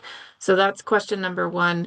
And then the second question is load flexibility just from best discharge, or can the data center power demand be reduced for 1 to 3 days in the winter? If 1 to 3 day reductions, what percentage of load could be reduced during these days to maintain facility? So again, we'll just ask you to reach out to me offline and I can distribute your answers to the right people. Thank you. And could you send them questions in writing as well? I want to make sure I'm for sure. Right technical folks and responding. Absolutely. Excellent. Thank you. Great. All right. Margie, here, basically, answer the question I was gonna ask. You weren't in the queue. Filling up the slack there. That's right.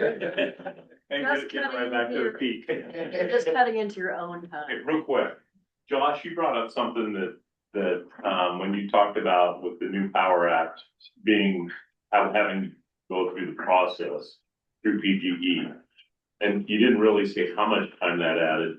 And I don't have a feeling it creates a moratorium, but the way you said it, it sounded like it has a major delay in the process. Did I interpret that right? Yeah, so I think there could be a delay or it could be fast, and I think it depends on a few different factors. So let me explain that. So I think what you're referencing is the data set, the queue kind of provision where data centers. Has to qualify, like in a you said, queue. yeah.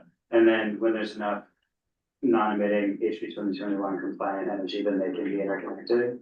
So I think what they could do, and you know, Gabe might have a perspective on this as well, but in order to kind of create a little bit more momentum and velocity in getting interconnected, they could develop a large BESS fleet that could be utilized, you know, for load flexing and for as a grid resource. And that would, I think, reduce the amount of power that PGE would need to supply to them. Potentially, they could go out and bring their own clean energy, you know, as I talked about on the slides. So things that would kind of like reduce the pressure on PGE as the utility, I think could help them get speed to power. But that's all conceptual because this is a brand new policy that we haven't seen played out yet. But I have an inkling that the data center operator could, by doing those two things and maybe other things, could help create more momentum in coming out of the queue and being interconnected. Okay. All right. Thank you all so much. Fantastic. And then we will invite Trustee Ganuelas and Ed Sheets up to the table, and I will get your. And Crystal Lightly's online. And Crystal Lightly is online. Can you promote her, please? I know she. No. Are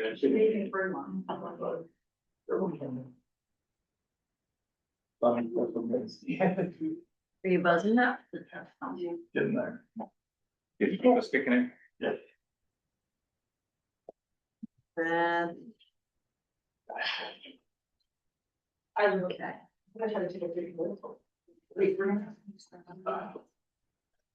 And do we have? So Chris, if you want to open your camera, if you're in a place to do that, if not, I understand, but if you do want to do it, there you are. Excellent. Sorry, the yard guy just decided to turn the blower on, so I am not at home. So I just had to run around and try to find the quietest spot. So and I can't. Yeah, we hear you. I can't see myself, so I can't see if I'm cutting myself off or not. Okay, No, thank you. Pretty good. You've got a lot of space above your forehead. If you want to tilt it. There you go. That a little better. Thank you. I believe we're going to let Trustee Gunwallace start. Yes. With her comments, and then we'll do this PowerPoint, so we don't need this up even yet. Maybe wait one moment. Let me see if we have, or is it a holiday? We have three people that stepped out.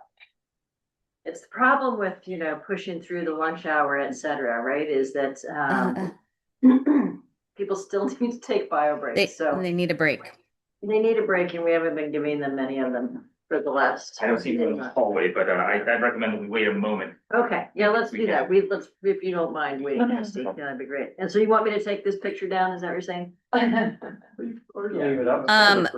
Pretty picture in the room. I think if that's all right, I'll just leave it there. I don't know my face well enough to identify that one. It's out of the aquarium. Video.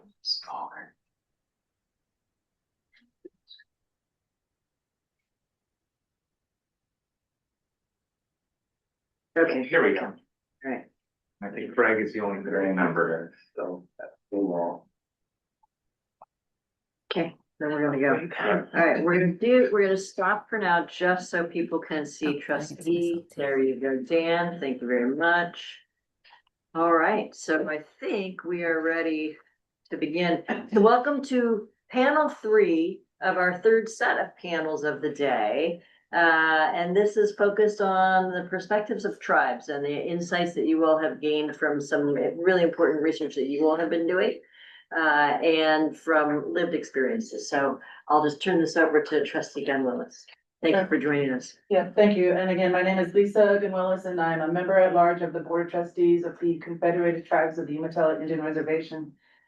We're a people whose reservation is located in Northeast Oregon, but we have ceded approximately 1/4 of our ceded lands are up in Washington State, which include Hanford Nuclear Reservation over to Walla Walla, the Walla Walla Territory.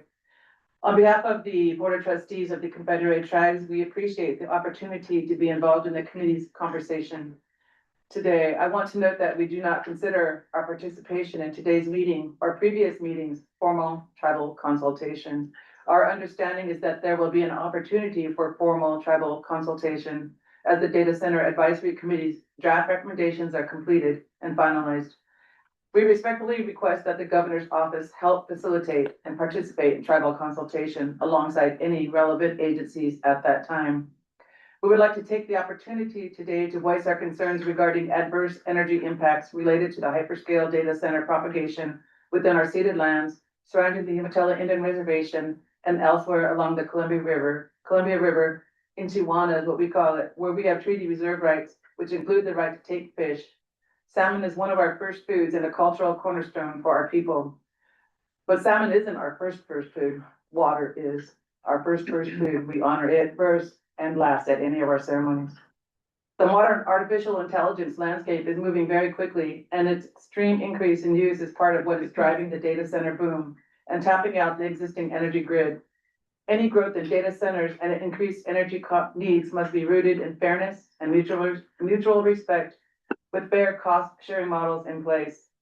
This growth must not come at the tribe's expense, similar to hydropower, or at the expense of our tribal members through increased energy costs. Our concerns include a lack of transparency in the contracting and siting of hyperscale data centers and C2IRs, ceded lands, and along the Columbia River. The resulting pollution and noise of fans running continuously that are required to keep data centers at appropriate temperatures have adverse effects on the surrounding communities and the environment, as does the extreme heat waste and contaminants that leach into the water sources. The lack of transparency affects the ability to plan for long-term water and energy needs. As we plan out minimally 7 generations, I hope that you do as well for your children's grandchildren, your grandchildren's grandchildren. Planning is critical because as our tribal economy evolves, so do our energy demands, alongside the need for energy resilience. The water quantity and quality needed to maintain salmon, a cultural resource, must not be further damaged and reduced by data centers' needs for the water. And the energy demand necessary to maintain a flourishing tribal economy should not be second to data centers' energy demands. Air-cooled hyperscale data centers may be an option to ease the strain on water resources, but the amount of energy required for this form of data center cooling is extremely large and will tax an already struggling energy infrastructure even further at the expense of Oregon citizens and our tribal members. Data center development of microgrid resources may be helpful to address some of our concerns, but also raise separate concerns on their own, especially with possible co-location of small modular nuclear reactor demonstration projects looming. The CTOIR adopted through resolution 22067, Quick Fix 2022 Energy Vision, including recommendation 42 regarding new nuclear energy. In part, the recommendation advocates the evaluation of sites for nuclear fission reactors should consider the costs and compatibility with intermittent renewable resources and salmon protections. If future legislation were to allow for such a co-location model, we adamantly emphasize that there must be government-to-government consultation with our tribal government to address any impacts to our tribal resources from nuclear byproducts and waste, and now transportation, because that will go right through our reservation lands and ceded area. Thank you. Thank you so much. Yeah. Thank you. Yeah. Wonderful. Okay. Thank you for that. And now let's find my share button again and get that dish back up there.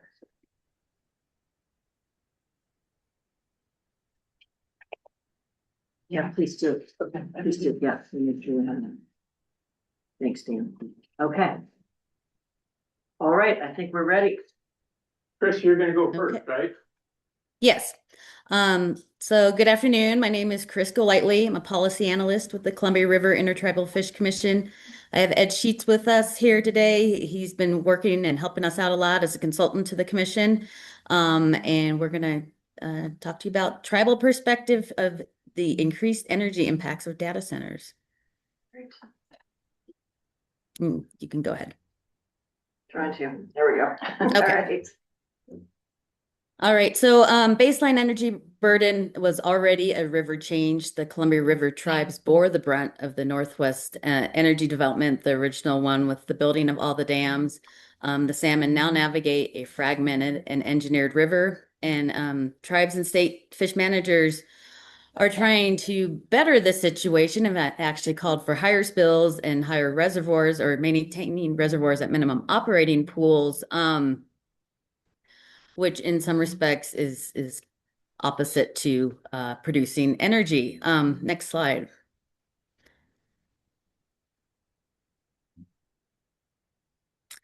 And this is just a very nice graphic we like to use that demonstrates the status of the salmon and location with the dams. Whoops. The hydro system was built for power and not for fish. It's since been altered and amended to help them, but it still blocks navigation to half of the Columbia Basin.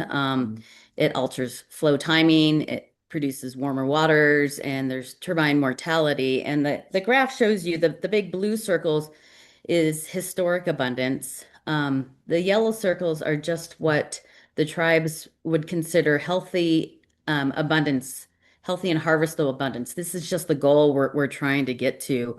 So not back to historic abundance. And the red circles are where the populations are at right now. So, and you see some of the numbers, some of them are at 99.9% reduction from historical levels. So the fish are still not doing very good, despite what you may hear otherwise in the news. Next slide. So seeing the current energy transition coming on to renewable resources, the CRITFIC developed an energy vision in 2022. It provides recommendations that would protect salmon and steelhead populations while also providing for clean, reliable, and affordable electricity at the same time.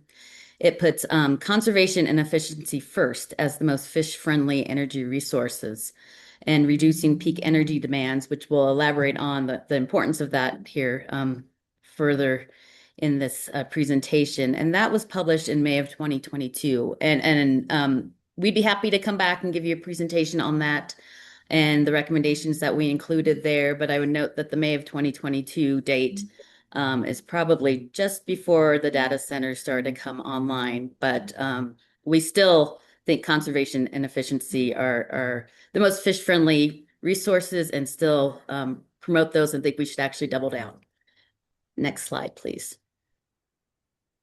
Here's just a map of, this was done internally at CRITFIC with information that we could get a hold of data centers planned and currently operational planned or under construction within the Columbia Basin, and we've overlaid it on the reservations and the ceded lands of our 4-member tribes. The darker colors for each is the current reservation lands, but the lighter color goes around is the historic ceded lands on which the tribes still have traditional hunting and fishing rights guaranteed by their treaties. And so just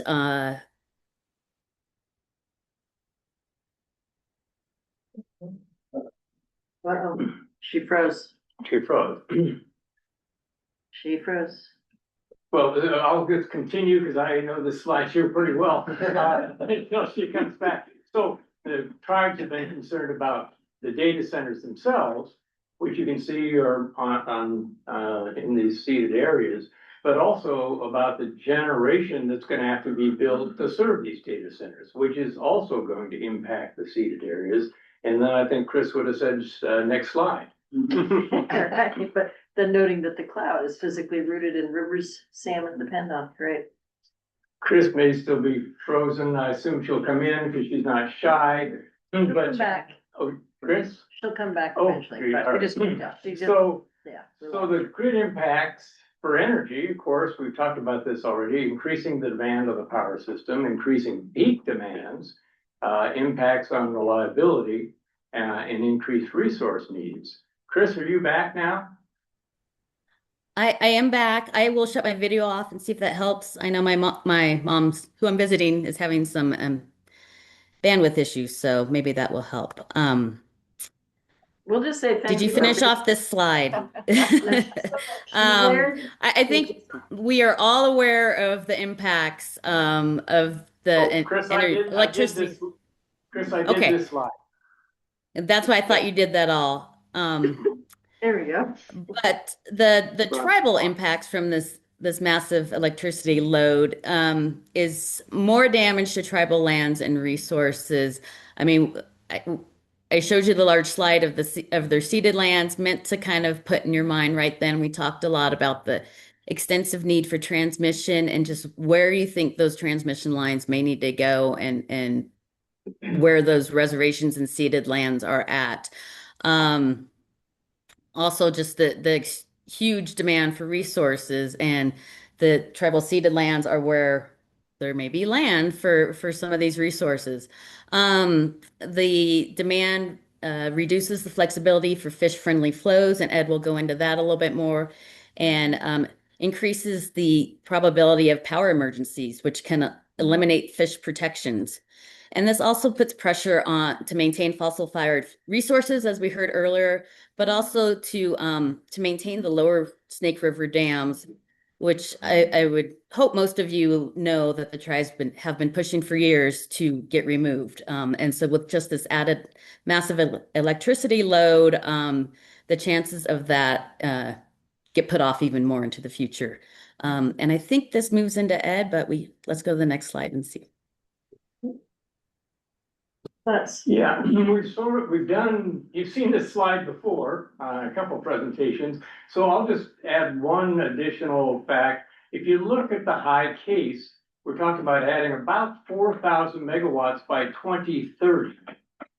That's not very long from now.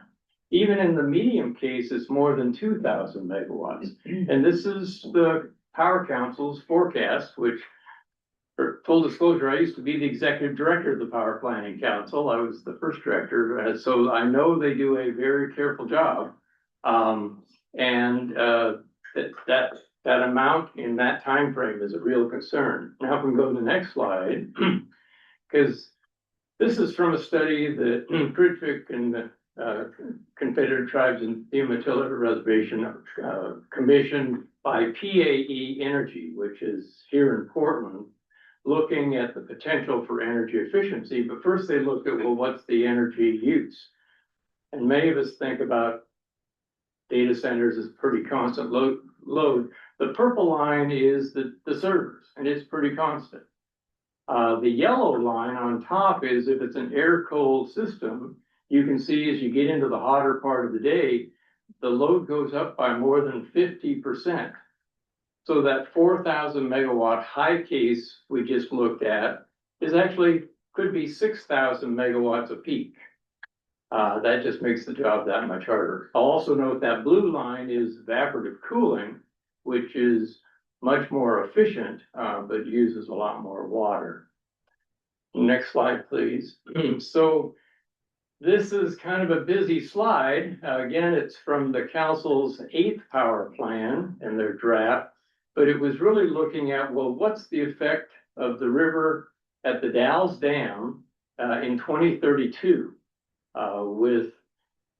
without some of the protections that the fish managers have recently called for. And what you see is, go into this as much detail as you want, but the highlight is you can see peak flows at the Dalles Dam, 300,000 cubic feet per second, down to 80,000 cubic feet per second. There's one day where it goes down to almost zero, which was a mistake, I think, in the modeling, but that's a huge change in fluctuation. If you're migrating smolt, you're basically trying to move with the flow. If the flow stops a couple times a day, you just sit there in that warm reservoir and you're subject to predators.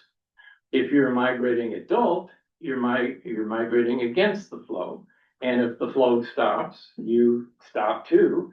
And that, they enter fresh water, they stop eating. If they run out of body fat, they don't make it home. So real concerns about how the river operates for fish, and peak exaggerates the problem.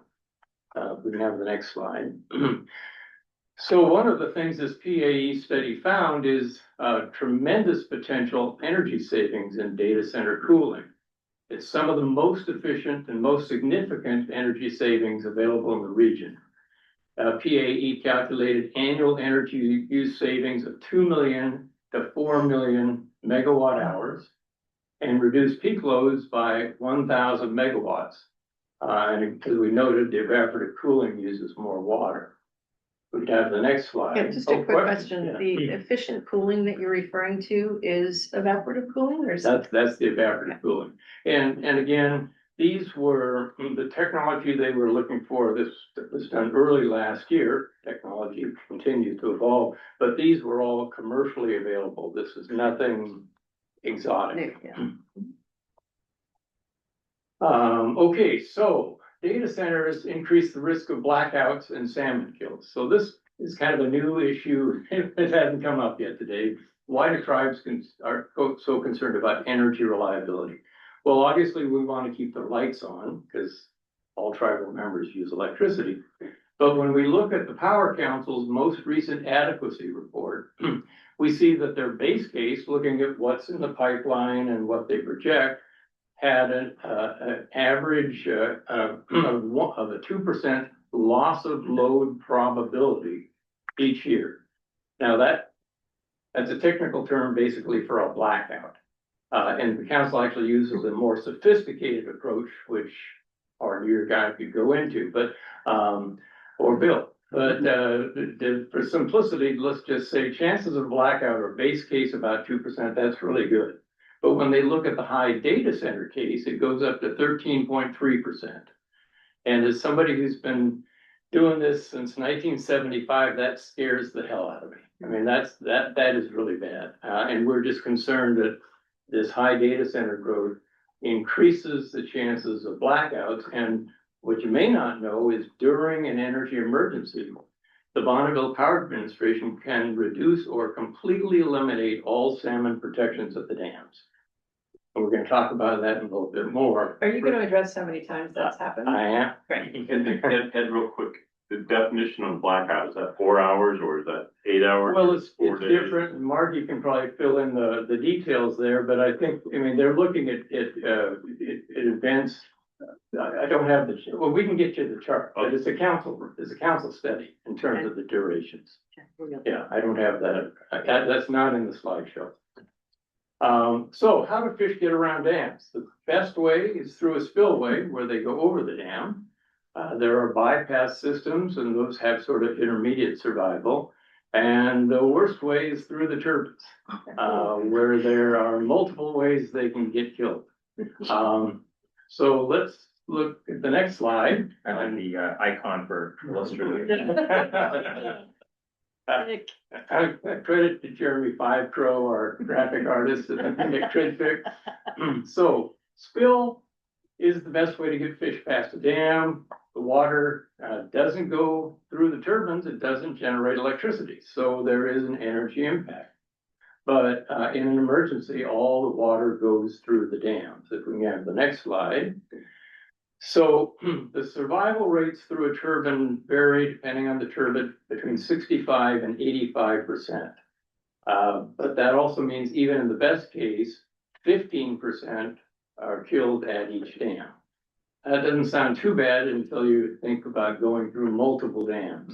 So Snake River Dam, there are 8 of them. So the survival rate is only 27% of the fish from Idaho survive passing through 8 dams. Only 23% of the fish from the Upper Columbia survive passing 9 dams. That's compound interest. We can go to the next slide. This shows kind of what that migration route looks like. The green arrows, the Columbia, the blue areas, the Snake and the Columbia. And you can see the various dams listed there. And so again, getting back to some examples, again, under this best case turbine survival, if 1 million salmon started above Wells Dam in Washington, 768,000 would be killed passing the 9 dams. And during the last energy emergency, tens of millions of migrating salmon were killed. Somebody asked about how frequently. This hasn't happened in a while, but we've come close numerous times. And Bonneville and the Corps have interrupted fish operations 4,600 and some odd hours over the last 5 years for more routine procedures, more routine reliability issues. So it's a concern. If we can go to the next slide. So what are the recommendations? And again, I should mention, in addition to my work with CRDFIC, I was also a consultant of the Yakima Nation. The Yakima Nation served on the Washington Governor's Data Center Work Group, and the nation provided detailed findings and recommendations in that process. And I think you have those. Yes. Good. Recommend them to you because they're much more detailed than what I'm covering today. Okay. So the recommendations that are in a nutshell are we want to protect resource adequacy. We want to ensure that data centers have sufficient resources and transmission prior to interconnection. We want to allow utilities to reject or delay data centers that affect reliability and costs and environmental and climate protections. And we want to promote data center development of their own clean energy resources. And we've heard some of that this morning as well. We need to go to the next slide. We also want to ensure that new loads don't affect power system reliability for the reasons we've just been talking about. So we've been urging data centers should reduce loads during energy emergencies and ideally during peak loads. And this was a big issue in the Washington legislature. Several of the CRDFIC tribes participated and testified on that bill. The original bill had a curtailment provision that would have required curtailment of data center loads during the kind of energy emergencies that I just described that would kill migrating salmon. It didn't survive all the way through. Actually, we ran out of time. It was a short session, a 60-day session. But the tribes were in negotiations with the utilities and with some of the data centers. And I think what we're trying to see is we need to understand what they can do, and they need to understand what we need in terms to protect salmon, and see if we can't define something that's workable. And you've heard some ideas about that today. But just as an example, if we had that high case of 4,000 megawatts in the next 5 years, if you could interrupt for some period of time, some percentage of that, you could make a big dent in dealing with an energy shortage. So the question is how much can we find some common ground that works for everybody? Sylvan Energy Study, which you just heard about, which we thought was excellent, but I'll just highlight a couple of our favorite passages. Load flexibility could mitigate most or all near-term winter resource adequacy needs under most load scenarios. I would say we're also concerned about heat domes. We've seen those recently. We had a near disaster recently, and those are more likely to happen.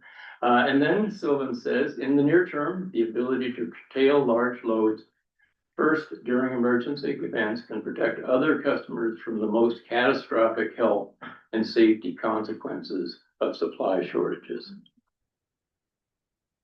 Go to the next slide. So these are just a couple of the studies, and you've heard about some of these, but the Duke study found a 25% peak hour load reduction just with software changes.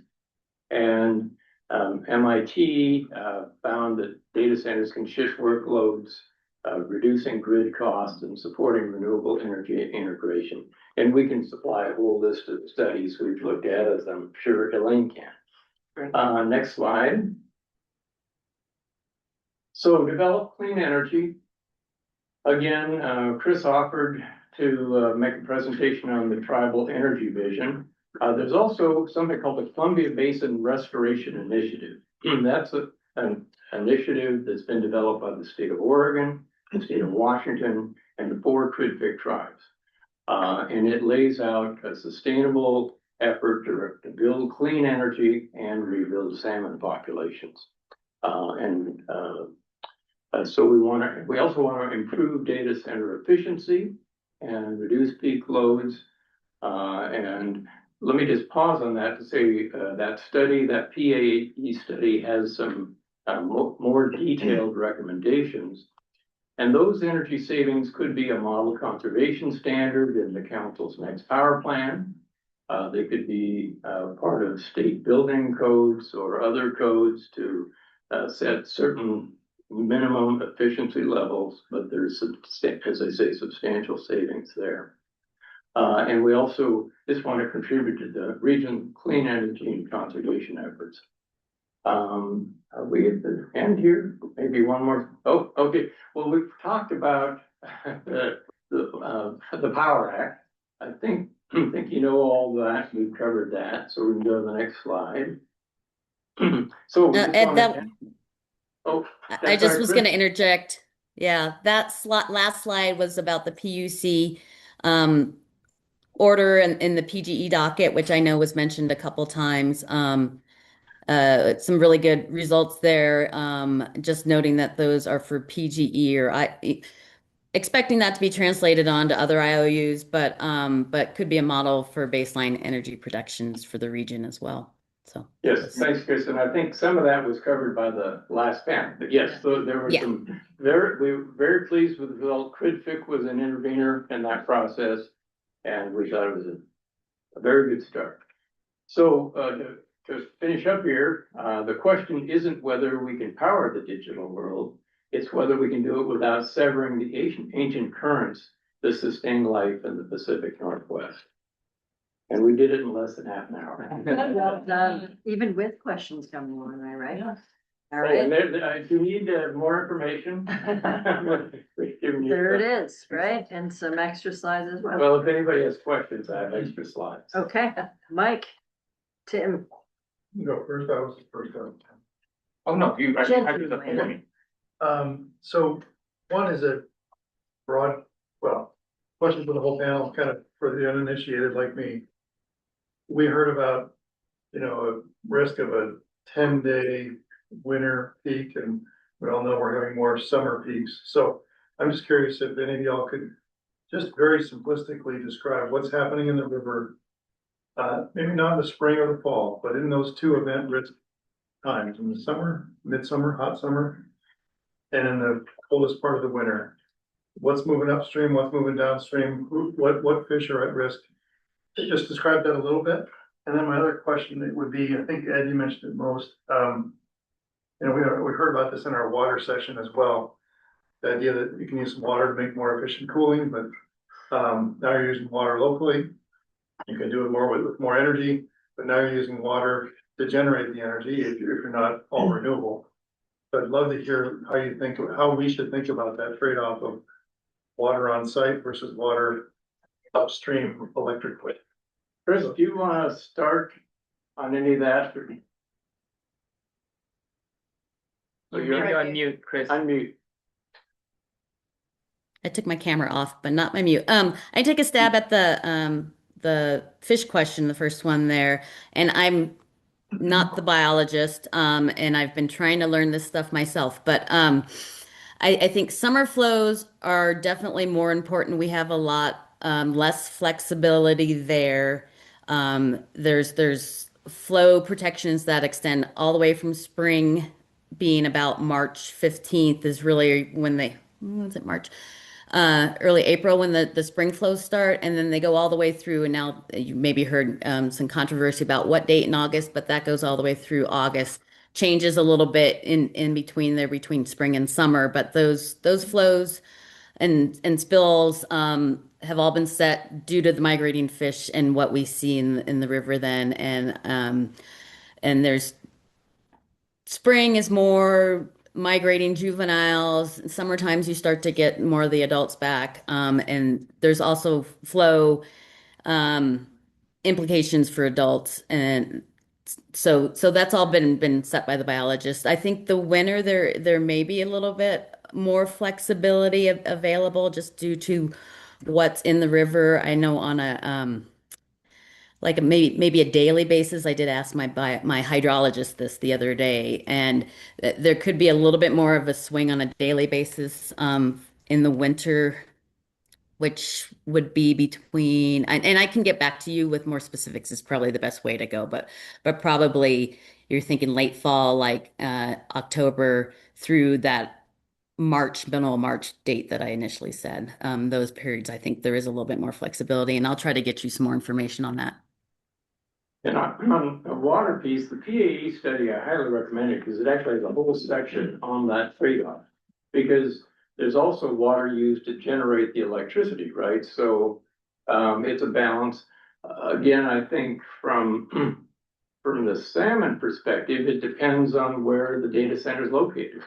If it's on a stream with a fish run that's got real water problems, that's huge.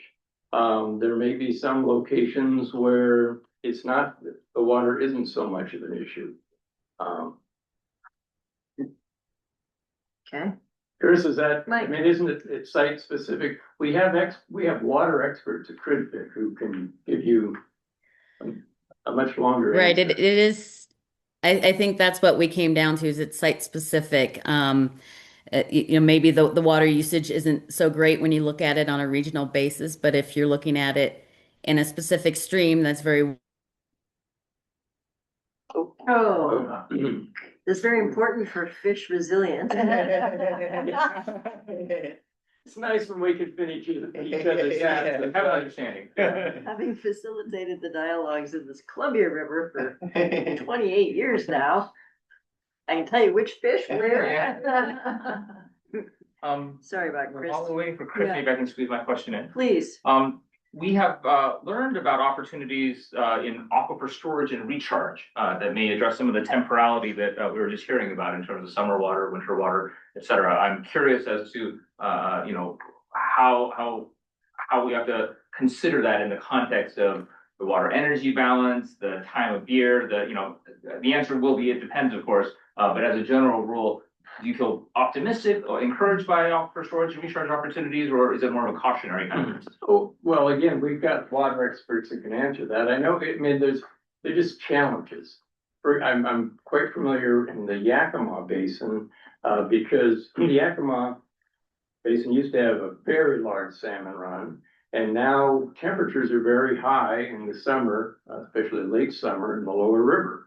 Well, what happened? Well, it used to be the river would flood, cold water would go into the ground and it would come back out late in the summer and keep the river cool. And now that the dikes have been built, that doesn't happen anymore. So the question about where are you gonna put all this water that they're just. Like we're learning about like groundwater recharging kind of systems. Yeah. Is that something that you're familiar with, that you're encouraged by, or? I think Lisa's probably pretty. Well, I mean, I know about it, but I mean, I know they're trying to do it down there by We have Oregon, yeah. 3 of them working there, and the Yeah. Walla Walla too. Yeah, the Walla Walla, yeah. Yeah. We can get you more. More thoughts, Thank more you. thoughts at a different time, that'd be great. I know. All right, Greg, question? Thanks so much for the presentation. I just had a question. You sort of mentioned that you would add a sort of a trigger for demand reduction from large loads during certain conditions in the river.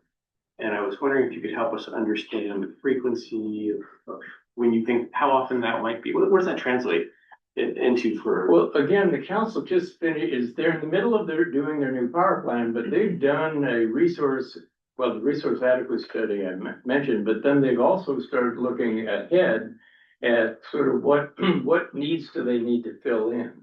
And Margie or I could supply you with graphs that really give you a lot of detail about which months, what kind of shortages they're seeing.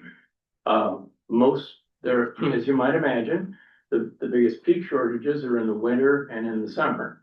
But there's a lot of information on that. But I think you're really getting, Greg, if I'm understanding, we sort of need to understand that a little bit better, or we need to explain that to the data centers a little better. We need to find out how much flexibility they have, and some may have more flexibility than others. But clearly, for us to find this middle ground, I mean, we can't say 100% curtailment half the year, but I don't think that's what we're talking about. I think we're talking about some percentage, relatively small percentage of the time, if we're focused on avoiding the emergencies that kill salmon. I personally think there's a lot of regional benefit in seeing where we can get more demand management from data centers and elsewhere to try to reduce peak loads. You talked a lot about the transmission issues, and you talked about how it's running about half the time because you have to have room to meet the peak. If you can shave peak loads, you just really expand how much you can use the transmission system, and that saves money. And fish. And fish. And I think we're gonna learn a lot this year, just from the drought that we're gonna be experiencing. Yeah. The drought and the spill combined. Yeah. Do you think it's really compelling to think about? I really appreciate the presentation. To answer Greg's question kind of roughly, and we can get you more data. We see the peak challenges. Most of the peak challenges are actually in the winter time, in those really, really cold snaps. And they vary in duration based on the climate future that we're using and applying to the data set. But we also see them in summer and summer spill. And I think it's a really compelling when we do have challenges, as has been mentioned in the summer, mitigating for those challenges falls on the backs of the fish because of the lack of ability to kind of curtail other large customers. So I love the idea of looking at not just like, are we ramping the hydro system up or down, but what else do we have on the system that can help create a more resilient system moving forward in those times where we need that peak energy? Like, what other options do we have on the table? So I really appreciate I'll think about that for a long time. That's a really compelling recommendation. And I just wanted to say thank you for that.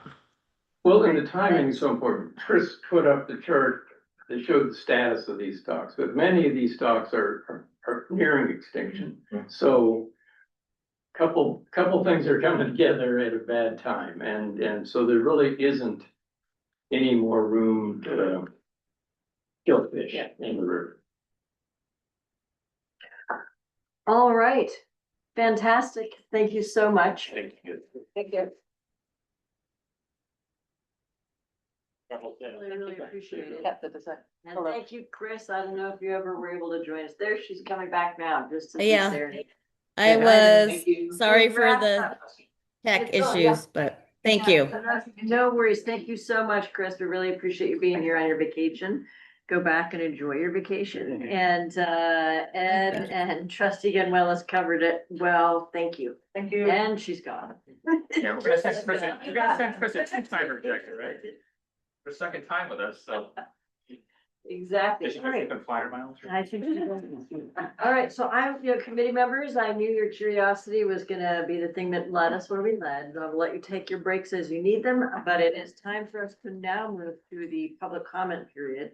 I have 8 people signed up. I'll go through them again, in the order that I'll be calling them, and if you can, did I say 8, 9? There's 9 on my list that I have right in front of me. And if you can start, why don't you load up 2 or 3 of the people?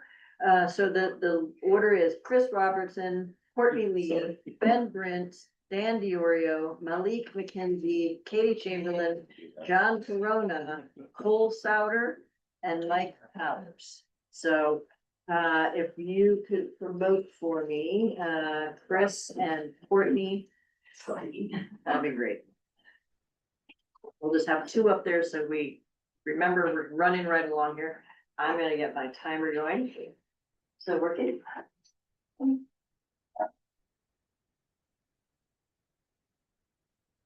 There's Margie. There's gone, their videos on. Oh, if you can turn your video on, Chris and Courtney, so we can see there's Courtney. Okay. Chris Robertson, need your camera on. There he is. Okay, fantastic. All right, so let me get my timer ready to roll. And are you ready? Ready. And don't forget to take yourself off of mute there, Chris, and go.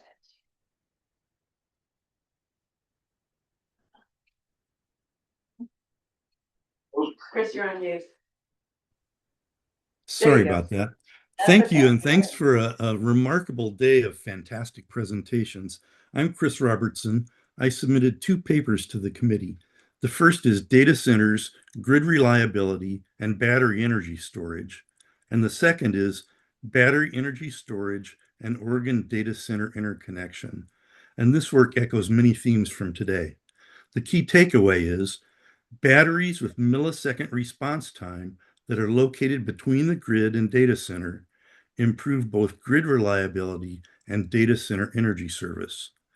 And listeners can access these papers at robertsonenergyadvisors.com.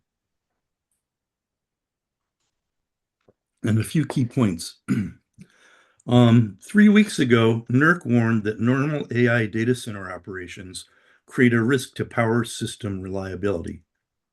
The risks arise from rapid fluctuations in electric load. NERC intends to regulate data centers because of this. Oregon's data center operators have not publicly committed to fix this. The committee should ask them to, not as a mandate, but as an expectation. Grid reliability transparency should be part of the social contract of doing business in Oregon. And then I want to talk about batteries for a moment. The business case for co-locating battery storage systems with data centers is compelling. Oregon will see a wave of BESS applications, especially in Hillsboro, as dispatchable flexibility resources. And then it's important to think about earthquake risk in regard to batteries. In a Cascadia subduction zone earthquake, there's a risk that batteries will be severely damaged, and not all batteries will behave the same way when damaged. Some are non-flammable and fail safely and gracefully. Some can catch fire or explode. The committee should urge state and local governments, utilities, and data center operators to evaluate those chemistry differences carefully before their battery choices are locked in for decades. Thanks for the opportunity to speak with you. I hope these are useful, and if you want to get a hold of me with questions, I'm available. Super. Thank you so much. All right, let's go then to Courtney. Go ahead. Thank you. Good afternoon, Data Center Advisory Committee members. My name is Courtney Lee, and I manage the Northwest for the state and local policy team at Amazon Web Services. Thank you for the opportunity to provide comments today. Data centers are essential infrastructure for modern life. They keep our data secure, power the technologies Oregonians depend on daily, and enable the services we often take for granted, from remote work and online learning to healthcare and emergency communications. Without data centers, the internet as we know it would not exist. Since launching in Eastern Oregon in 2011, Amazon has invested in over $54 billion in data center infrastructure in Umatilla and Morrow counties. We are deeply invested in the community, which means paying our full electricity cost while making substantial investments in building new generation and transmission infrastructure that benefits everyone in the communities. We work closely with grid operators and utilities to ensure that we are all prepared for the future demand and that the costs are not passed on to ratepayers. We believe data centers can be a catalyst for accelerating Oregon's clean energy transition and helping the state achieve its goals, not hinder them. I would like to share a few examples. Amazon has been the world's largest corporate purchaser of carbon-free energy for 5 consecutive years. We've invested in more than 700 carbon-free energy projects worldwide, enough to power 12 million homes. In Eastern Oregon, we have also invested in 2 large-scale renewable energy projects projects, 98 megawatts of wind in Gillum County and 1,200 megawatts of solar in Morrow County. We also help fund local rooftop solar initiatives that generate over 250 kilowatt hours from local public buildings. All of these projects represent new generation that wouldn't exist without our investment. Amazon designs its infrastructure to ensure our operations are as energy efficient as possible, from the chips inside our servers to the way we cool our facilities. Our data centers have achieved a global PUE of 1.15, far better than the public cloud average of 1.25. In Oregon, we also have an agreement with our utility provider, Umatilla Electric, that allows Amazon to take on the responsibility of selecting renewable energy supply that powers our data center operations in Oregon, and we value that partnership. We welcome this committee's work and stand ready to partner with you all. Thank you for your time and all of the work on this committee. Thanks so much, Courtney. Really appreciate it. All right, and Ben, if you're there, can you turn your camera on? And we'll also now, let's also promote Dan DiOrio, so he's ready to roll next. So Ben, you're up. You're up. And there, that's what I was trying to get at. Your microphone. Sorry, Ben. Go ahead. Sounds good. Good afternoon. My name is Ben Brandt, Senior Climate Program Director at Oregon Environmental Council. Founded in 1968, OEC is a nonprofit, nonpartisan organization advancing equitable, innovative solutions to Oregon's environmental challenges. Your charge here is clear. Develop recommendations that help Oregonians benefit from new data center economic development while keeping utility costs, infrastructure, and environmental impact sustainable, especially for low-income and working households. When it comes to energy, the committee's biggest opportunity lies in 6 areas.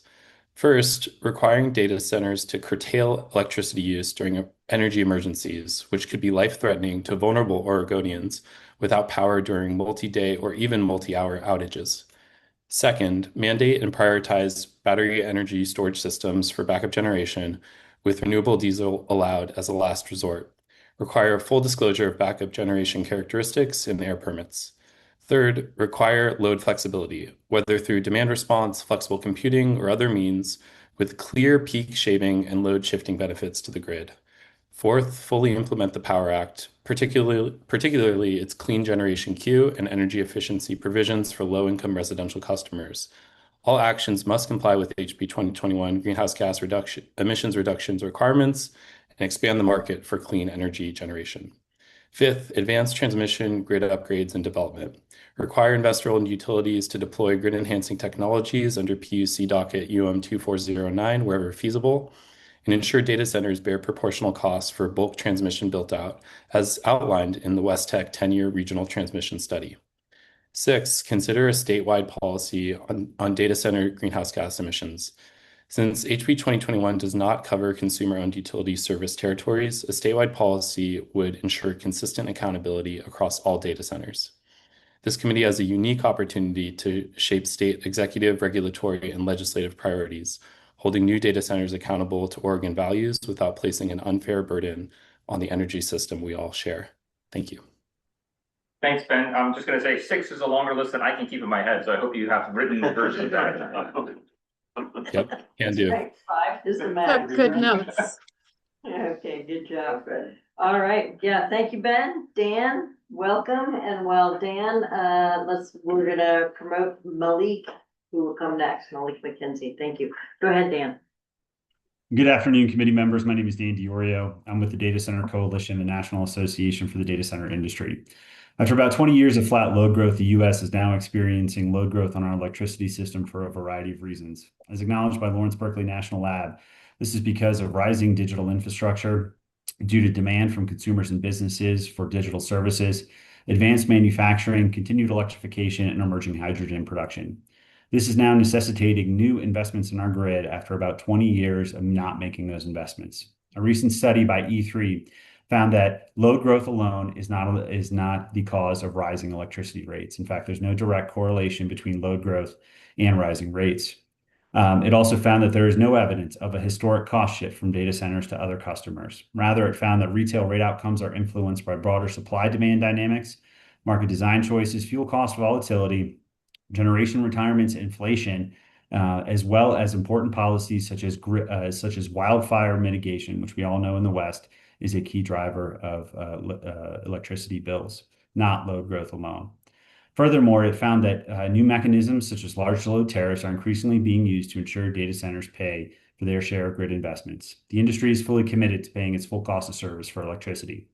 Well-structured large load tariffs, like the one in Indiana Michigan Power, can put downward pressure on rates for others, as when I&M announced a rate reduction for retail customers directly due to data center revenue coming in.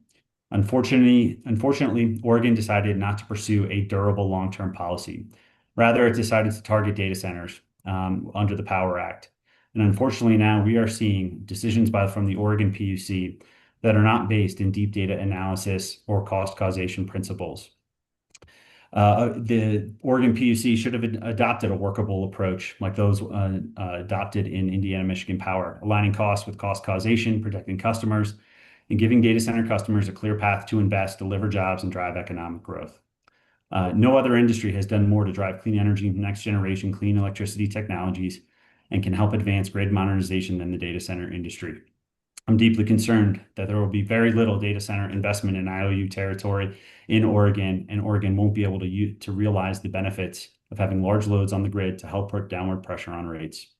If I could just end very briefly with, there is no one-size-fits-all approach to demand response or load curtailment. The internet can't turn off. There are many that rely on data center services. Data centers need to be able to provide essential services. They need to be able to utilize their backup generation to ensure critical services like healthcare records, 911 geolocation, state and local governments are up during an emergency situation. Any approach needs to recognize the need for data centers to provide essential infrastructure during those emergencies. Thank you for your time today. Great. Thanks a lot, Dan. Next is Malik. And then Malik McKenzie and then Katie Chamberlain. Yes, questions of the public speaker? No. Public comment period. We try, come on. But you can identify who you want to reach out to afterwards and share that with everybody else. All right. Thank you, Dan. And Malik, let's hear from you. Thank you so much for joining us today. Go ahead. Hi, my name is Malik McKenzie. I'm speaking in a personal capacity. I'm a former Intel R&D engineer with a background in electrical engineering with a smart grid focus. And my graduate thesis was gap analysis on the electrical grid in a fully realized smart grid. At current, our electrical grid cannot afford data centers, and it won't be for the foreseeable future.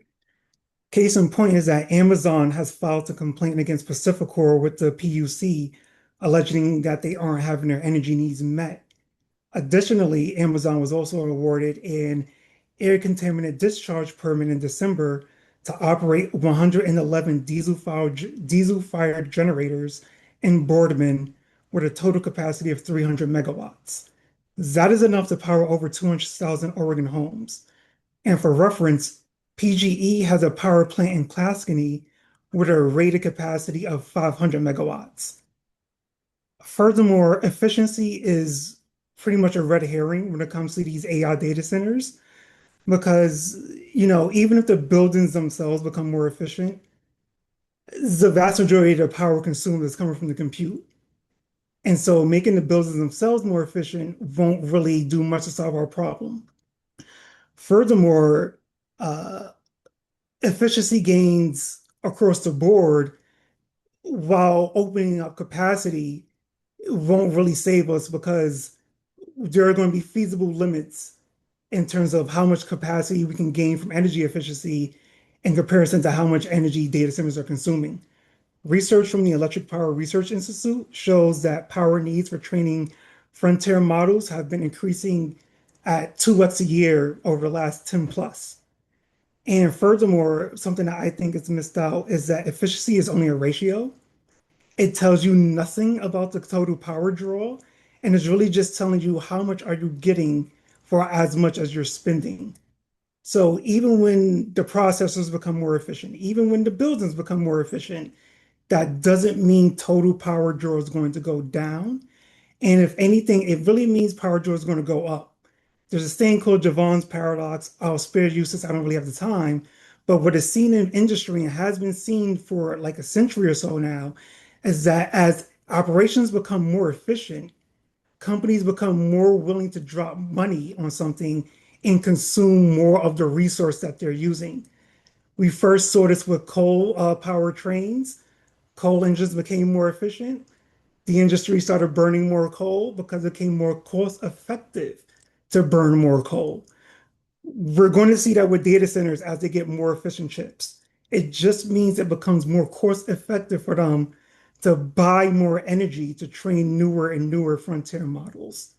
Okay. And I'll wrap Thank up you. here and just say Yeah. that we have a 7 gigawatt shortfall according to the Silver Analytics analysis of the E3 study. Where are we going to get that from if we want more data centers? Okay. All right. Thank you so much, Malik. We really appreciate you joining us today. We will turn now to Katie Chamberlain. Welcome, Katie. And then after Katie, we've got John Perona, Cole Suter, Mike Powers, and 2 other people who said that they tried to sign up in advance, Hannah Shooting Bear and Lynn Hanlon. So we've got a couple more to go. So Katie, you're up next. All right, thank you. My name is Katie Chamberlain. I'm with Renewable Northwest. We're a clean energy advocacy organization based in Oregon. Our mission is to decarbonize the electric sector in the 4 Northwest states by accelerating the transition to clean energy. Our work is deeply informed by our members, a diverse group of solar, wind, and storage developers, clean energy buyers, including data center companies, environmental NGOs, and consumer advocates. Before diving into the state's interest in data centers, I just want to emphasize that we need new clean energy and transmission infrastructure regardless of data center demand. Even before data centers became a focal point of energy discussions, Oregon needed to update its aging grid infrastructure to reliably serve customers and to invest in new clean energy resources and transmission that will allow us to meet our climate goals and reliably and affordably deliver power. That said, obviously, rapid load growth from data centers challenges these conversations and the 3 kind of tenets of our energy system: reliability, affordability, and sustainability. And that is, we have to be really thoughtful about how we develop data centers in such a way so as not to reduce the reliability of our grid, shift costs onto other customers, and backslide on our clean energy goals. There have been a lot of good ideas and discussion here today about, how the state can ensure the responsible development of data centers without compromising on reliability, affordability, and sustainability. And with that in mind and recognizing time constraints, I just want to focus on, what we see as the opportunity. Companies developing data centers have substantial resources. So let's think about, how these companies could be good grid stewards, helping the state invest in needed infrastructure and potentially supporting the commercialization of emerging clean technologies like long duration storage, offshore wind, geothermal energy, as we heard in an earlier panel. And many of these companies have shown a willingness to embrace flexibility and a commitment to kind of creative tariff design and cost allocation. And if we can get this policy framework right, data centers could be, hopefully a catalyst for grid modernization. And I'll stop there, recognizing the time. Thank you. Thank you so much. Really appreciate that, Katie. Thank you so much for joining us and for the work you are doing as well. And we'll now turn to John Perona. Next up after John is Cole Suter. Good afternoon, committee members. Thanks for the opportunity to comment. My name is John Perona, and I'm Professor Emeritus of Chemistry and Environmental Law at Portland State. I'm here to suggest that the economic opportunities of new data centers could best synergize with the state climate, clean energy, and affordability goals if we link center development with removing the effective moratorium on nuclear power in our state. And here's why. Most existing data centers use grid power, but future centers increasingly plan off-grid dedicated power, and among those plans, natural gas is by far the most popular choice to generate the electricity. Nuclear power, though, can deliver the benefits of gas without the carbon emissions. So a data center is not a flexible load. Downtime is costly. The centers have to reliably run 24/7 regardless of weather. Gas is being chosen over solar power. Why? For powering off-grid data centers. Why? Because long-term energy storage is unsolved. Solar siting and transmission is much more challenging. And solar depends more on backup generation and grid support. Nuclear power doesn't have those disadvantages. It delivers firm, emissions-free power with extremely high capacity factors. The sizes of small modular reactors in the hundreds of megawatts are a close match to the power needs of data centers. So data centers are becoming essential industrial infrastructure, and we should be treating them that way. We can build on the Power Act to further incentivize private companies building data centers to finance and provide their own power, including small reactors behind the meter. We can also include new policy to address the specific needs of small reactors for cooling water and safe on-site storage of spent fuel. Finally, I just want to comment that nuclear power is no longer the untouchable third rail of Oregon energy politics. Just a few months ago, the House Climate, Energy, and Environment Committee voted 12-0 in favor of the nuclear power study bill. When we get that study, which this committee could recommend, I'm confident it will clearly show the benefits of nuclear technology towards meeting our healthy climate goals and realizing the economic opportunities that data centers can bring. Thank you. Thank you. Thank you very much, John. Appreciate that. Wonderful. We're not seeing Cole Suter. If you're there, we need you to somehow raise your hand as an attendee. And I think what's that? Kara and Cole working together.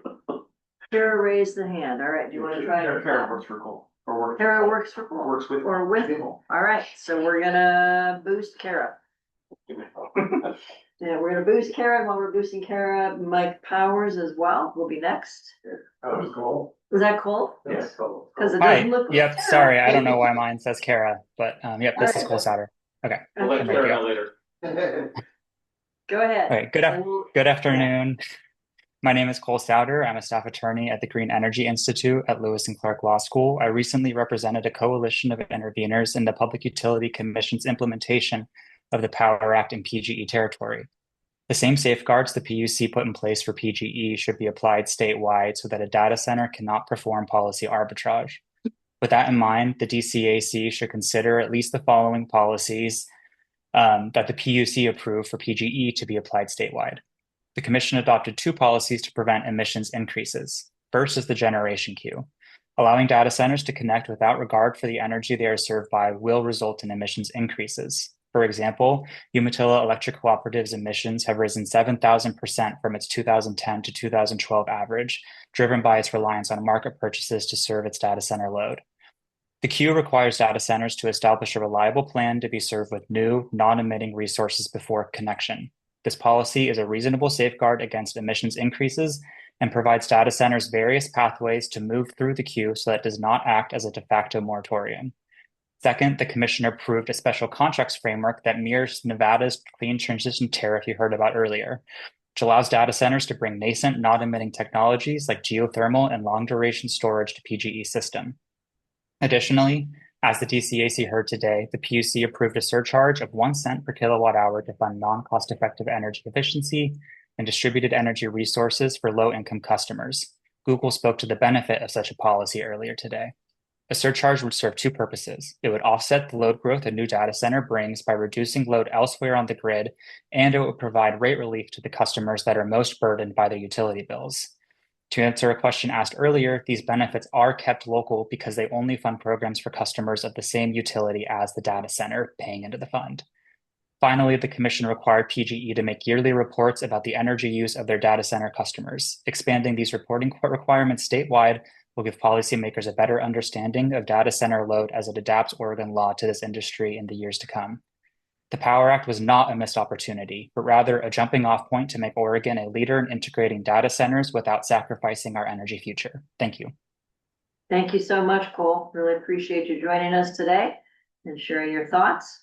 We're going to turn now to Mike Powers. Don't forget to turn, yeah, you got it. Good job. And then we will promote Hannah Smoke, Shooting Bear, sorry. Can't read my own handwriting. Thank you. I'm glad you know Hannah. And then Lynn and Brittany Jones. So there are a couple other people who said they had sent in requests that never made it through to us. So we're gonna let them in. Mike, go ahead. Thank you. Thank you. Co-Chair Hoffman, Co-Chair Jung, and members of the committee, good afternoon. My name is Mike Powers and I represent SEIU Local 503, our union represents more than 70,000 Oregonians working in public services and care work. Thank you for the opportunity to speak with you today. Data centers are becoming an important part of Oregon's economy. And as this industry grows, we must make sure that the costs are not passed on to working families, public services, and local communities. Already, many schools, hospitals, care facilities, and local governments are struggling with tight budgets. Our members are concerned about what happens when large new demands for electricity are added to a system that is today facing affordability and reliability challenges. These concerns are reflected in the recent primary elections in Oregon and in the La Pine City Council vote on May 27th, rejecting a proposed data center. Many projections show skyrocketing data center electricity demand. That raises many questions, including, will energy costs go up for schools, hospitals, and public agencies? Will utilities focus investments on serving a small number of large corporate customers? The legislature's Power Act was an important first step in protecting residential customers and small businesses from paying for costs driven by data center growth. As demand continues to increase, we need additional protections. Data centers must invest in clean energy, battery storage, and grid improvements. They must also be prepared to reduce energy use during times of grid stress. And finally, Oregon must carefully examine and limit tax incentives for data centers. Any public incentives must invest in Oregon, including strong requirements for grid reliability, clean energy investments, water stewardship, strong workforce standards, and community benefits. Oregon's public service workers and our care providers believe in economic growth and should strengthen believe that economic growth should strengthen the systems our communities depend on, not place greater strain on them. Thank you very much for all of your work, and thank you for your time and consideration. Thank you. Thanks for joining us today. We really appreciate it, Mike. And up next is Hannah. Hannah Shooting Bear, if you can turn your camera on and your microphone. I'm trying to get my camera on. There you go. Okay. I'm thinking it's coming on. There you go. Oh, there you Thank go. you. Fantastic. Good Welcome. afternoon. Hi. Good afternoon, committee. My name's Hannah Shooting Bear. I'm in the Salem area. Mike, my input on the data centers are very opposite. I've been listening all morning to the session, and all I heard was profit. I have not heard anything about the water. How long is this water going to last until these data centers run our rivers dry? And the land that it's on, will it destroy it? I just returned from South Dakota coming through Eastern Oregon. That's a lot of prime agriculture land. And a lot of our farmers depend on that. Have you even looked at the farmlands? And I know I've seen the map of the tribes up that way. And again, yes, we have tribal people here, but are you talking to the people, the Oyate, the people, the tribal members? Have you been having some input from them, or the local elders from that area? As you can see, the Columbia River Gorge is the Cielo lands that got relocated. There's primary ancestral lands on that area. And it's sad to see a lot of this modern things coming to our lands and to our waters that could destroy or poison. How do we know these waters are going to be cleaner when it comes out of these data centers? Are they going to be even more poisonous? Are they going to be hazardous to the lands? These are my questions because, again, as a native, I look and protect our Mother Earth. Our Mother Earth is our only planet left, and these data centers are going to destroy her by sucking up all the water. And again, like I said, I was listening all morning. That's all I heard was profit. Profit over our waters that we gonna drink, that we need as livability as a human being. Water is life. Mini Wakoni. Water is life. Remember that. When you think about these data centers that are going up, would you want your grandchildren and future grandchildren to live without water and then start buying the water like we are already? That was predicted so many years ago by our ancestors. So again, once again, you're always going to have opposition regardless, mainly from me, the land back movement, because I care about my Mother Earth and the things that hold us sacred to the lands. Remember this, people. You're destroying the earth each time you put something in the ground. We only have one planet to live on. And do you want your children's children to have that opportunity that we have to live with clean water, fresh air, healthy lands to grow our foods? So I come to you at the committee. I'm always going to be in opposition, but thank you for your time and the listening sessions that I'm attending, because I am attending and I am listening. Great. And I am letting our community know what's going on, and that some of these community members are local tribal members in the community in Portland, Eugene. So thank you for your time and have a good day. Yeah, thank you so much for your time. Appreciate you being here. All right, and let's then move. Next up is Lynn Handlin. Hi, my name is Lynn Handlin, and thanks for adding me on. I know I've spoken before, so I appreciate that opportunity. Also, thanks to Hannah Shooting Bear for her very important voice, which is quite missing in all of these data center meetings. I know that there has been some small amount of tribal representation, not official, but it's nowhere near enough. Just the example today of the time allotment, Google got more than they did. It's a little gross. Hey, can you focus your comments on energy, please, Lynn? Yes, really I will focus my comments on energy. Yeah, thank you. Hyperscale and exascale data centers are not essential infrastructure. They're being built to facilitate the massive expansion of AI.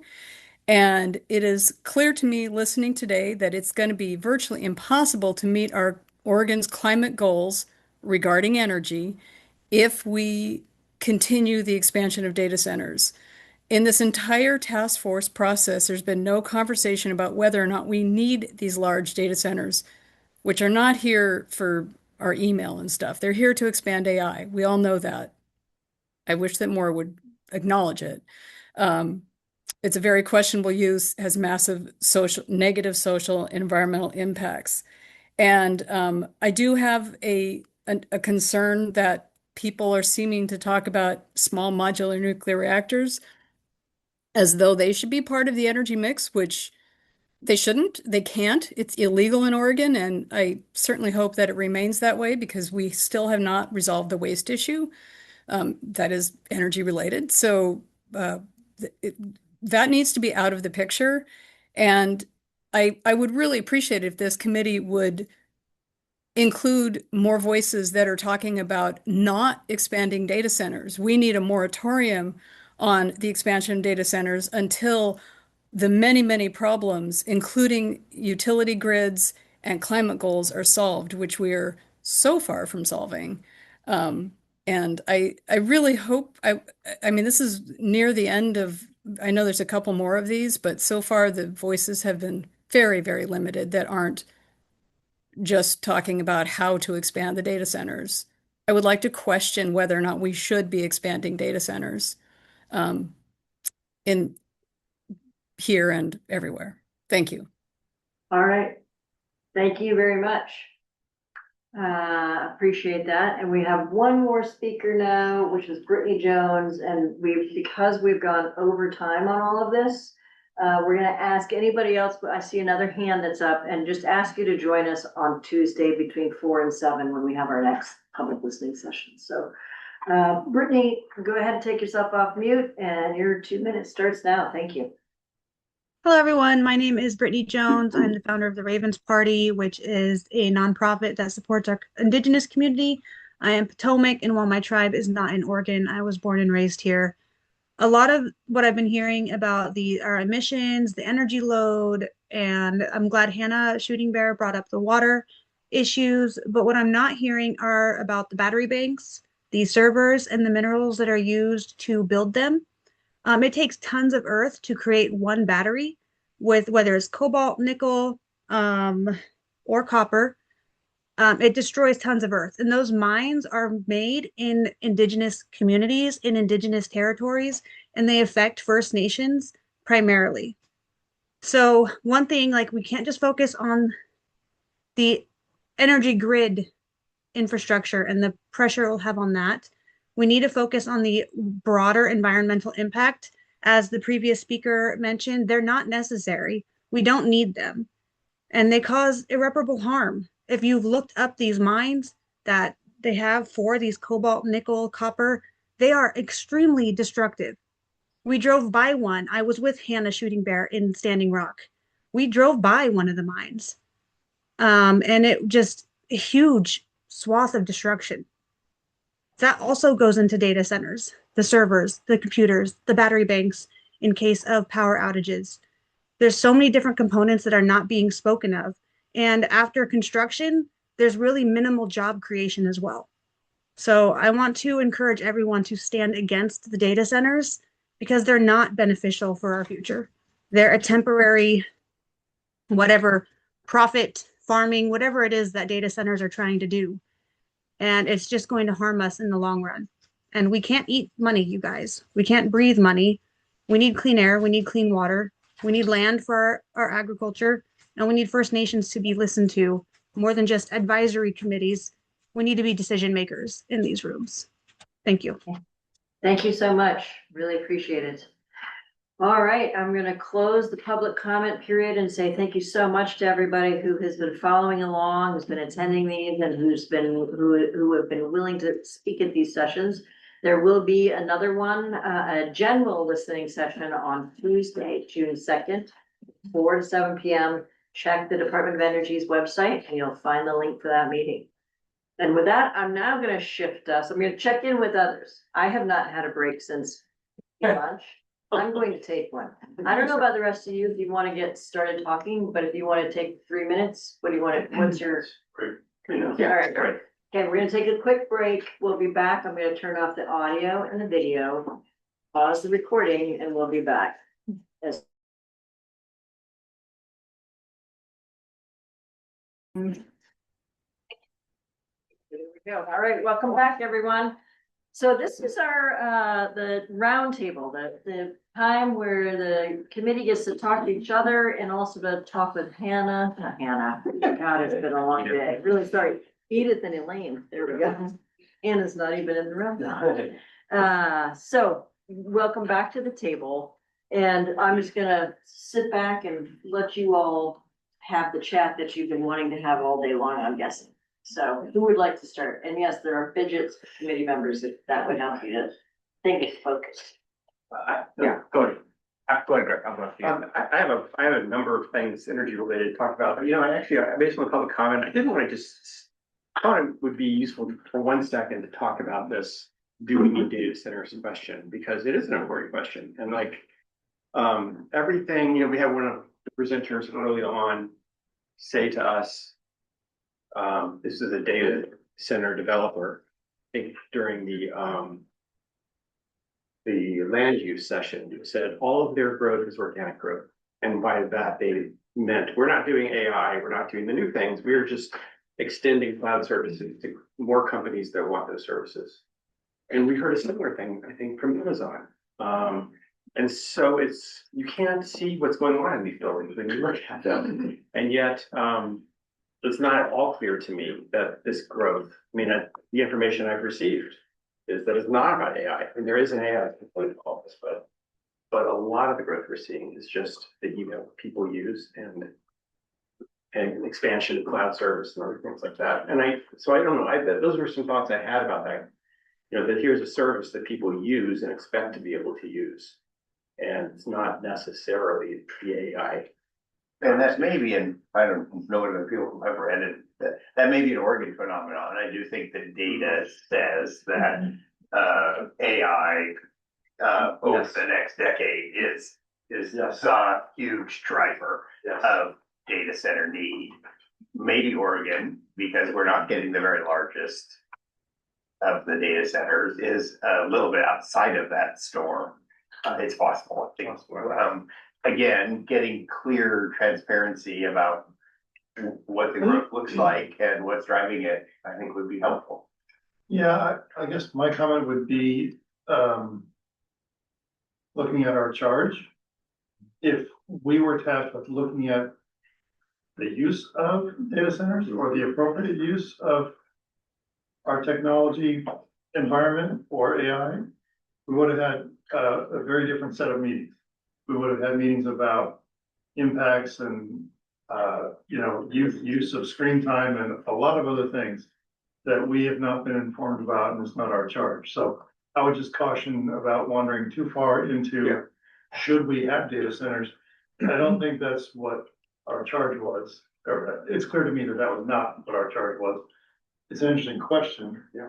And it's being posed in public comment, which, we know that after this process, whatever suggestions or thoughts we have will go into a more traditional public sphere where those things can be discussed at the legislature and elsewhere. Absolutely. Let me bring Elaine and Edith into this. As we probe this question of like data centers, what's inside, how does it, what's going on in there? And then we interface back to the grid that powers it for the purposes of today's conversation.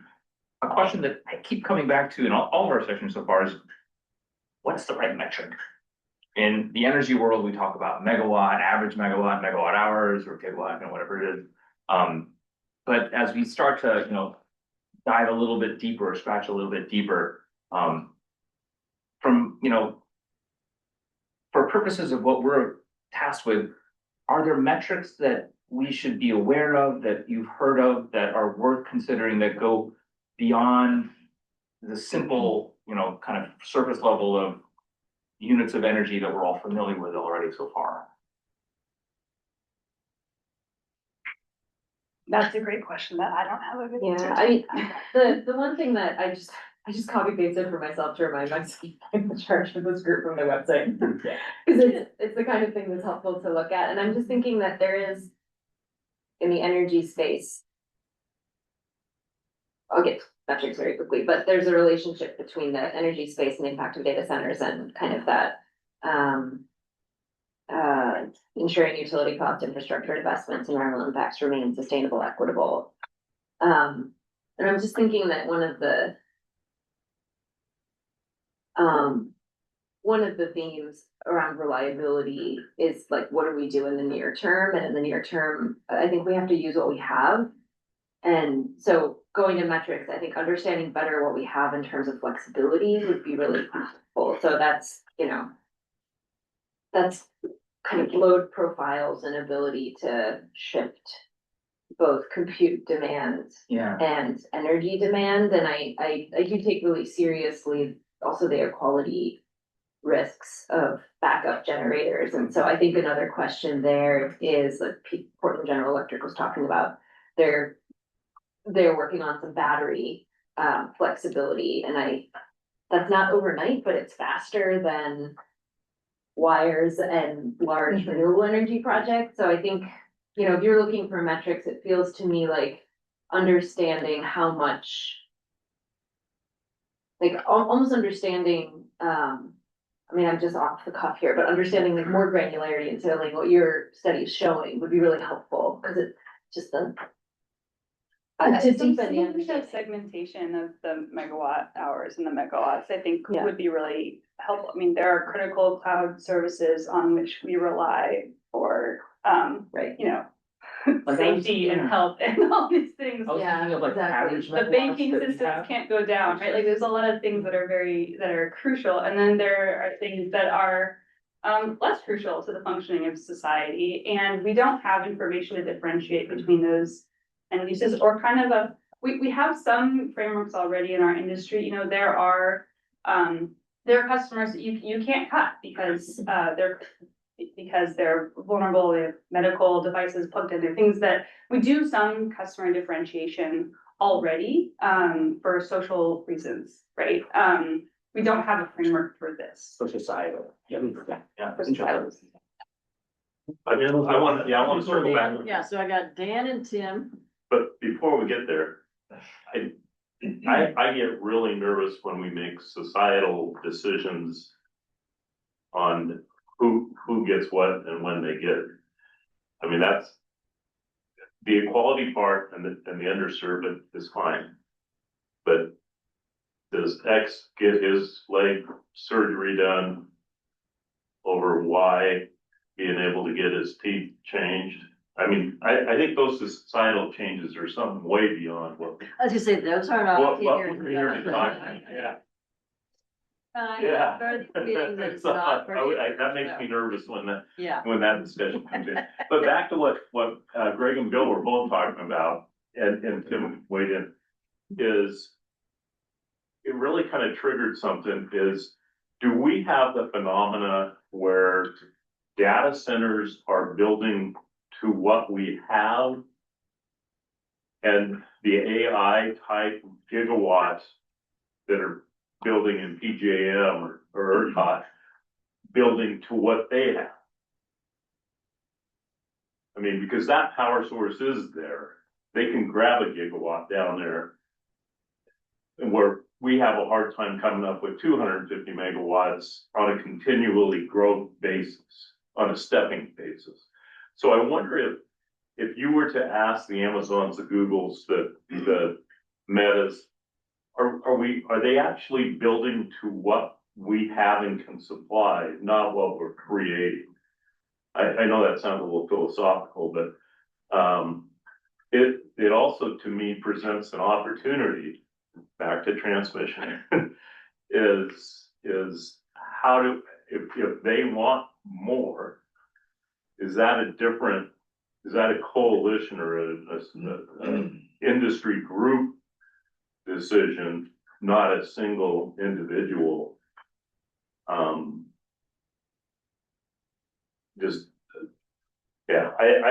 I think there's got to be some kind of, I think Amazon or Google or those guys say, hey, look, we know we can build in the Dalles, but we're only going to get 250 megawatts. How do we optimize that? They're not going to say, I'm going to put a 1 gig, I'm going to scale down a 1 gig AI plant to fit into a 250 megawatt slot.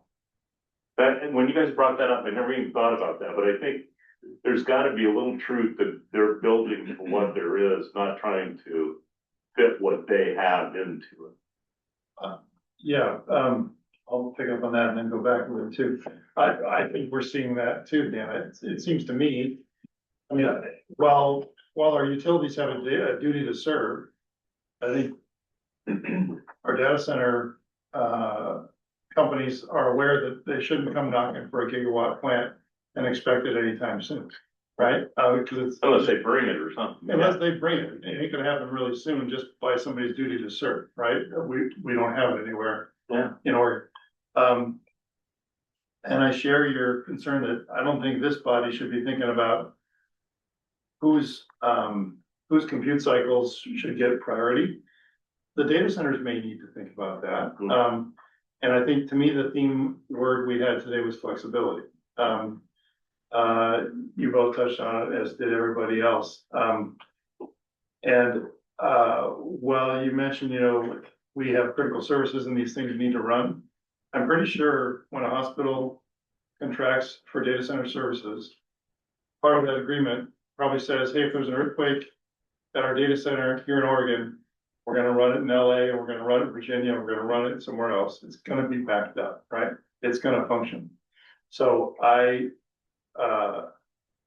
while there may be preference for it running nearby, I think we need to continue to ask for data centers to think hard about how they can provide that flexibility.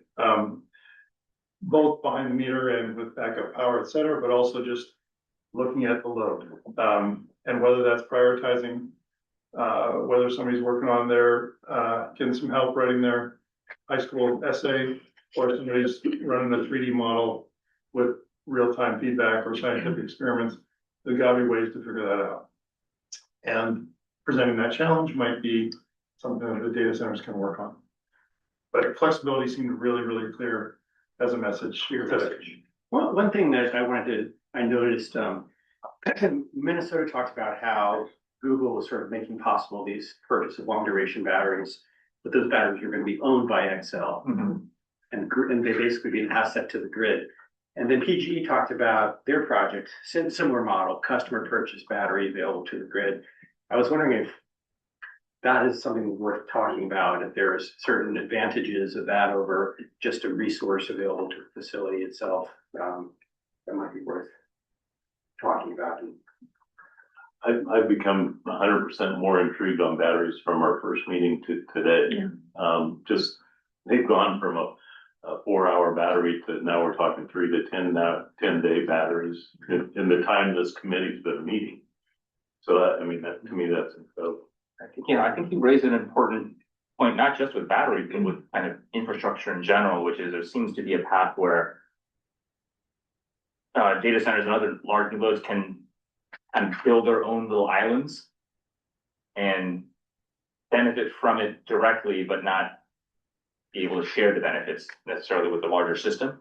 And then there's another version where, whether it's because it's in front of the meter, not long behind the meter, or there's some sort of dispatchability that's, coded into how the system is set up, where those islands or microgrids or whatever we're going to call these, pieces of infrastructure can become a benefit to the larger system as well. And the question that remains in my mind is, when we raised this a couple of times, and I don't think we got a clear answer because I don't know if there is one yet, is, when it's shared, who gets dibs?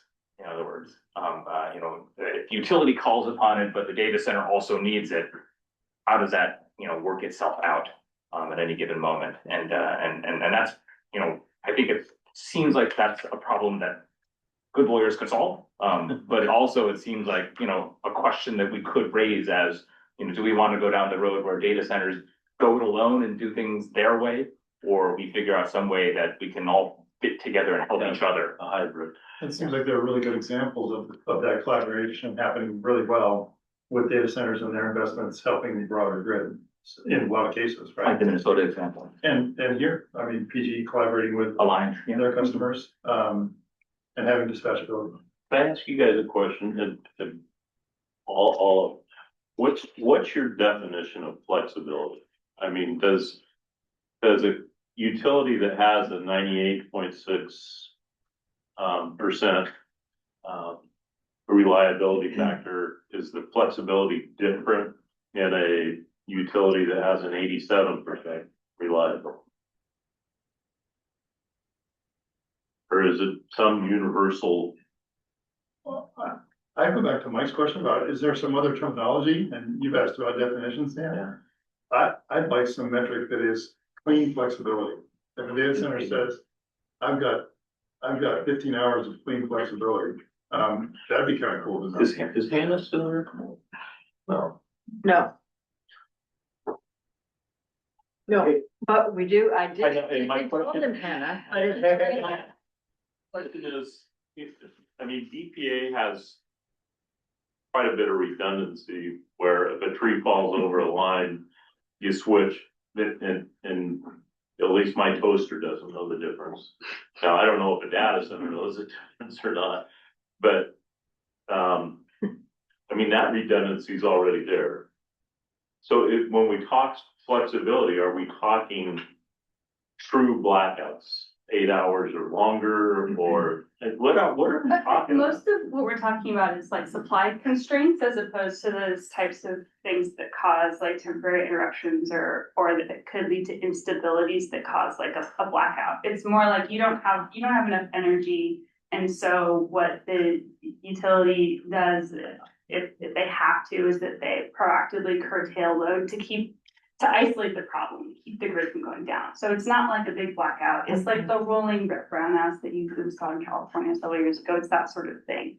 And flexibility in that, with that kind of definition of reliability, this is the resource adequacy that we were talking about earlier. Flexibility there is kind of the ability to contribute to mitigating the supply shortage, usually like from the demand side. So, and that can look like all sorts of things. It can look like curtailment. It can look like shifting your load. It can be, oh, that's our, it can be very old school. There's just like, you call up your big industrial customers and you say, all right, it's time, and you pay them to be ready to take that call. But it can look like a whole bunch of different things. The industry, I'll just say, the industry has been trying to define flexibility my entire career. It's a complicated, not always fruitful conversation that I might warn you against trying to engage in. But to have flexibility as a value might be easier than, okay, let's define exactly what it is. I think that would be tough, but putting a value on it would be tougher for us than coming up with some. No, I think she's saying Not a as a dollar principle, value. as a Yes, it's more of principle, a- Yeah. as a principle Yeah. or a pillar, that there's flexibility, not. How would you, I guess, I don't know how you would ever enforce it. I might just add on to what Elaine just said. I feel like, I think of that calling up the industrial customer as demand response 101. Like that's always been the case. It's why industrial customers, it's one of the reasons that their rates might be lower than residential. It's like they agree to certain conditions. I think when I think about flexibility today and why we don't just talk about demand response is that there are capabilities that different resources can provide, some of them on the demand side, including batteries that are important for integrating variable renewables. We talk about flexibility of electric vehicle batteries, and as there's more of those on the system, they provide a really big resource. And so to me in this discussion, there's like a very near-term need to see what capabilities the data centers provide to help us ride through a difficult period that, as you were presenting, Ellen, kind of, you can kind of isolate by looking at these really large electric loads, and predict better. And then it gets into like the layers and the contracts, right? But one question that I have is, kind of how does that practically work in Oregon and the Pacific Northwest? We have a lot of different balancing areas. We have BPA, we have Portland General Electric, we have PAC, and then we have some other kind of smaller service areas. So I think there's a practical question to get to here that maybe we didn't get to today.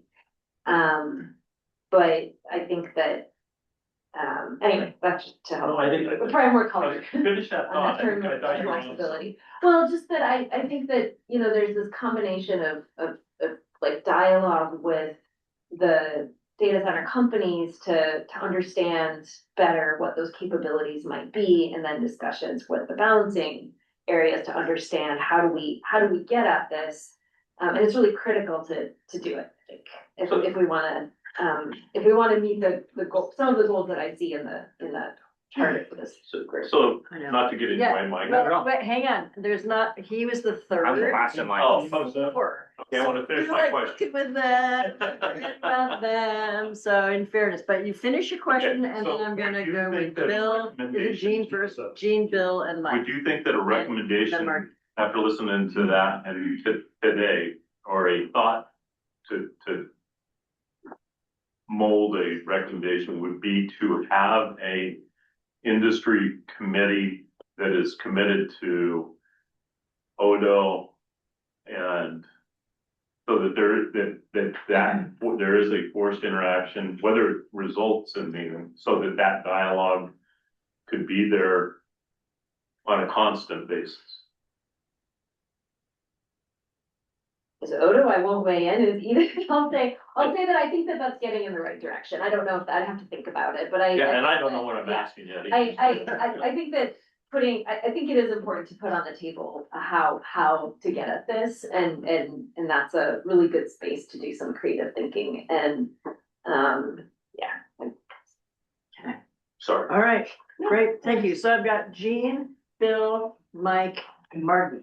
Okay, so going to the general premise that the grid has been underutilized. I saw 50% underutilized nationally. I don't know how much it is here. And it has been for a long time. I mean, yeah, transmission queues are longer than ever, more megawatts than ever, but I can tell you 10 years ago, there was way more in the transmission queue that can possibly be processed in 5 to 7 years. So it's not a new problem that's just being driven by data centers. Maybe it's being exacerbated by data centers. So my question is, with all of these things that we've talked about, some things are new, like newer technologies and so on, but other things are not, like dynamic line rating is not that new. I don't know about these ceramic coatings, for example, or advanced conductors and things like that. Why haven't these things been implemented already?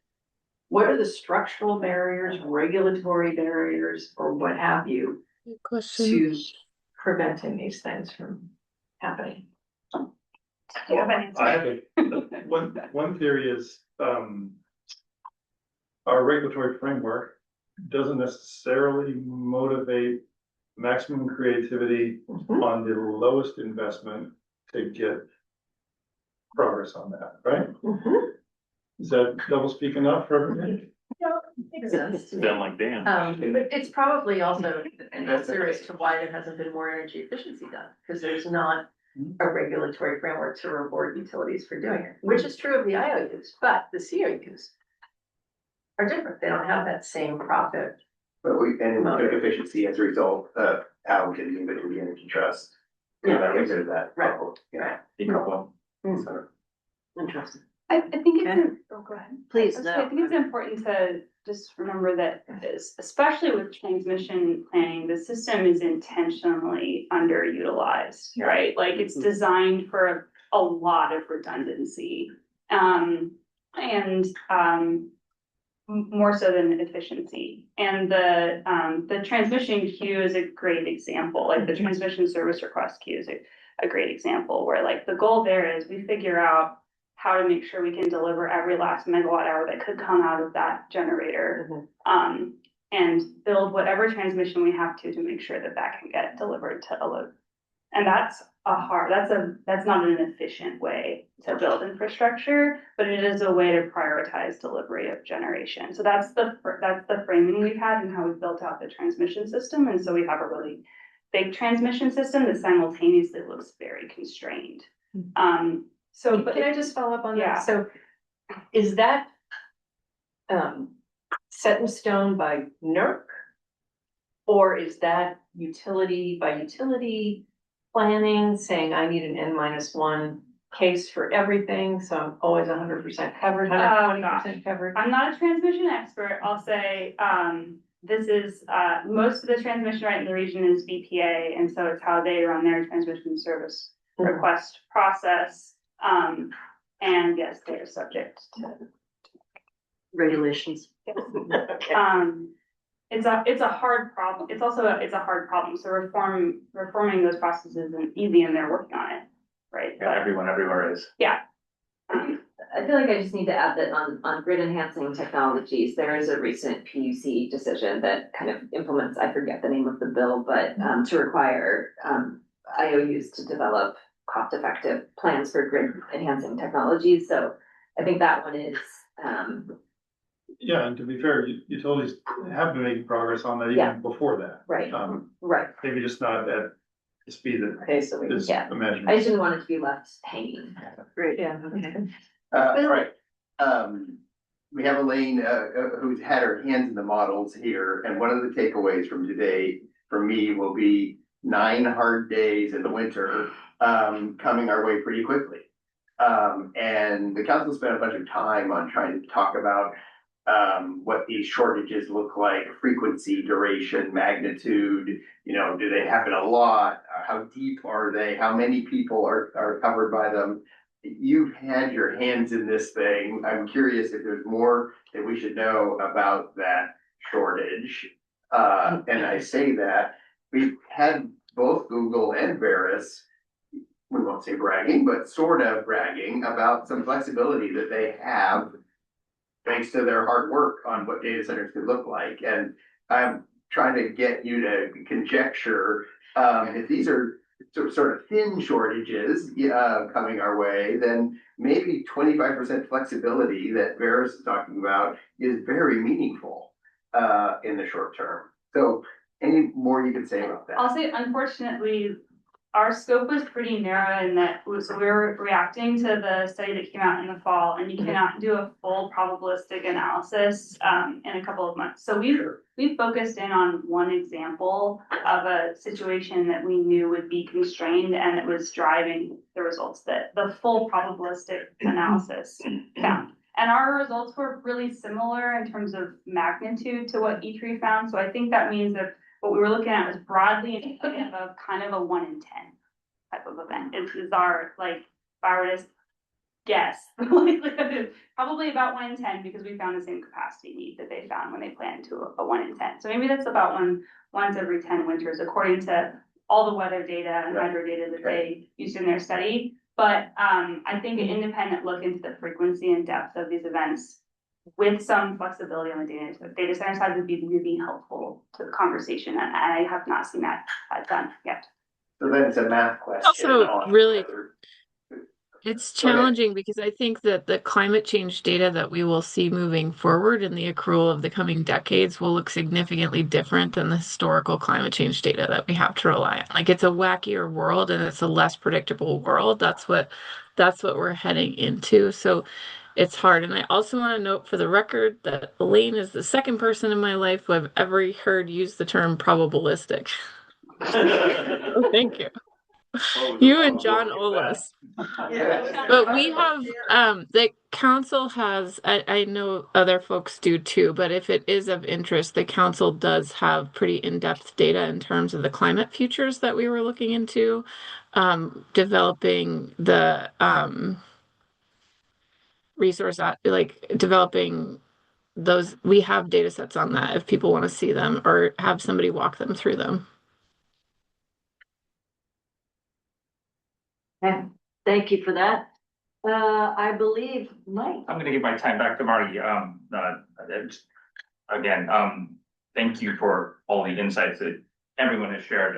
But Margie, you've got a question, you've been patient, so it's you. I just wanted to note, we can follow up with DEQ on this, but I think that we want to understand, or I would love to better understand how backup generation is permitted and the level of transparency surrounding the, like, which data centers have backup diesel generators and how that's regulated in the state of Oregon, particularly in those like high density air quality areas. So I think that that's something that we could follow up on and potentially like share with the public at one of our future meetings. What? Good one, Margie. My understanding is that that's kind of the only option for backup generation is diesel genset. Are we missing anything? There is natural gas option. Natural gas, not in storage. Oregon though. Not in Oregon, yes. Yeah. But there's also storage. The version, yes. Okay. Did you have a question? I think you're the only one who hasn't asked one during this period. Well, which is. So I will identify something. I don't think I have a solution, and maybe it'll prompt a conversation, but I thought Hugh Mayer did a great job talking about how her people's utility district is really focused on like sort of what the local community needs, what's best for them. And to me, it just sort of, I think they should be commended for that. It does sort of raise the question, the siting of these facilities are more than the local community impact.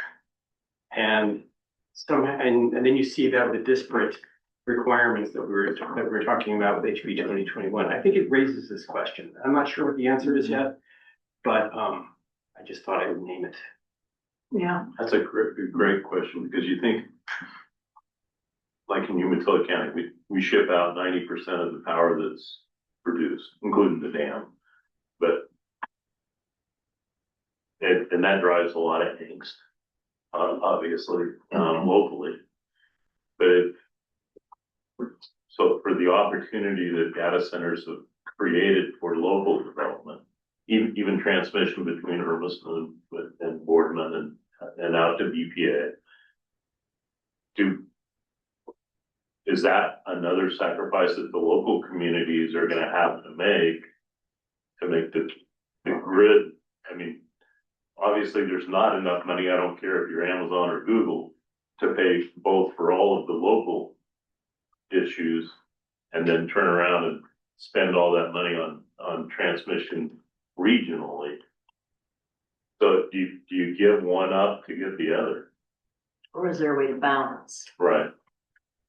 I have a question, and you don't have to answer this, Dan, but maybe it gets posed to you, which is, you think of this as that there are clear local questions, and for me to say economic development in Hermiston should probably look like this feels really out of place. For me to say we have a statewide greenhouse gas target that applies statewide doesn't feel out of place, and so there feel like there's different categories. You're right, because even at the transmission, the NGA, I mean, I made the comment that maybe this is a once in a historical, not just generation, but historically, we have the opportunity to partner with private industry to strengthen a national grid. And even saying that, sacrificing obviously local, there is an infinite amount of dollars. So you do have to sacrifice something. So and I think, yeah, Bill, when you said you balance it somehow, I think that's what you have to get to. But it's beyond a philosophical, it's a reality question. I mean, sorry, I just wanted to add a contextual point, which I didn't make because I flew through my last slides to give Emily time to speak. But I think that the PUC's order in that docket for PGE under the Power Act is pretty interesting, because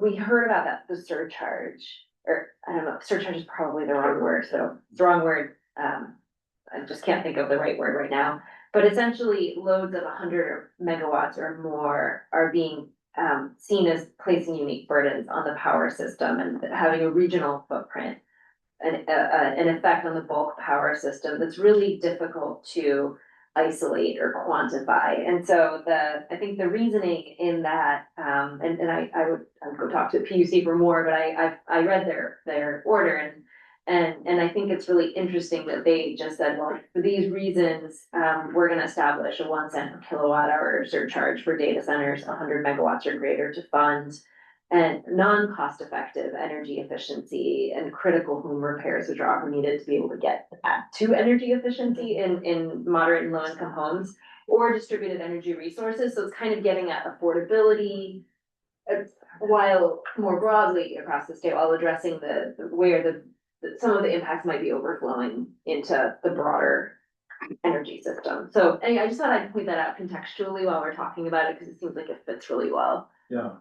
And this is just PGE, right? So now they're gonna look at PAC, not COU territories. I think it does raise a question about whether there's something similar. Right. And I think on this, I'm glad you mentioned what Nora covered, what Northern Wesco County has done and what UEC has done. Seems to have really done a great job of managing their engagement with data centers and working with the data centers to carry the load of those investments that are being required, so they're paying their way. It seems like there are some best practices there. I think I'm wondering about the next and then the next. We know these things like to happen in clusters, but there could be another cluster coming. And I'm wondering or concerned that the next COU to get involved, maybe facing the fourth COU and getting into a competition there. And it would be a problem. I think it'd be a bummer if someone's inability to, or non assertiveness in establishing those kinds of requirements tempted somebody to go to that other COU versus having sort of some principles that everyone can look to. Not that we would set those, but some way to build on those learnings in those two territories. Okay. Hey, and speaking of assertiveness, I'm going to assert myself. It's 3:57. Bob Jenks is here. We need to make the bridge from today, which has been outstanding. So thank you for starting us off, for hanging with us all day. It's kind of a long day, don't you think? When you're here in person, yeah, maybe you experience that, right? And for people who might have a completely hard stop at 4 o'clock, I'll just say that the next committee meeting is focused on affordability and taxation on Friday, June 26th. It'll be another long day like this because we're splitting the day between those two issues. And then if you want to provide written comments, please send it to the datacenter.ac. You see it on the agenda. You see the where to send it. And reminder again about next Tuesday. For folks who said they needed more advance notice for next Tuesday, this has been up on the website for about a month, maybe more. So I just want to let you know that we did put this one up much earlier. 4 to 7 next Tuesday, June 2nd. And what we wanted to do today, and maybe I'll let someone from the small group, Bill, would you be willing to introduce Bob and why you all were thinking that having him come in for a 5-minute bridge to the next session would be good? Sure. People probably don't need to be introduced to Cub or to Bob Jenks. People know him well. We were at one point going to have this meeting, I think, as you've already heard, to be energy and affordability. That just clearly would be using a shoehorn too aggressively to get all this in one day. And we felt it was really important to just pick up some of the issues that we covered today that have direct reference or impact on our affordability discussion. So no one better to do that than Bob. And so we've asked him, knowing that we would be very tired at this point, to take just a few minutes to grab some of those issues so that we've got them on our list and that we're thinking about them at the end of next month. Okay. All right. So Bob, we need you to turn your camera on in order to join us. There we go. There you are. Oh. All right. Great. So just a couple of minutes here, Bob, and then it's been a long day. I know you've been here for most of the day as well, so we appreciate that you've been here. Yeah, go ahead. I had sent in a couple slides. With those, I sent them in late, so if they're not ready, that's fine. I can skip that. They are not ready. If you sent them in late, I did not see them. The last Yeah, no, ones I that's not saw- that's not a problem. It was on me. I had other things I was dealing with this week. Yeah, no, in terms of thinking about this about affordability, I first wanted to start with the Power Act. The Power Act, we need to talk some about. The basic goal of the Power Act was to get data centers to pay for the costs of serving data centers and not have that within a utility fall on other customers. The way we do that, the way we assign costs at utilities is through customer classes. So the key part of the Power Act was to set up put data centers in their own customer class so we can assign them the costs of serving data centers. That's what the data centers really objected to more than anything else. I think you heard the Data Center Coalition complaining about the Commission's implementation of that law. And one of the things we need to caution ourselves is not to assume that that's sort of sunk, that's something that we have in the bag. Those protections for customers in that are the Commission decisions can be appealed to the courts. And from the tone of the data center comments today in the public comment period, I'm assuming that the Data Center Coalition, which is a trade association for all the data centers, including Google and Amazon and those folks, that they're going to challenge that decision and challenge the law itself. So that I think is important, but there's some really good stuff in that Power Act and in the Commission's implementation of it. The affordability issues with data centers go beyond that. Just the basic rule of supply and demand says that if you're bringing hundreds and hundreds of megawatts of new demand into the region, it's going to push up wholesale power prices. Electricity is a market. and you're going to push up prices in the market, and that market serves all customers.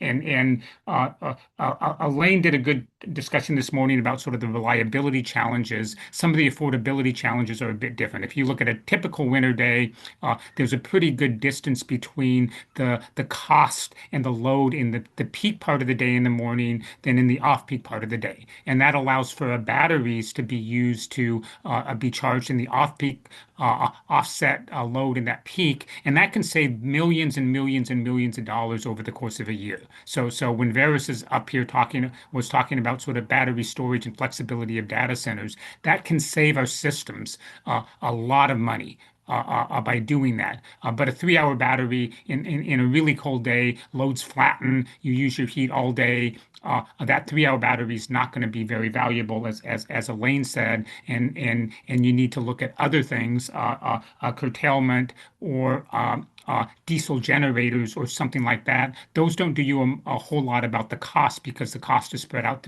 throughout the year.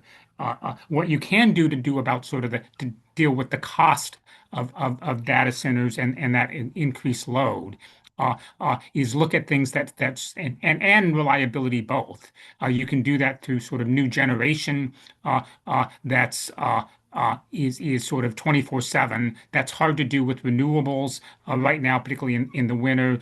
Though we heard about sort of the multi-day storage in Minnesota. The geothermal 2.0, there may be things coming and they can come faster with data center investment.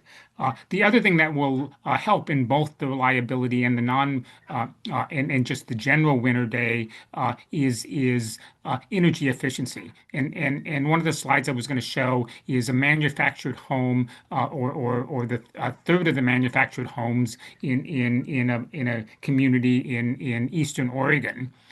And the loads in the winter for these older manufactured homes is over 3,000 kilowatt hours a month. At 10 cents a kilowatt hour, that's over $300 bill. At 20 cents a kilowatt hour, which is where PGE is and other utilities are heading, that's over $600 a month. I don't understand how somebody who can only afford to live in an old manufactured home can afford a $600 or $700 a monthly bill in the winter.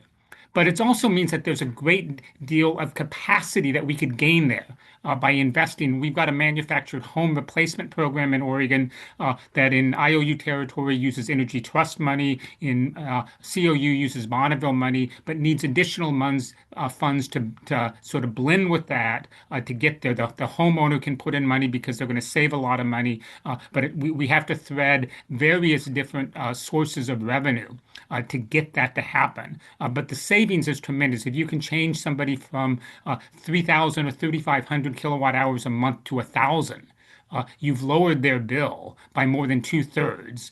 You've made those winters affordable for them, but you saved a hell of a lot of energy. And we've got thousands of these in Eastern Oregon. There's a potential to be a significant reduction in demand on the grid. It may not go all the way to serve a 100 megawatt data center, but it can help free up some of the capacity that they need in order to be on the grid. So one of the things that we'd like to discuss is those sorts of creative ways that we can actually help affordability, deal with equity and low income customers who are really struggling with the costs of the grid right now, and serve the data centers in a way that makes a whole lot of sense for them and for the grid. And there are sources and possibilities and ideas out there. You heard some of them today. Next month, we can talk about some of the real costs associated with these things. So Wonderful. All right. Thanks, Bob. Yeah, thanks a lot, Bob. Thanks for making that bridge for us. Is there more anyone else on the agenda committee wants to say about next time? Marty, Mike? Looking forward to it. Looking forward to it. It's gonna be an interesting one for sure. So, all right, I'll turn to Margie to wrap us up, I think, right? I think we're gonna stop it there. It's been a long day. It's 4:06, so we're 6 minutes over. Still single digits. Still, For those of you in the room, oh, is somebody talking? All yours. I just wanted to say for those of you in the room, and when I'm in the room, you can't see how active the chat is. We had over 120 people join the meeting at the top of the day. By lunchtime, we still had over 100 people online with us, and we currently have 55 people. I want to say thank you to everybody who participated, and I want to thank everybody who commented in the chat today and who took the time to show up and provide us public comments during the public comment period, to say nothing of the presenters, especially Edith and Elaine, for sticking around all day and making sure that we have good conversation at the end of the meeting today. Most importantly, I want to thank Colby, who has been so artfully and diligently ensuring that everybody who submitted anything via the chat, that we are capturing that. And you have been providing responses to everybody or most people in that chat. So I just want to thank Colby for her work and Donna for her facilitation. You guys have been such incredible assets to the team. And with that, I will shut up. Do we save the chats? Are those? We can, because there was so much, we do get them, and so we'll make sure. We are saving them. Yeah, we're gonna, Is it on Box? I didn't. we'll make sure that we send them to you directly, because there were a lot of chats today. Thank you. Except for you get a transcript along with the video recording. Yeah. Oh, the AI. That, but we can get it separate. Yeah, Oh, we wow. can separate. We're not off yet. I'm about to turn this off. I just wanted to say thank you to everybody. We will make the formal, and we're gonna stop the recording. And we will see you in June, and we'll see many of you at the listening session next Tuesday. So thank you so much.